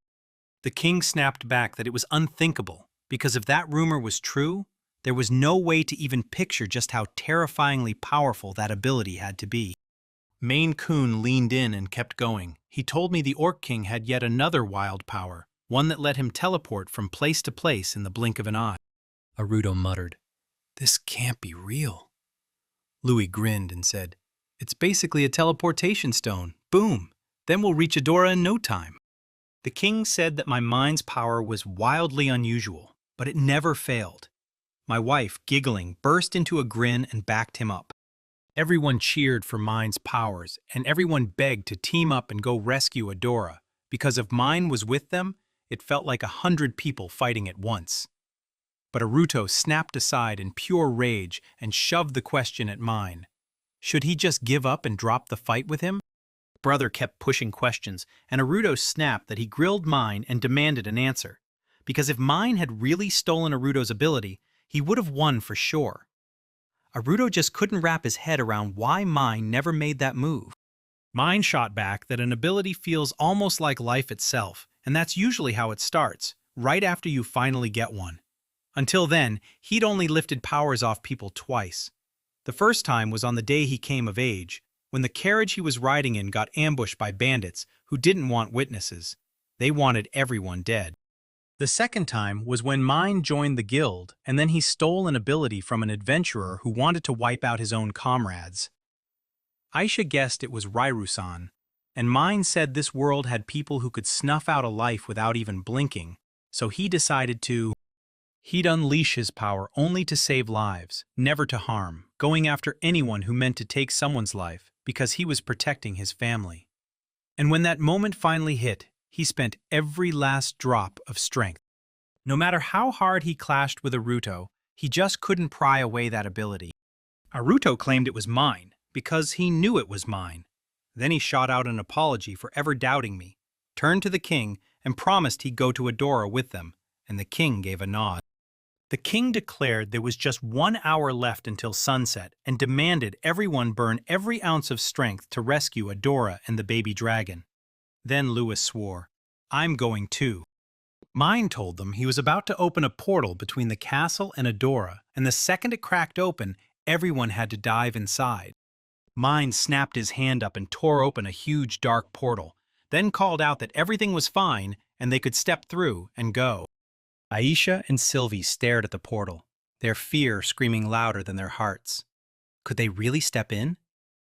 Aruto pushed forward first, telling Sylvie that if she was scared, she should stay in the castle. Still, Aisha and Sylvie clenched their courage and dove into the portal, and the little wolf cub barked to the mana, Time for you to come too! The king snapped his gaze to Mine and the divine beast, begging them to rescue Adora and everyone trapped inside her. Then they shot back with fearless confidence that they'd pull it off. The portal snapped shut, the hall went dead silent, and the king stared them down, saying everyone vanished. Then told the boys to go after it. The heroes stormed into a massive arena, hemmed in by a stone wall lined with looming columns. Then Arito leaned in and asked, "So this is the dungeon entrance?" And Aisha shot back, "Nope, that's a teleportation stone." Mine leaned in and told her, straight up, that it wasn't magic, it was the dungeon's power. Mine told him he brought them here on purpose, all so it would look like they'd been whisked away by a teleportation stone, because Mine had already thought of every single detail. The tiny wolf cub yipped, "Look!" and jabbed his paw toward a colossal tower in the distance. Then the little beast grinned and swore he could sense the baby dragon's magnetic pull all the way from there, like it was sitting right on top of that thing. "Turns out the dragon's locked up in that tower," Mine burst out. "Once we get him out, we'll have to move him outside of Adora." Outside the tower doors, a bunch of people loitered. Then the one posted beside a stash of bottles of alcohol leaned over and asked Lord Lydor, "So how long are we stuck waiting here?" The other boy on the stairs cut in, grumbling that he was done babysitting the cub, and demanding to know why Claude still hadn't come back. The guy posted by the door nodded, admitting Claude was late, and the other shrugged like it didn't even matter. Claude had totally gotten screwed. The guy posted by the door snapped back that there was no way that was true, because Claude's been wearing a collar of submission, the exact same one he was clutching in his hands. He bragged that this power could even bend the king and that Her Majesty Sylphie herself would be brought to their knees because they said she'd be serving them soon. The baby dragon's kidnappers cackled like shadows, picturing how that collar would crush everyone into submission. Then their laughter got cut off cold when a loud clack hit the floor. The door lock.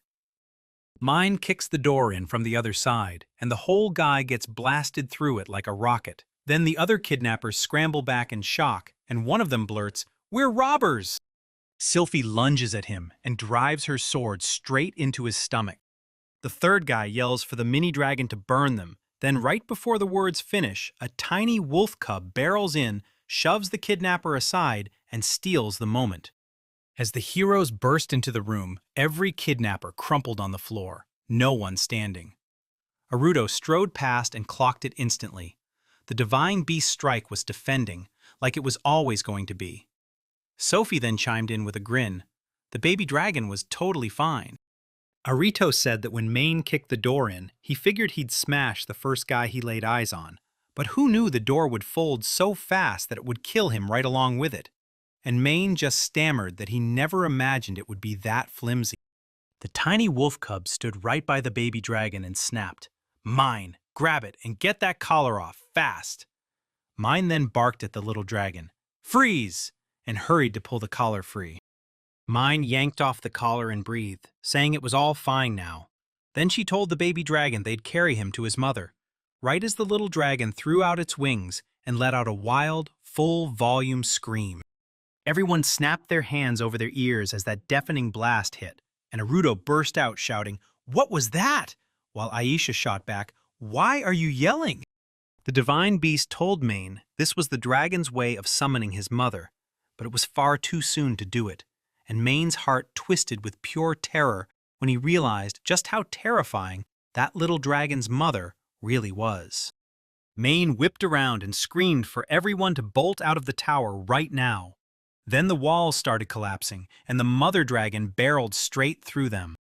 Mind screamed Sophie's name, staring in terror as she lay crushed beneath the tower wall. And the nightmare everyone dreaded finally hit. An explosive strike from the mother of the dragon. Aisha gapes, groans, and shakes her head in despair, while Mine whips around just in time to see Sylphie crumple, a nasty wound tearing across her side. The ground splits beside her, and Mine roars her name in pure terror. The massive dragon lets out a terrifying roar at them, louder, meaner, and coming straight for their heads. That tiny wolf cub looks this guy in the eye and spits. "You stole a child, he's mine." And before you know it, the dragon's ready to wipe him out. But Mine insists, For the dragon, they're just people who stole his family, but that story isn't true. Mind-ripping panic blares that it can't be him. He can't risk stealing someone's child. So he jerks towards Sylphie, shouting that he'll help her right now, to stay sharp, and then he charges in. The dragon won't let him get close. Mind realizes it's not an accident, it's sabotage. Then that massive paw comes crashing at them. Mind screams, "Don't!" and rams a blade straight into the dragon, leaving it bloodied. Mind locks eyes on Sylphie and instantly spots it. Her magic is draining fast, and he bolts across the tiles as they drop one after another. The ground gives way under them, and Naruto rockets in to catch them just in time. Then his brother blurts out if he has a skill that could help Sylphie, and Naruto answers, "Yeah, I do." Everyone bolts from the dragon's crushing paws, and Mind screams for Naruto to save Sylphie right as the dragon's massive paw gets slammed by an arrow. Aisha swears she'll never hurt anyone again, and Naruto snaps that everyone needs to keep her busy while he rushes to help Sylphie. Naruto steps up to the dragon and tells it, "I'm here!" while Mind scoops up Sylphie, panicking over her brother, then urges her to look after Sylphie as he vows to keep the dragon busy. Mind swears she'll help no matter what, and the tiny wolf cub barrels forward while Aisha hangs back, panicking, and Sylphie's strength starts to slip away. Sophie groans, spots me, blurts, "Husband," then snaps, "What about the baby dragon? Are you okay?" The baby dragon blinks. "What are you talking about?" And I reassure Sophie, "He's fine." Maine yells for him to hurry, and in a blink, that instant Sylphie vanishes from Maine's hands and snaps into a safe place. Mina apologizes to her mind, and the tiny wolf cub whispers that her regeneration skill might just be the answer right now, while the dragon hammers Naruto with full-on fury. Mind frets and rushes up to him, and Naruto fires back, asking if he helped Sylphie. He answers that she's safe, and that he brought her straight back to the castle. Naruto thanks him for the help. Then Mind snaps that they need to get back to ASAP. She's worried sick about them. So Naruto shoots back that he'll only come home if he's with him. Mind says, "For now, we've got to handle this dragon." And Naruto snaps back, "Then we just grab his kid and bring him home." Mind is convinced the kid was snatched and that death is next. But Naruto fires back. What if the dragon can actually understand words? Then, a tiny dragon and a tiny wolf cub rocket up and yell, "Let him go! Hand him over to us!" Everyone freezes, staring in stunned disbelief. They swoop down to the mother, and the little wolf cub blurts that they've come to save her pup. He's safe, so now he begs her to head back to their nest. Arutel demands to know what Mind's up to, and Mind snaps back that he's trying to talk the dragon around. Then the little wolf cub whips around and tells the others, "Say something!" The dragon roars even louder, Mind screaming that he wants to smash it, and Naruto suddenly realizes it. His mom isn't just fighting the dragon. She's here to tear down this whole tower.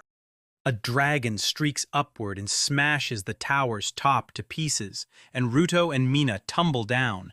Then the horror hits. The whole thing has collapsed, and it could crush people at any moment. Suddenly, they realize everything's frozen in midair. Then Naruto snaps to Mind and demands what it means. Is this one of his skills? That tiny wolf cub lets out a furious scream. This is an eye of attraction. Then Naruto watches, because he swears the power won't last much longer. And while everyone else takes over, Naruto can't shake the question. Is this beast's skill for real? Mina says it's fine for now. So far, so good. He's grinning, and with his carving skills, he's piling stone after stone and basically stopping the action dead in its tracks. Naruto figures his carving skill has wiped out most of the bricks, and he's already thinking, not bad at all. Below, everyone blurts out, "Are we saved?" Naruto snaps his head up, and there's the dragon, still hovering. Panic instantly explodes across their faces.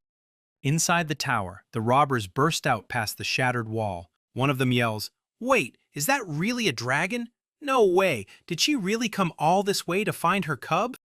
He jolts the other two awake and shouts that it's time to run, only for them to snap back. This town is done for.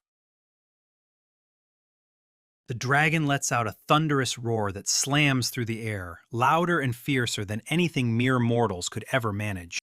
Mine roars about his deadly cry, and Naruto fires back, asking if that's his ability. Mine shakes his head, saying no, and then he checks his stats and declares the Distragon has no ability at all, leaving Naruto stunned. Mine's eyes widen. This has never happened before. He's frozen, clueless, as a fireball suddenly blooms on the stat screen, and Mine realizes with horror that everything is going terribly wrong. Naruto snaps at Mine to watch his step. Mine darts away and suddenly realizes he's got to build a proper flow. Then Naruto and Mind both freeze, staring in shock at what's unfolding. Right there, the tiny wolf cub and the little dragonfly blurt out that they'll help too. Then the wolf cub fires up the gravity magic eye. The tiny wolf cub repeats the tiny dragon's words. He wants to stop his own mother too. And then he begs for Sylphie's forgiveness. Mind swears he'll stall the dragon, then orders Naruto to whip the citizens into evacuation. He declares they're finally here, and all he can do is pray he makes it, while Mind fires back that she's doing everything she can. Then he storms out, yelling to his brother Naruto that he believes in him. Naruto stays behind, and the moment it hits him, Mind is doing everything he can. Those words slam into his head. Right here, Naruto roars at everyone that he's the kingdom's first prince, and he's coming to rescue them from the dragon. He tells everyone he's been slowed down by his own brother because the goal is to slash the death toll, and that means whoever's left in the city stays safe. The moment the citizens start whispering, "It's really His Majesty Naruto. He's here to save us." Naruto steps forward, snaps, "Don't panic," and urges them to stick together and fight to rescue the city. He whirls on the adventurers and orders them to tear through the buildings, hunt down the remaining people, especially anyone with medical skills, and get them working right away, doing whatever they can to save lives. They all scream it like a battle cry. This is how it's meant to be. This is their city, and they'll do everything it takes. They shriek that His Highness's brother is holding the dragon back, but he's still just a kid. So what kind of monster is out there making the dragon gear up for its next roar?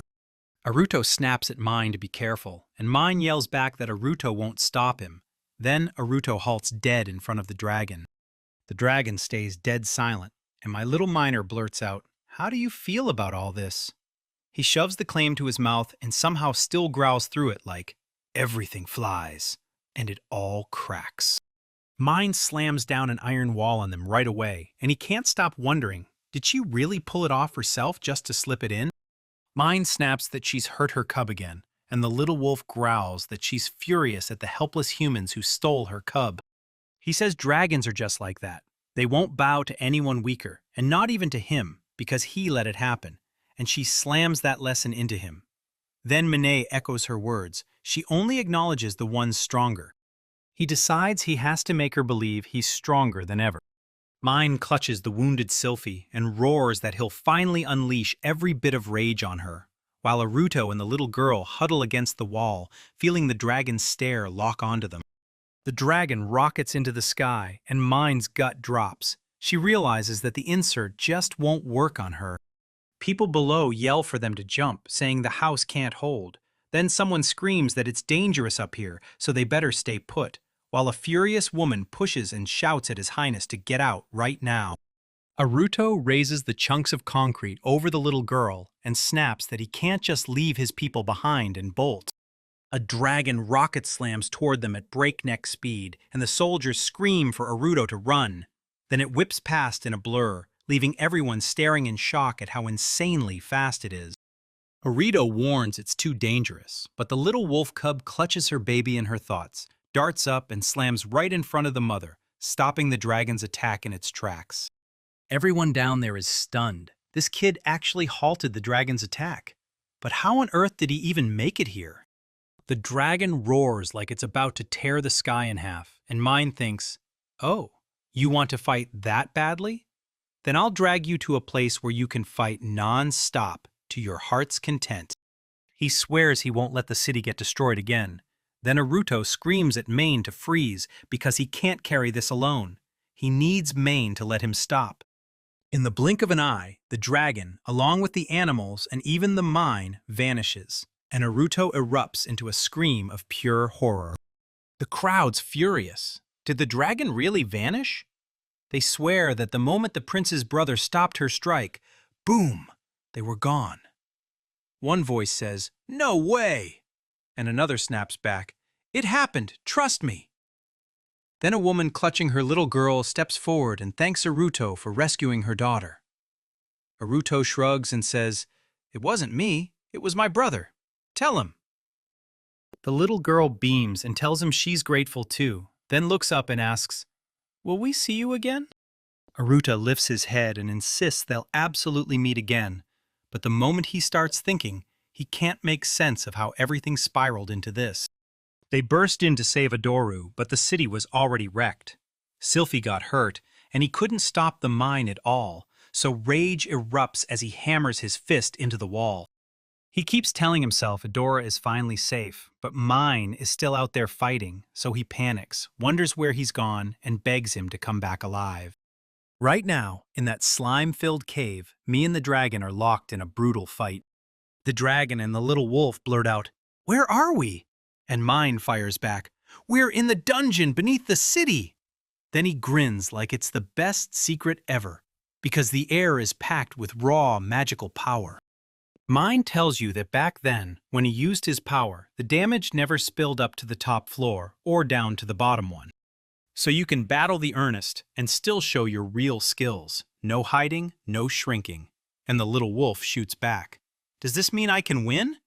Mine just shrugs. "I don't know." He's so sure he can beat her, and the moment he says it, their faces snap with shock. Then the dragon lunges, and they barely dodge. Mine's locked on the dragon's tail, convinced it's the one strike that has to land, so he fires up his boost, grips two swords, and charges in for the hit. He lunges to strike, but the steel dagger snaps, and panic hits as he finally grasps the truth. He can't hurt her tail. The dragon whips its tail too, and Mine goes all out, dodging every hit and sliding away before it can land. Mine lands and convinces himself he'll never be able to use that power from the orc general again. He finally realizes the power to restore the dagger is gone, and he doesn't have it anymore either. The dragon lunges to strike again, and Mine fires off a warning that we've got to dodge every one of its attacks. Then the beast unleashes a roar that shakes the air. He's barely hanging on, convinced this power will let him beat her, and then he rockets off the ground, straight at her. He's gripping some kind of invisible weapon, and when Mine finally asks what it feels like, he manages to slice through his own roar at last. Suddenly, smoke blasts from the dragon's mouth. Mine instantly clocks what's happening, and then fire erupts right from its jaws. Mine's like, "Wait, is that a fireball?" Here he is, and even if the enemy is unstoppable, once his power slips away, confusion hits hard, and his weakness comes crashing out. The dragon's mouth fire fizzles out, and Mine immediately roars, "Cubs, now it's your turn!" The little wolf cub yells to his mother for a gravity eye boosted with magic, and the little dragon jumps in to help too. The little wolf cub gasps to his friend, telling him with total surprise that he's getting stronger right beside Mine too. Mine shouts at them to keep her steady just a bit longer, then she surges forward, yelling that the horn's about to get confiscated. The little wolf cub backs him up and urges him on to do it.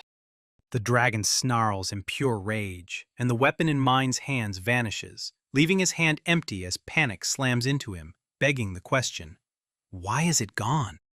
The tiny wolf cub howls that his gravity eye is gone too, and Mine's clueless, staring around like, wait, what's even happening? The dragon hurls a raging fireball at them, and as the blast engulfs her, Mine tumbles through the flames, furious that her abilities and hard-earned skills were never meant to end like this. That little wolf cub keeps wiping out again and again, and the little dragon floats there in midair, so Mine can't help wondering if the dragon's invaluable power was the real deal. Mind plummets, doubting herself. If she's got no skills, then where did this fire come from? He knows his body will ignite, and once it does, he'll black out. Mine spots a wolf cub ahead and freezes. Where's the fire supposed to be, and why is it here? The little one whimpers and begs him not to die, and Mine blurts out, "Don't I get restoration? Then take it!" But the cub only stares and tells him, "Take the restoration you gave me." When Mind finally looks up, he realizes the fire won't reach them. The little wolf blurts out that the dragon traps its fire behind an iron wall he gave it, and that's why Mind should heal up faster. Mind's jaw drops at the news. He spots the tiny dragon standing there and unleashes this power on his own mother. He starts to realize the gravity eye and magic enhancement can only be used after an hour, so their power hasn't vanished, it's just waiting. He thrusts out his hand and the tiny wolf cub grins, saying the smoke from the regeneration is finally rolling in, and now they've got to stall the dragon while Mind catches a breather. He's convinced she won't even touch him, yet Main's struck with terror, screaming that this can't happen and they have to bolt out of here right now. The tiny wolf bosses the dragon to keep its eyes on the flames, and the Mind swears at herself to hang on just a little longer. The tiny dragon flags the wolf cub on. He bursts into a sprint, muscles swelling fast, and his mother's words hit him again. Attack is the best defense. He slams his head into the dragon, and she blasts out fire. He grins like a kid, asking if she can do it again, because he just thinks it's awesome, and he keeps stopping her flames. The next second, blood bursts from his head. He crumples to the ground. Then it spills everywhere across his body, while the little dragon shoots off and flies straight toward the wolf cub. Mind rises and declares that this tiny wolf cub rushed in to help her child, while Sylphie, hurt and unable to fight, is now terrified for her own cub. And she stomped all over their good intentions. Then he clenched his fist and declared he'd never forgive her, watching the dragon appear, wondering if it's about to roar. He summons his power, mends the wolf cub, and erupts. Why's she so heartless? Why won't she even spare her own child? Mind launches the magic eye flash, and before she can react, he charges at her with a knife. At the same time, he cranks up his strong arm enhancement and unleashes martial arts in full force. He slices off her horn with the shark's burning glow, right as the dragon erupts into a scream of terror, staring with just one glowing eye. Mind lands, then the truth hits. Those power-ups are gone. The abilities that were blazing a second ago have been shut down, and he finally understands what's happening. He tells himself, once the enemy is cut off, their tells finally show. And then she runs his plan, sparks the same kind of fire, and launches it right at him. He snaps space-time magic into place, and the flames get shoved into a whole new dimension. Mind refuses to get played twice. Then a portal rips open above the dragon, and it blasts her own fire right back at herself. She shrieks in pure terror. She snarls across the flames. Then nothing but steam blasts out of her mouth, and she crumples to the ground as her skin hisses like it's being burned from the inside. Maine can barely stay upright, mutters, that's all there is. And the second the wolf cub flashes through his mind, fear slams into him. He whirls around and sees the wolf cub clutched in the dragon's grip. Then the first one yells that it was awesome because he'd already beaten the dragon. The dragon hurls the wolf cub into Maine's arms, and Maine blurts, "That was awesome!" Then the dragon rockets off and flies straight back to his mother. Mine scoops up the wolf cub, and the poor thing freezes in shock. Then Mine breathes, "Thank God you're alive." The cub shoots back, "Because I saved you." Mine's eyes widen. "I was terrified for us. Why would you act so stupidly? Why didn't you run?" The tiny wolf cub chokes out his grief in broken sobs. "I didn't want him to die. Maybe it's my fault." And Mine falls apart too, crying back that none of it is true, then thanking him again and again. The tiny wolf cub calls out to Min, and there, right beside his mother, stands a little baby dragon. The wolf swears that once he heals her, she won't attack, and Min actually believes him. They mend the little wolf cub, and she's all smiles, so cheerful it almost feels unreal. Mine can't help but wonder if it's the dragon's life force that's doing it. The tiny wolf cub spills that she's sorry too. Then Mine snaps back that it was their own fault from the start, because they stole Sophie's cub, so Sophie should forgive them as well. The little wolf tells him she's forgiving him, then admits his strength with respect, so Mine steps in and thanks her too. Then out of nowhere, they both sense someone watching them. Someone blurts out, "What's going on? Why is a black dragon here?" and right away it shows up because it sensed something weird, while Mind can't stop asking who it is. He whips around, catches the face of the stranger, and the guy blurts that a troll caretaker is definitely around here. That tiny wolf cub warns Mind to stay sharp because its magic is no joke. So Mind presses for answers again, and the stranger just grins, calling Mind an amazing animal until Mind's guard snaps up and fear creeps in. He locks eyes with the stranger's long ears and icy stare, and the stranger admits they were hunting the troll caretaker, only to realize they're somehow getting nothing. Mind can't stop wondering who this stranger is. Then the man snaps that his person is going to rip the dragon and the dog right out of his hands. That long-eared stranger with a chilling aura leans in and orders Mina to hand over the dragon and the divine dog. Then, and only then, he'll pretend he didn't see everything they did in his dungeon. Mind catches his stare, reels at the idea of what kind of dungeon he's in. Who is he even? Still, he clutches his weapon and fires back with a fearless shout. He's not giving up. Mind immediately slams into a full scan, but everything comes back smeared. He can't make a thing out, so the stranger instantly clocks him and starts scanning the area. Mind's expression screams pure horror and shock, and the tiny wolf cub tilts its head like, "What's wrong?" Mind can't even speak. He's just spiraling over the fact that he's not seeing his own abilities at all.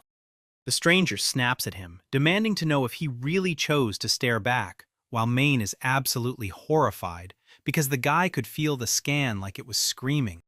He can't help wondering if this power might be his too.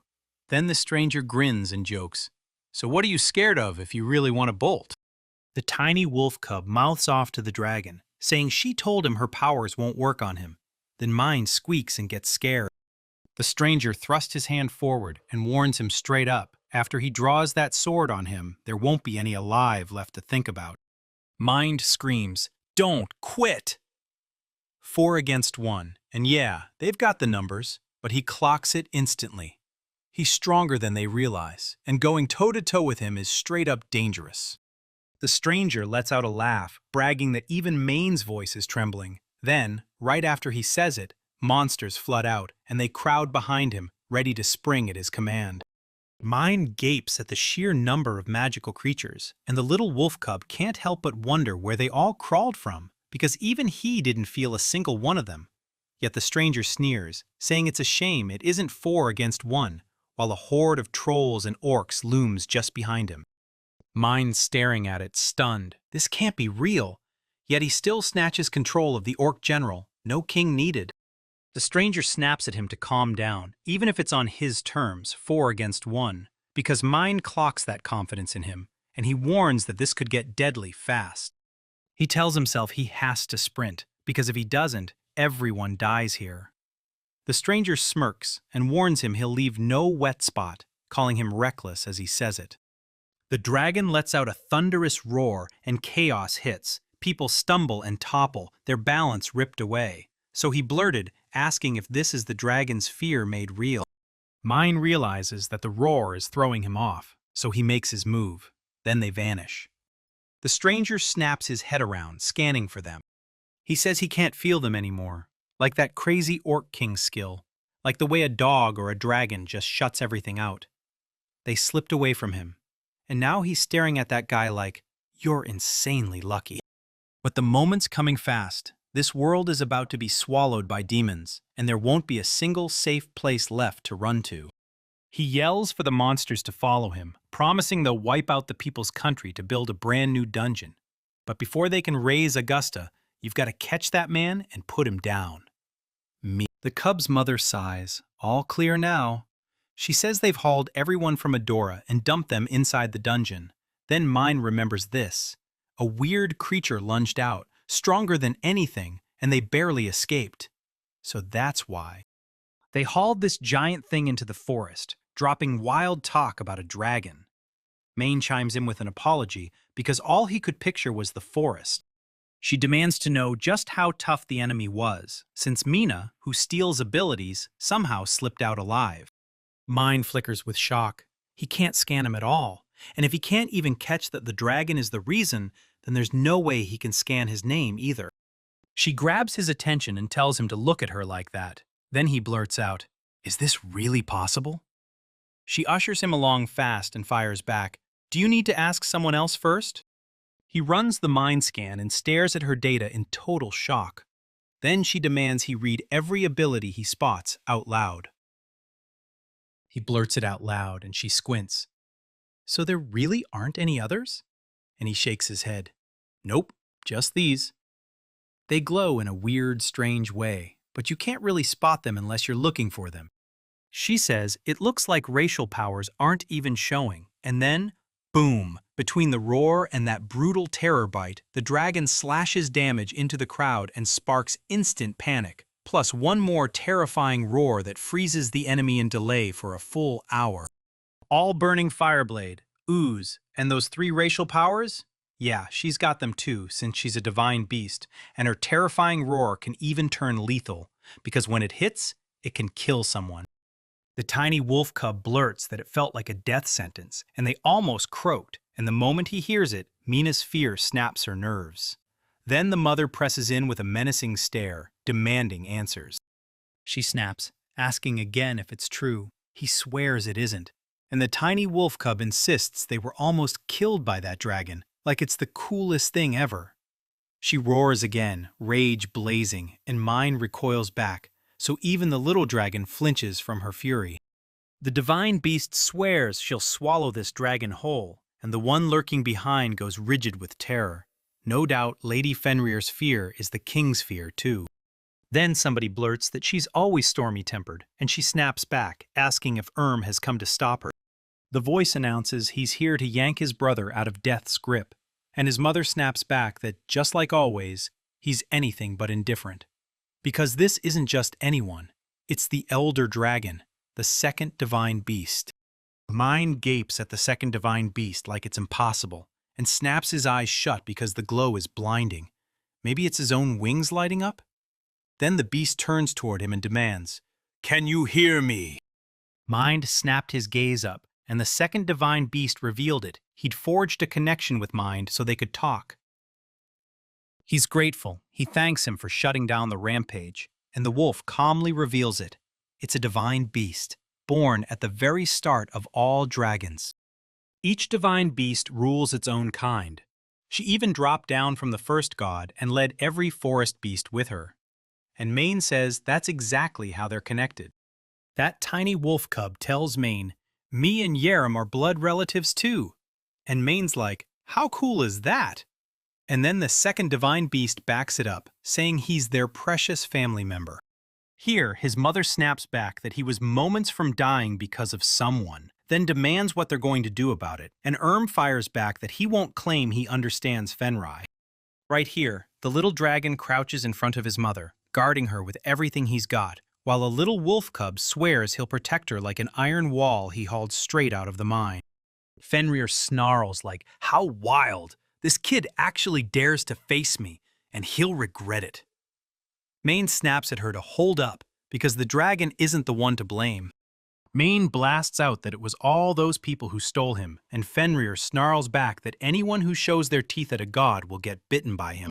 She warns that her boyfriend is about to cook up a punishment for them, and when they hear it, they both freeze, staring at each other in pure shock. She warns him, "The day you'll take my place is coming, so go ahead, let him judge these dragons on his own." She whips around to the dragons and snaps, "The sooner we leave, the better. My forest can't fit you." Then it's done. Nothing can change that. The tiny wolf cub and the little dragon just stare at each other. Then the first one grins and says, "I didn't get much of it," but he still tells him to try again sometime. They all part ways. Maine blurts for him to stop letting people catch him again. He answers with a warm smile, and Yerms lets out a tired sigh, relief finally hitting. He whips around to his sister and thanks her for pardoning his subordinate, and she blushes and admits she did it for her own boy. Yerm whips around to Maine and thanks him with all his heart. He fires back that he couldn't have pulled it off by himself. No way. It was the crew beside him, the ones who trusted him and believed, that made it happen. Germ blurts out that good people really do exist. Then he leans in and asks, "Do you remember whose mistake started all this?" He says that for his services, he'll demand every dragon stop attacking humans. Mai just scoffs at him. Says, then you can say goodbye, but Fenrir yells, wait! Because in the dungeon, Mai ran into a weird guy. He said the guy looked human until it hit. He could control monsters. He thinks for a moment, then blurts out that it has to be a demon, and that shocks Mine. He goes on. Just recently, someone murdered the Demon King, the one who kept a neutral stance, and right after that, a brand new king was born. He's basically saying it looks like he's about to swallow their world whole, and Mine can't stop thinking, could this be the Demon King, the one who's dying to rule everything?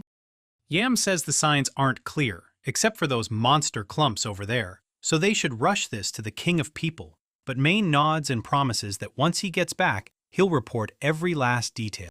Fenrir says it's time to head back, and she turns to Mind, thanking him for taking care of her son. Mind fires back that he wouldn't have made it without him. The wolf cub blurts out, so you're leaving already? Mind grins and says, yeah. Then the little one asks, will we meet again? And Mind stares back at him, shocked. The kid grins and says he can show up here anytime. Then he ruffles your head and makes that promise again. That little wolf cub bursts into tears, saying he never got to hug Aisha and Sylphie one last time, and he begs to go with Mine. Then Mine starts crying too. Fenrir snaps at him to stop. He gets it. He knows how brutal it must have been for her, so he won't make her lose sleep over him again. She whips around to Maine and asks, and he's right there, nodding like he fully understands. Maine says he understands too. To say anything to him, they just cling and hug for ages, while all his other brothers and sisters, even Fenrir, wait on his arrival with bated breath, including Mine.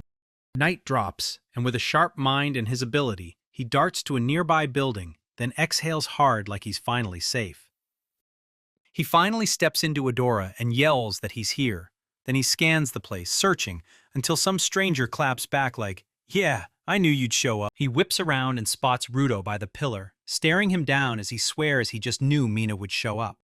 Mine stares at him, totally stunned, then snaps, asking her brother Aruto how long he's been stuck out here, while Aruto shoots back with a hard, even furious look. Mine is waiting for his reply, and it comes with a heavy dose of sternness. Then Aruto snaps that Mine's clothes are in tatters, calls him an amateur, and awkwardly blurts out an apology like he can barely stand the silence. Aruto suddenly closes the distance and wraps him in a silent hug, and Mine just freezes, arms hanging useless at her sides, as she waits, stunned, for him to finally speak. Aruto finally blurts out that he'd been worried about him, congratulates him for coming back, and calls him brother with a warm grin. Then tears flood Phil's eyes as Aruto's own voice cracks. Phil sobs and repeats over and over that he's back, then apologizes for scaring Aruto, insisting it's nothing at all. Aruto yanks back and insists he truly wants to hear him out, then pushes, let's head back to the castle first. And, without hesitation, he goes along. Orito clocks it immediately and whips his head toward him, stunned. Then after a beat, he blurts out that they're heading back because the Lord Divine Beast is coming with them. They whip around, and there he is, a tiny wolf cub springing toward them with his tail going wild, flashing a mouthful of teeth like he means business. Far off on that same cliff, Fenrir stands tall and fires up her thoughts at her boy, begging him to grow even stronger so her heart won't twist with worry. And she makes it clear he has to come home.